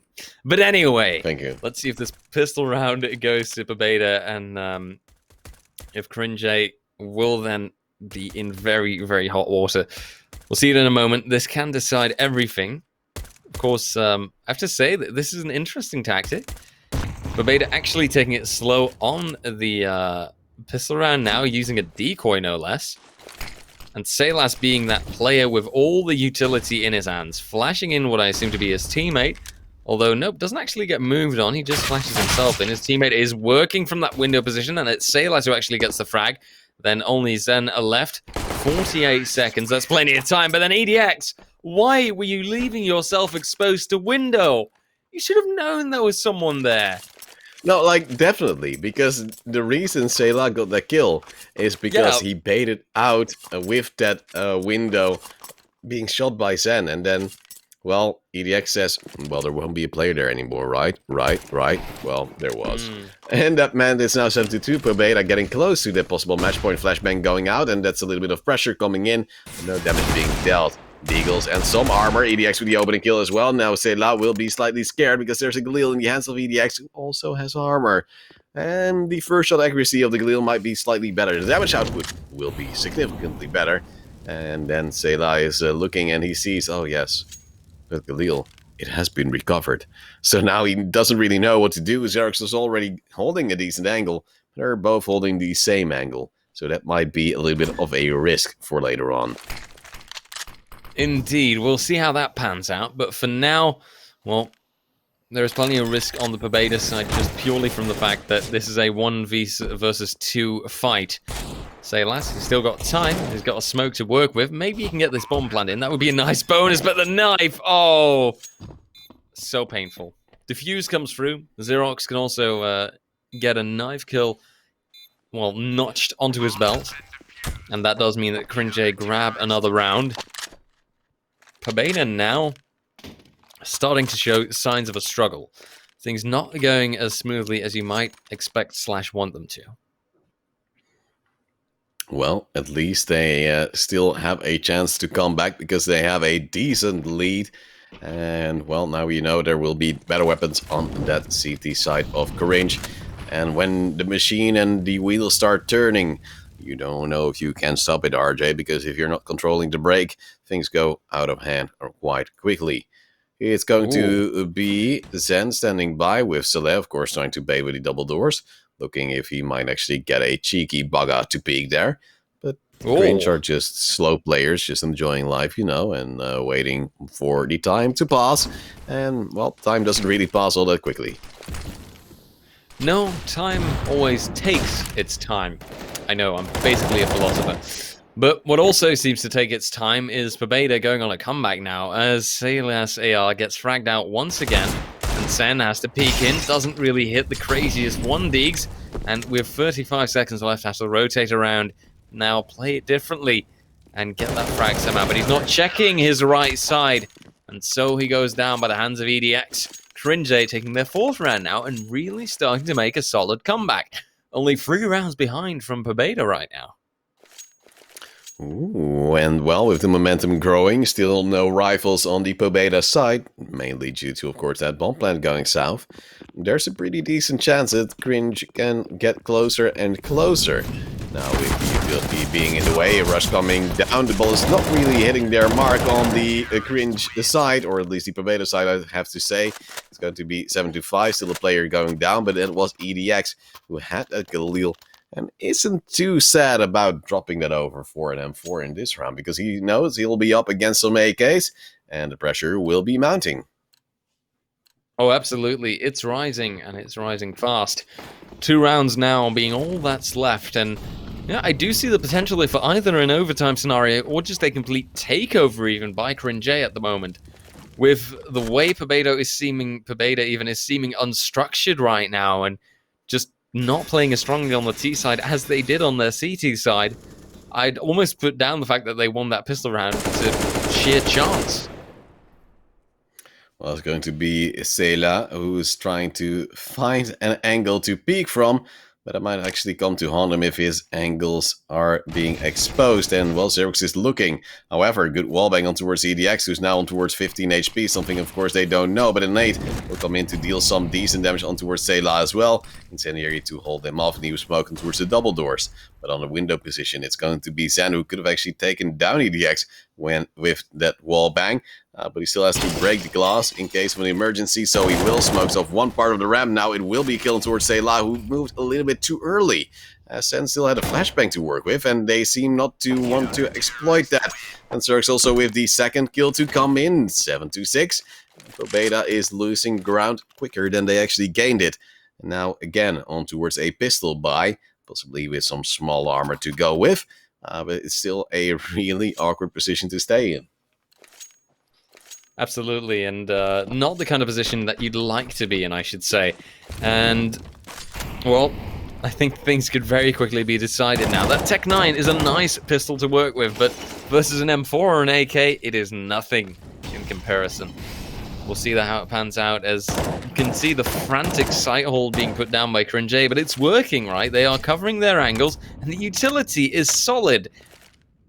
Zen now also tagged up quite severely, I believe. And in the meantime, Saylas is just trying to find his way around. Sen being peeked in by EDX, just the crab walk to make it work. And that means it's now only Sayla alive against 2. That's still quite a, well, maybe insurmountable task with still some utility, attack 9 and armor, but a long angle being held by EDX. Well, we've seen this before, that's just the way he goes for a plant, but maybe he'll just rush out this time around. Flashbang being thrown, but EDX holding the angle, 7-7, and we're currently at a draw. Looking for the team to first get towards the map and match point, and then possibly finish things off. And that's the question right now. Who is going to be finishing things off on this map? I can honestly, once again, see it go both ways. But the question is it this time going to be Pobeda that turn things around? They do have those 2 AKs. That is plenty to work with. But are they going to be successful? That T side is very, very challenging. They would need only 1 round to now force it to at least go to overtime. But ideally, you don't want it to go to overtime. You just want to get the win now and get this sorted. Get your final spot in your pocket and work from there. In the meantime, it's just waiting for the first fight to come in. We do see the bullets fly by, but not really a lot of fire coming back from the Grinch side. Buying their time, hoping that they can just make it work when the push comes in, because they've been really good at holding that off, just making sure they don't show their positions a little bit earlier than they should. Now it's Smoke again, the usual Smoke. Nate flying in though to deal some damage on towards Saleh, but I think San has seen the trajectory of that nade and knows where one of the players is. Going through the smoke is Saleh. He takes out Xerx, and now they weren't expecting it. Now we do see the match point for Pobeda, as Saleh has that opening frag. Yet we should not forget, Cringe can come back and bring it to overtime. That would make things even scarier. And so it seems that everything goes down to this round. I'm of course delighted to see Pobeda getting that one in, but this can still go anyway. I'm not confident in Pobeda anymore. I want to see them really just get that initial frag, get that first peek in. Xerox there in the danger zone. Those shots almost hit him, but flew right past. Oh, Saylas even managed to get a bit of a leg tag on EDX there. The door is long gone, but the bomb is not planted just yet. Well, sometimes it's a little bit of a change, but you saw that little bit of a change as well with Saleh saying, I'll just sneak past the smoke, my teammate is distracting and we should be good to go, and they were. It is now still a 2-on-2. It's Saleh looking for an angle to fight. He doesn't know where the players are, but then just goes for his usual util. EDX goes down, set with a double kill. Pobeda brings it home in the end with a 9-7, so he won't go to overtime. It's going to be the 2-0 Legends, who actually lost a map for the first time. But RJ, they can handle that, and you were right. In the end, I have to admit it. You were also the top fragger, but I was the MVP. And it seems like we're now seeing that Pobeda is going to be challenging eSportal talents in that grand final to see who will take home the big bucks and who will take home the slightly less big bucks. But, well, that's just a little bit of a change, of course, that has to be in there, RJ. I think so far it seemed to be like a really scary close game. Cringe could have maybe close it out if they played a little bit cleaner, but we'll then go for a small break ourselves now. When we're back, of course, we'll be ready with that grand final to come. eSportal Talents taking on Pobeda in just a bit.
Welcome back to the Trovo Titans Birthday Bash as we're getting ready for our grand finale of the CSGO Wingman Finals.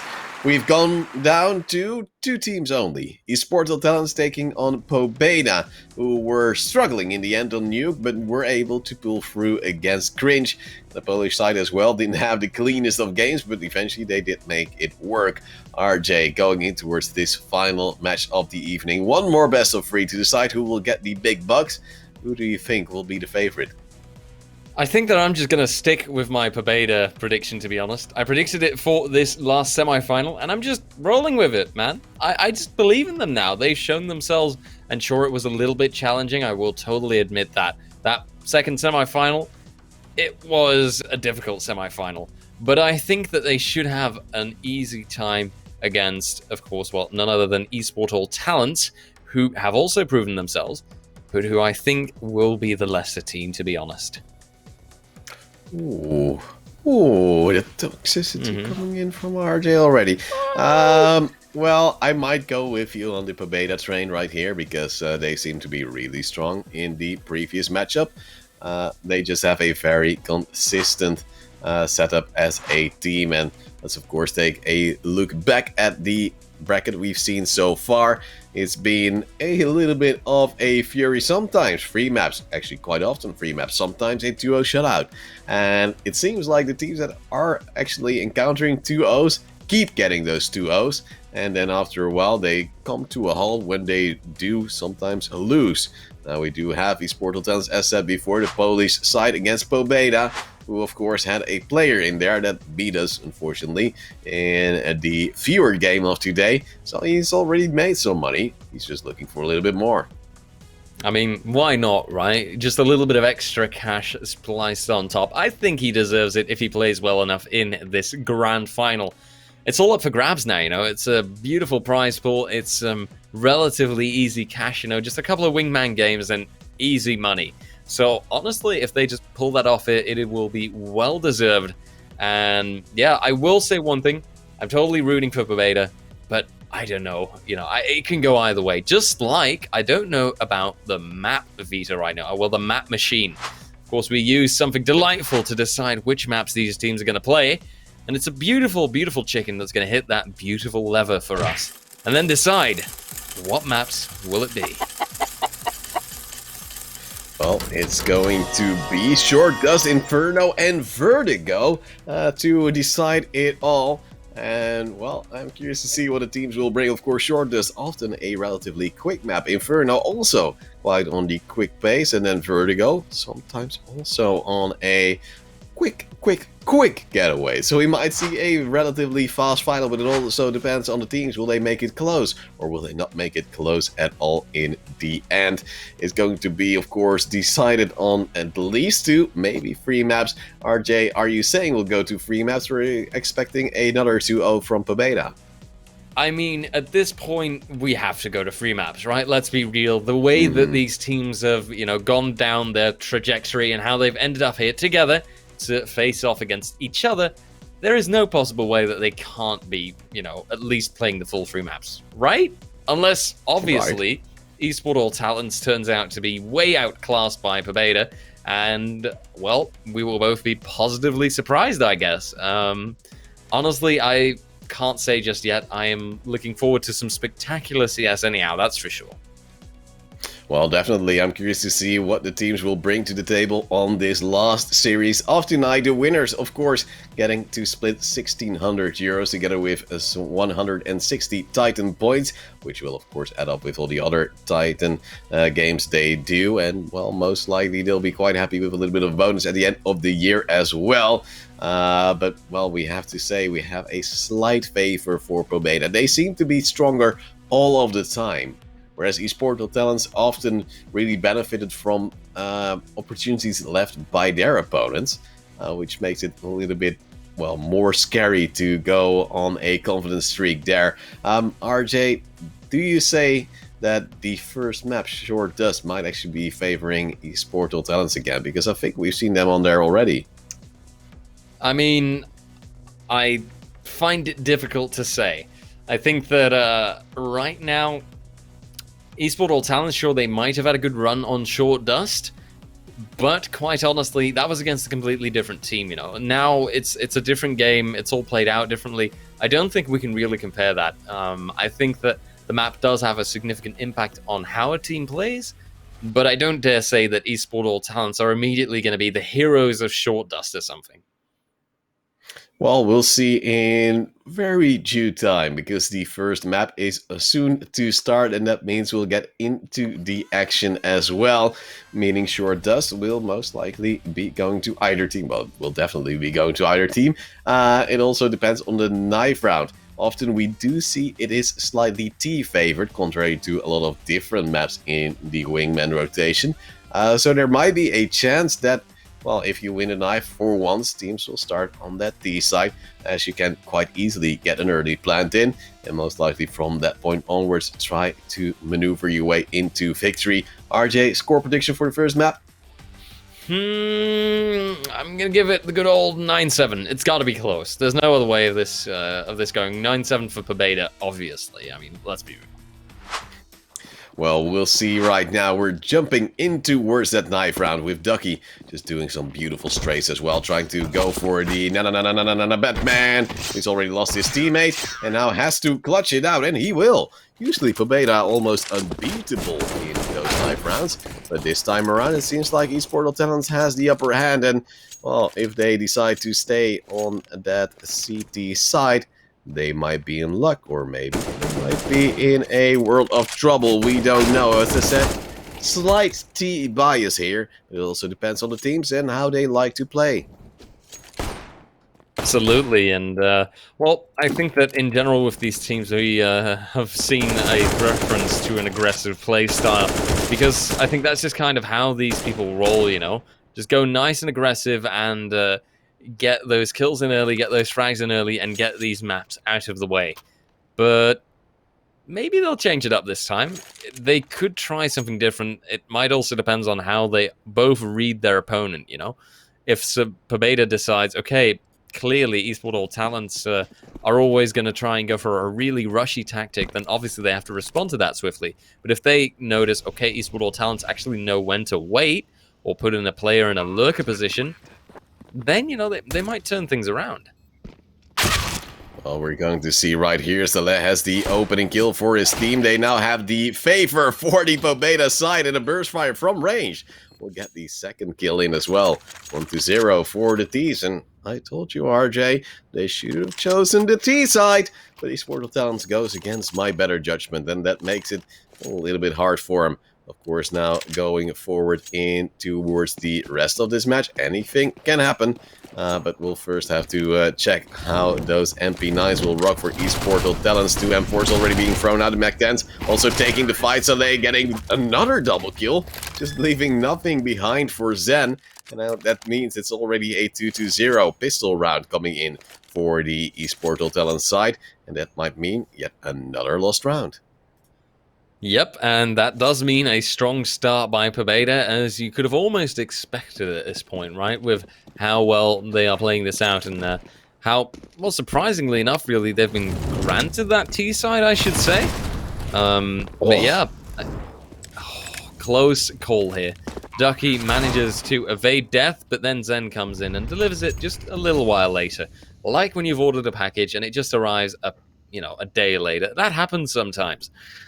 But so, Calavera is the last man left standing, can tag up Salias, but sadly can't do much more than tag, as Calavera has to fall back and now is kind of, well, circling around this bomb site, realizing, well, I can't really go for a defuse because they'll shoot me. So what am I going to do? Well, go for a defuse and then be shot. Oh, wait, that's exactly what you said. Oh. Zen will get a last kill on towards him, and that means he'll most likely, and indeed, will upgrade for that AK. He doesn't care about the SMG, man. That's dirty. And then he's also saying, hey, Saleh, you might want to upgrade as well, mon frère. Because I think Saleh sounds very French, so I'm trying to make him sound French. Yeah. And, well, we'll see. 2 M4s on the other side, though. The usual util flying out. Zen with a really, really good flashbang on towards close range of Calavera. Good spray on towards Ducky. And Saleh says, merci beaucoup. I take the Mech 10 frag on a low HP player, and that will now mean 4-0 for Pobeda. They're speedrunning things, baby. I did a quick background check on your call for a French player, by the way. I'm seeing a lot of Russian on his Steam profile, so... Lies. All lies. Yeah, I'm gonna hazard a guess here that he might not actually be, he might not actually be French. I'm sorry. But it's okay. You can't always be right.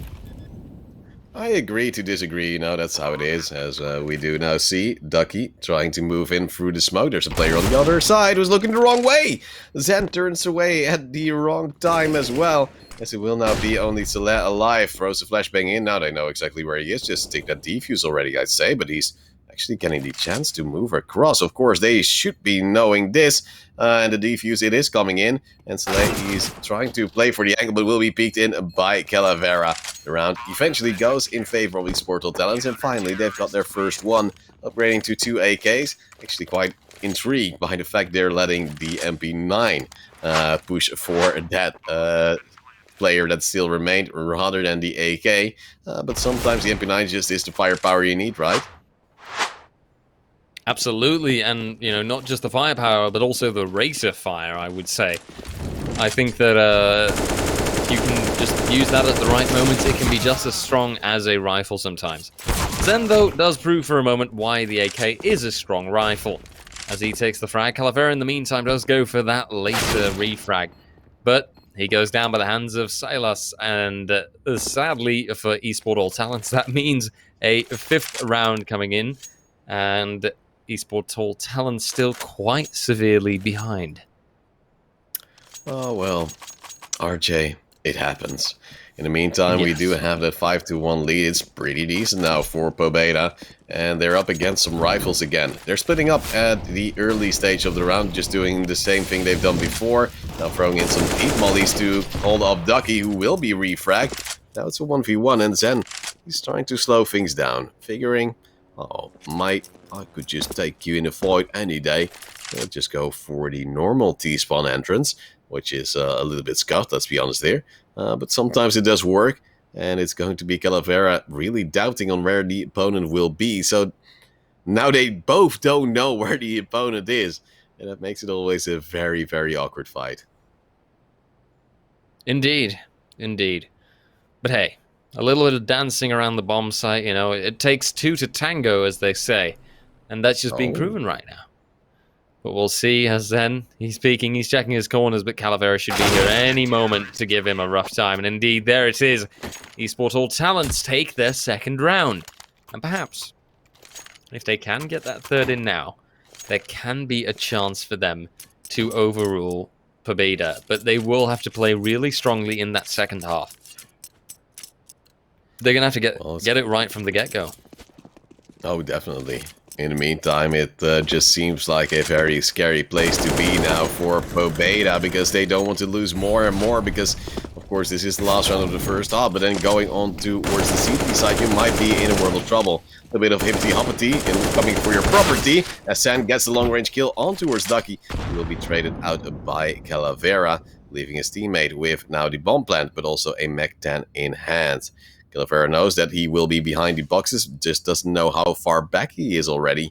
And Saleh is going for a little bit of a cheeky push in the back, it seems. Wanting to still hold off this angle.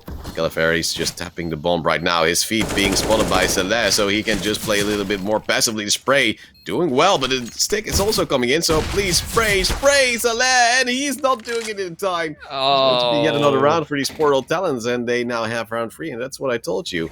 They seem to be really good at being able to punish mistakes of their opponents. Well, and deservedly so, right? This is Pobeda really just dropping the ball at times, and Esport All Talents would be unwise not to make use of that. Such a shame, though, because you always hate to see it when an enemy can just, well, stick the bomb like that. You would have kind of hoped that... Well, it just feels sour, right? It shouldn't have happened. Oh, Calavera just dodged a very painful nade, and Zen... He's showing that, he doesn't need the T side to rock on short dust. He can manage perfectly well on the CT side. Well, it seems like Saleh is also still looking for the other player. Still just believing he's French, you know. And we do see No. Ducky getting a kill onto his teammate. USP now in hand for Ducky, having a hunch where his opponent would be, but he's not able to pull the trigger in time. So with a beautiful headshot, and now, of course, a 6-3 scoreline. And that's looking decent so far for the side of Pobeda. Now trying to string together yet another round that would of course mean that they would be in a decent shot at getting close to a match point as well. But of course it's still also a very difficult position to be in with an AK on towards Calavera, the hero AK, so to say. Indeed, and let's see how it works out. Calavera, though, he goes down. Now, Silas, once again, you know, he just doesn't need more than that MP9, it seems. Oh, well, especially on range, just the MP9 is the best weapon out there, apparently. And now we do see, of course, that Zen takes down another kill. 7-3, Pobeda now in a good position. We're unable to pick up that AK, which is slightly unfortunate, but against some pistols coming up right now, I don't think they'll be too saddened because, well, there might be armor, but there might be a little bit of a spray potential here with the players being ready to do whatever is necessary. But a plant coming in quite early from these Portal talents, meaning that they're now pushing in the time pace on their opponents. Yep, this turns around the dynamic completely. Zen, though, does get that frag on Ducky, and now Calavera has to fall back. And imagine if Silas right now would have just stuck the defuse. That could have been critical. It doesn't happen. Oh, does it happen now? No, he just passes by the bomb, and Calavera gives away his position. But there's no utility to be used by Silas. Now that nade is coming through, not as damaging as he could have hoped. And Silas, he does actually get the tag, and because he has a defuse kit, he can totally get this defuse in. 8-3, and Pobeda are one round away from getting the first map in. Yeah, the map point is here, and it seems to be a possibility. Just look at Saleh going for the aggressive player, saying, oh, that's an A, lovely, and here's a headshot. It's an equal trade right there, and now we do see Pobeda trying to eventually finish things off here and then go towards the second map, which is, of course, known and loved to be Inferno, I believe. Now, Calavera trying to peek in, but there will be a lot of utility flying his way too. And it's going to be a little bit of a stalemate. Both AKs from these Portal Talent side slightly tagged up. This M4 just deals a tiny bit of damage extra on towards Ducky as they're moving on towards the staircase and moving on towards the side. Over aggression from Zen, I dare to say, but being left unpunished. Calavera went for the same angle again. And of course, then RJ, you do know, it is an MP9 off towards range. 9-3 for Pobeda. And they're doing the work as you believe in them. I'm starting to believe in them, and they might get that 2-0 shutout. You know, clearly, I made the right choice by rooting for them from the start of that semi-final. And clearly, they are proving it once again. 9-3 right now, and Pobeda showing themselves from their strongest side. It's absolutely insane how well they are playing right now, and at this rate, that 2-0 is actually becoming very feasible. As much as I would like, you know, to see some really exciting plays, that triple map situation, a tense decider, the way that Pobeda is playing right now, the way that they can play both sides quite well by the looks of things, it is just lining up to quite clearly be Pobeda that are going to just reign supreme here, and quite quickly too. Well, it's all, of course, to play for these Portal talents. As said before, they're really good at sometimes making use of the mistakes of their opponents. So there's a very good shot they might be able to come back in the second map. And then, well, how many times have we said it already? There's a very good chance that there will be, of course, that momentum coming through from a second map win. And then these Portal talents might have what it takes to win it all in the end.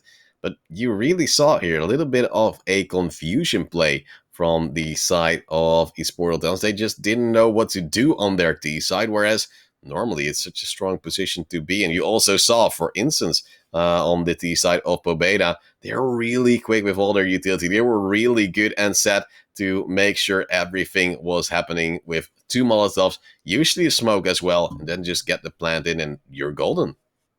Absolutely, right? That's all you seem to need. And, well, the way they executed those tactics time and time again, they showed a really strong T side. But I also just, want to admire their CT side. The way that they played it out and the way that they seem to be in control of their bomb site from the get-go is really impressive, considering how much I would favor short dust for Ts. They spawn closer to the bomb site. They are almost guaranteed to get the plant in because CTs can almost never get there in time. And yet every time, it seemed like Pobeda just kept that stuff under control. They kept it in their hands and they run a tight ship, clearly. Well, sometimes you have to be strong and decisive, and certain moments it will work out. It's going to be all to play for now for these Trovo Talents. They are one map behind as we go in towards the second in just a moment's time.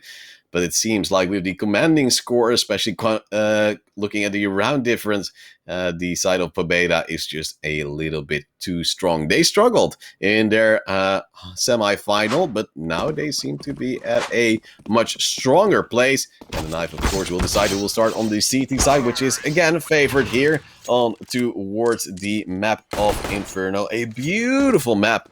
It seems like Pobeda this time is winning their knife.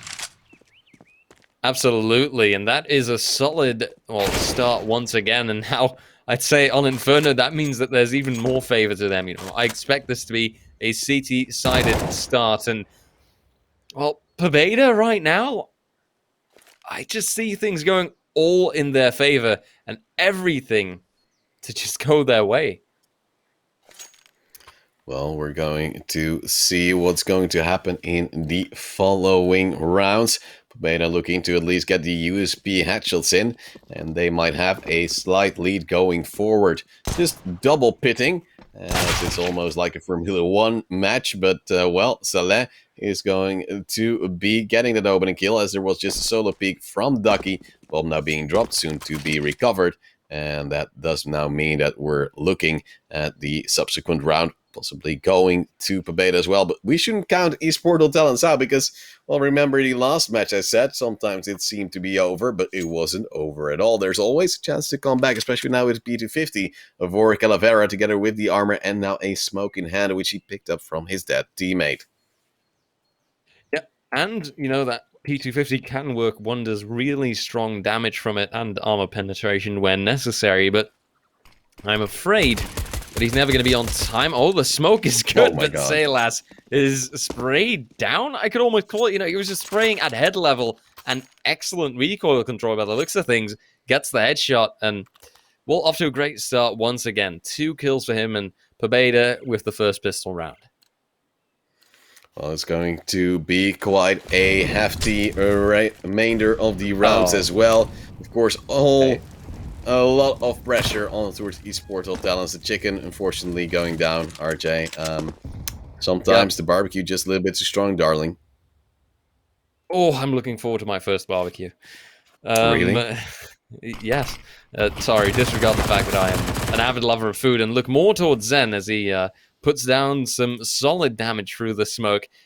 And if Saylas gets another frag from Pit here, I'm going to be very disappointed in eSportal, their capacity to read their opponent, because that was the same position he was, holding from before. Never mind, Calavera, calm down, buddy. Good lord. Clean 1 digs. Twice in a row.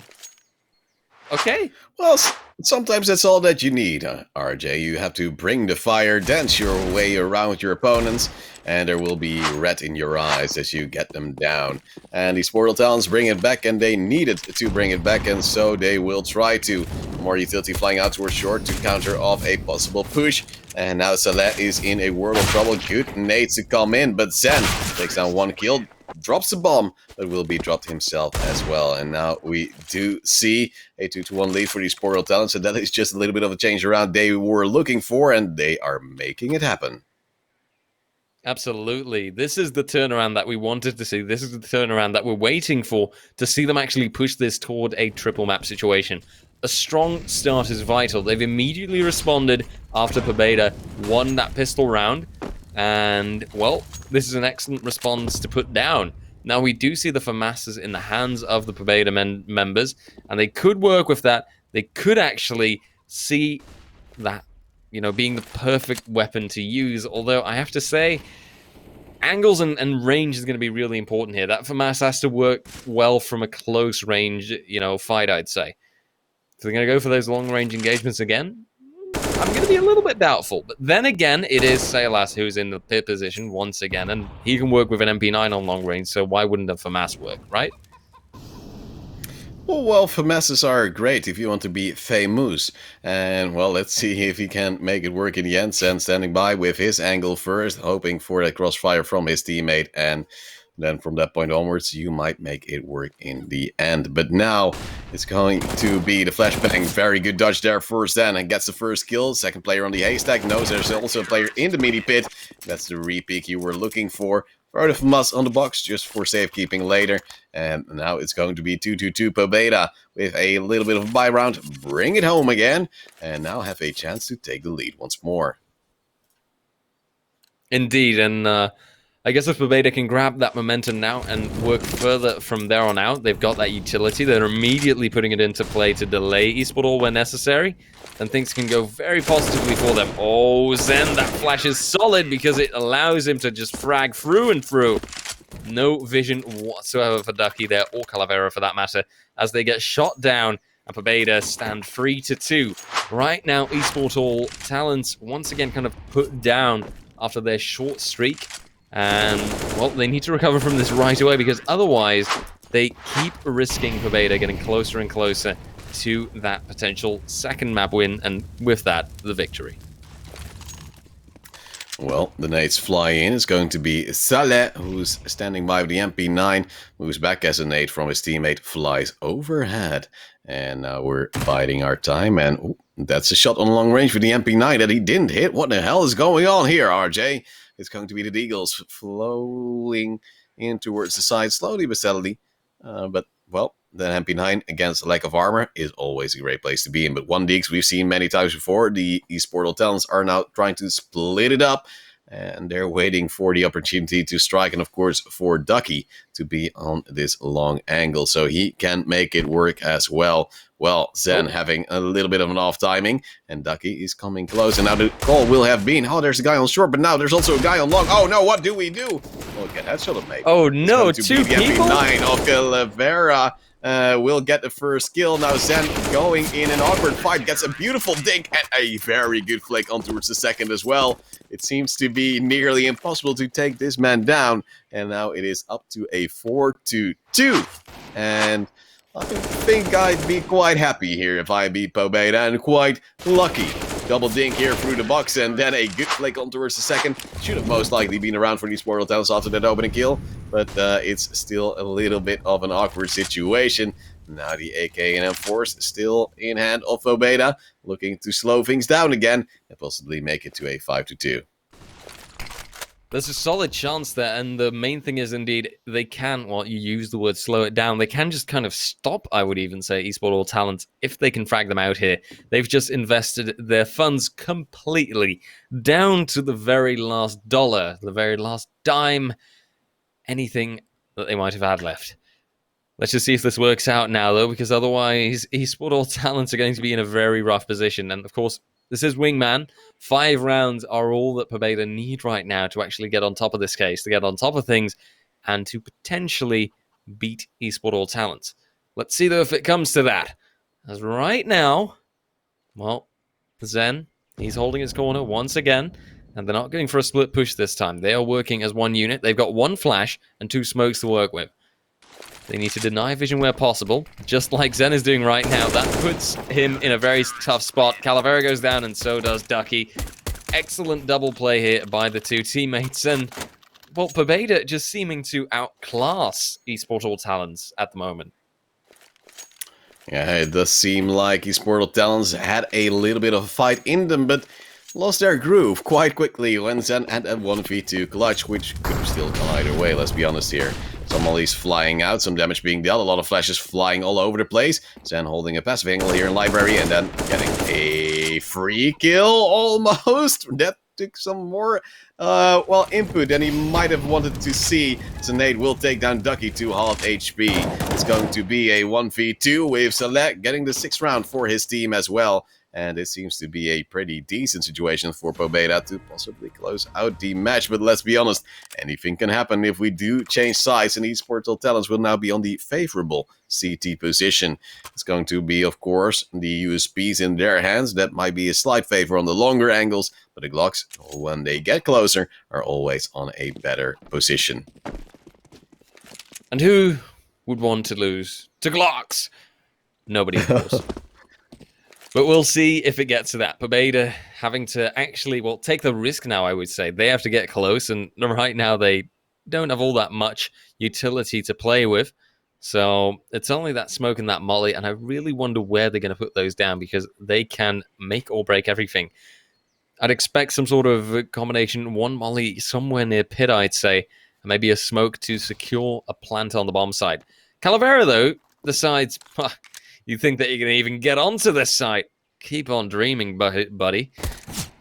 Takes one of them out, and Ducky might just go for the second, and indeed he does. Clean one-taps all around, and the lads from eSportal Talents get the pistol round.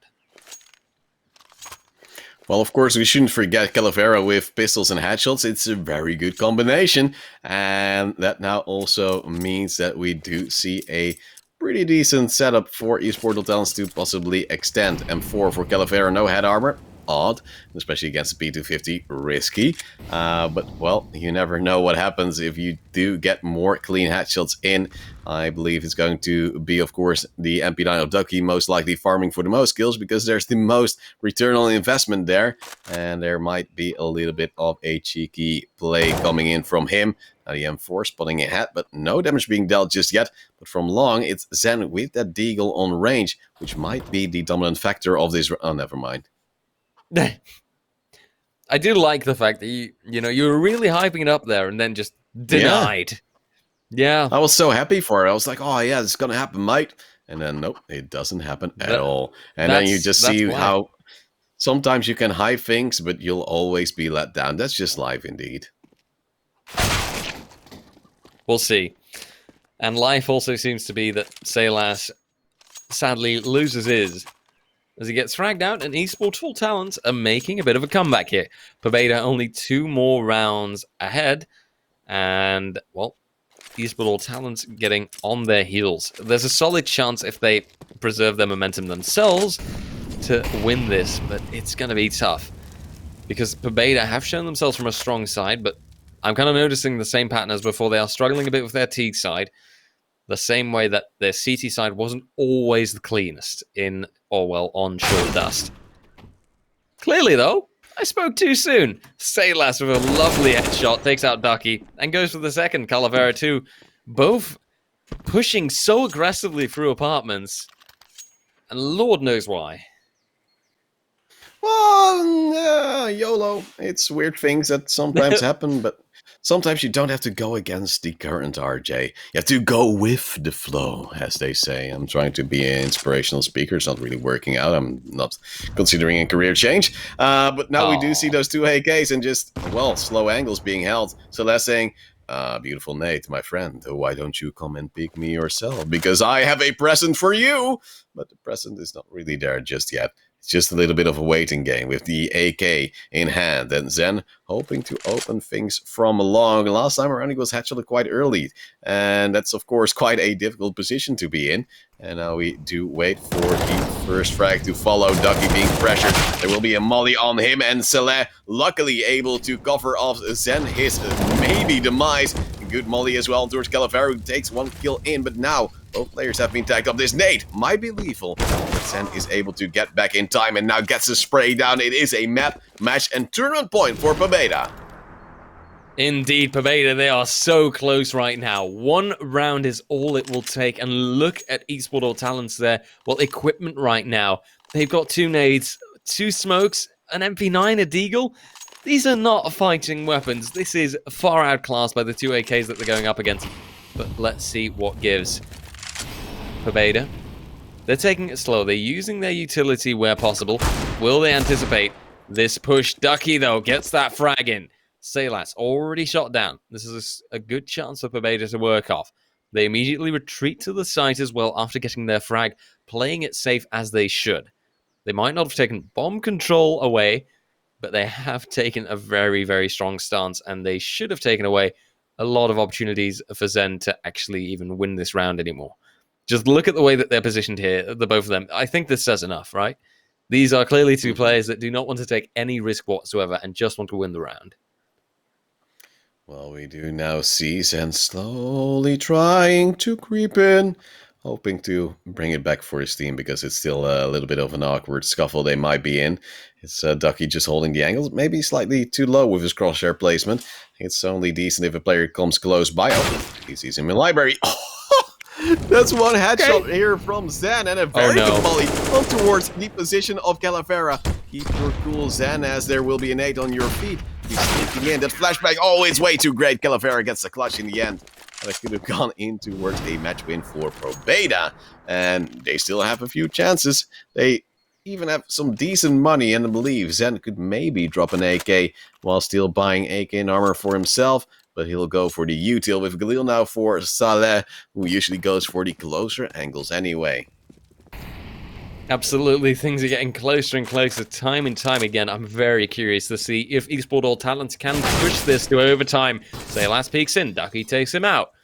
A strong start once more, where Zen is now actually pushing to the site. The only way I can see this working is some sort of weird balcony push, getting them both in the back. But it seems impossible, right? Some utility here would be perfectly spelled out the player. And indeed, here we see that nade flying through, but obviously Calavera has already fallen back. He is just going to play around the bomb. And that smoke is going to delay Zen like there's no tomorrow. He's got 45 seconds left, though, so he definitely has wiggle room. Something to play with. This is the grand final. One frag can decide everything here. And as Zen pushes up in apartments, is it going to be that chance? Is it going to happen? As he pushes ahead, Molly goes down. And does he bait? I think he thought he saw a barrel, but he pushes ahead. The player is right there. This is so close. He spots him out, but he does not get the frag. Esport All Talents managed to extend their lifespan just a little bit longer, but it was so close. And Pobeda.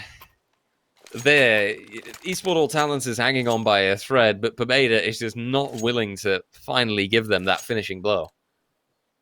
Oh, it's so close every time, and now again we don't see the greatest buy coming out from Pobeda, missing the AK or at least a main rifle on Saleh as well. He'll go with the Tech 9 in this time around, and that's going to make it difficult for him to actually have an impact. Maybe from the Abs position where he's currently residing, it might be a decent shot for him to make, but I'm missing the cohesiveness between the team. They're not moving together. They're often just, well, trying to go one by one, and that just doesn't really work out too well. And that means now we once again see them split once again. It's Saleh trying to open things up, but he'll go down, and then Sen again has to make things work, and that just doesn't work, RJ. It doesn't work this way.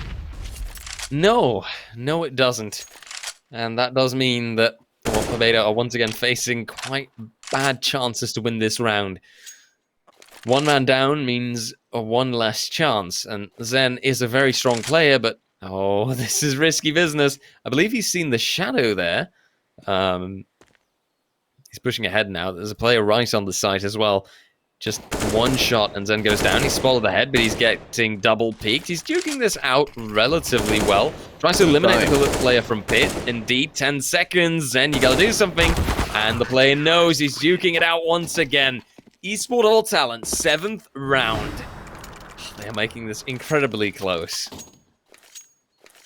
Well, this is now down to the wire possible overtime position.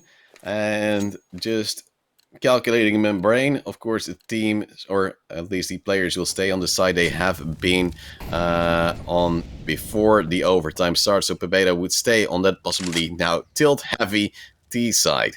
And on the other side, Esports Talent's now quite happy against the Mac 10 and a Tech 9. They don't know that just yet, but it should be quite a decent run for themselves. At least Calavera is standing with a knife out. He doesn't even need to work anymore because there's Ducky standing by. Indeed. Oh, I have such a hard time predicting how this is going to play out. We see utility flying by. The Tech 9 and Mac 10 could work perfectly. And keep in mind, the players from Esport All Talents are both clustered together in the pit position. One nade could already be incredibly damaging, but it's not happening just yet. Babeda playing it so quietly, so closely, and here come the molly. But a nade in response. Calavera heavily tagged, though. Zen has gotten the frag. It's down to a 1v2. Babeda can win the grand final. Zen puts down the smoke. He's looking around. They're trying to find Ducky. They're not even committed to the plant. There is Ducky. Followed in pit. 1v1, 1v1. And the nade comes through. Ducky spots the player. Is he going to win this fight? He's committing. And indeed, Ducky gets the headshot. Pushes it to overtime. 8-8. Esport All Talents versus Babeda, giving us one of the tensest matches that we've seen so far. Why on earth didn't they go for a plant? I'm so confused. They know the players a bit. I think they knew. And there's no reason. Who would want to win, you know, with just a plan? Like, you know, you got to win the grand final. You got to win by style, and that means getting frags, apparently. Honestly, what a waste. But let's see if now this overtime is going to decide it. Calavera hops back onto the site. And we see them juking around. The tenseness of these players must be sky high. Calavera has spotted one of them. He's pushing ahead. This is aggressive with the AWP, and he's falling back. Just playing with an AWP altogether is a very bold strategy. And he's determined to make it work. Ducky takes the first frag. Salience goes down. Zen! Not the time to whiff your shots. Not at all. Costs him his life and the round. And so Esport All Talents, they need one more round, and that's all they need. One round to actually win this overtime. One round to bring it to that magical 10. But will it get that far? Well, we see, of course, the early incendiary to be thrown out to delay a little bit, and then see what they can do afterwards. Well, in this moment of time, Esport All Talents is just slowing down, and just a little bit of an insurance nade coming in, and we do see then eventually that AWP once more on towards Calavera. He's really seeming to like it at this moment in time, but it's still quite a risky weapon, as you said yourself as well. It's not always the best option to bring to the table. And now we're actually waiting for that initial frag. A little bit of delay coming down from Babeda. And don't forget, we don't have infinite overtime, because then, well, there would be a little bit of mayhem and sometimes a very big ping pong match. Oh, the peek here. Why did Sen walk there? I'm so confused again.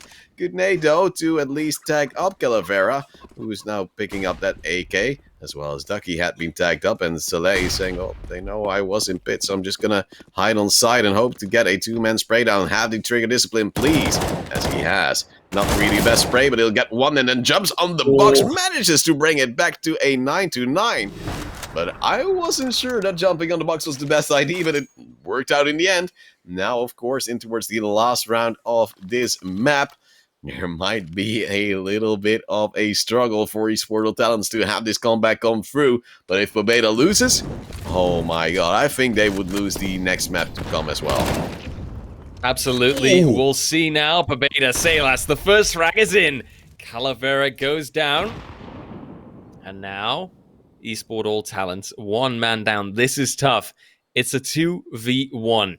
And my lord Ducky, you can play this out. You can maybe even win this, but you need to hit all of your shots. Salas standing at the ready. Time still in the favor of Esport All Talents. Utility goes down into the pit. Now that push is gonna eventually come through. Ducky hops around, but Zen is good. And indeed, Babeda wins the round, make it a 2-0. And they are the winners of the grand final. Unbelievable. Yep.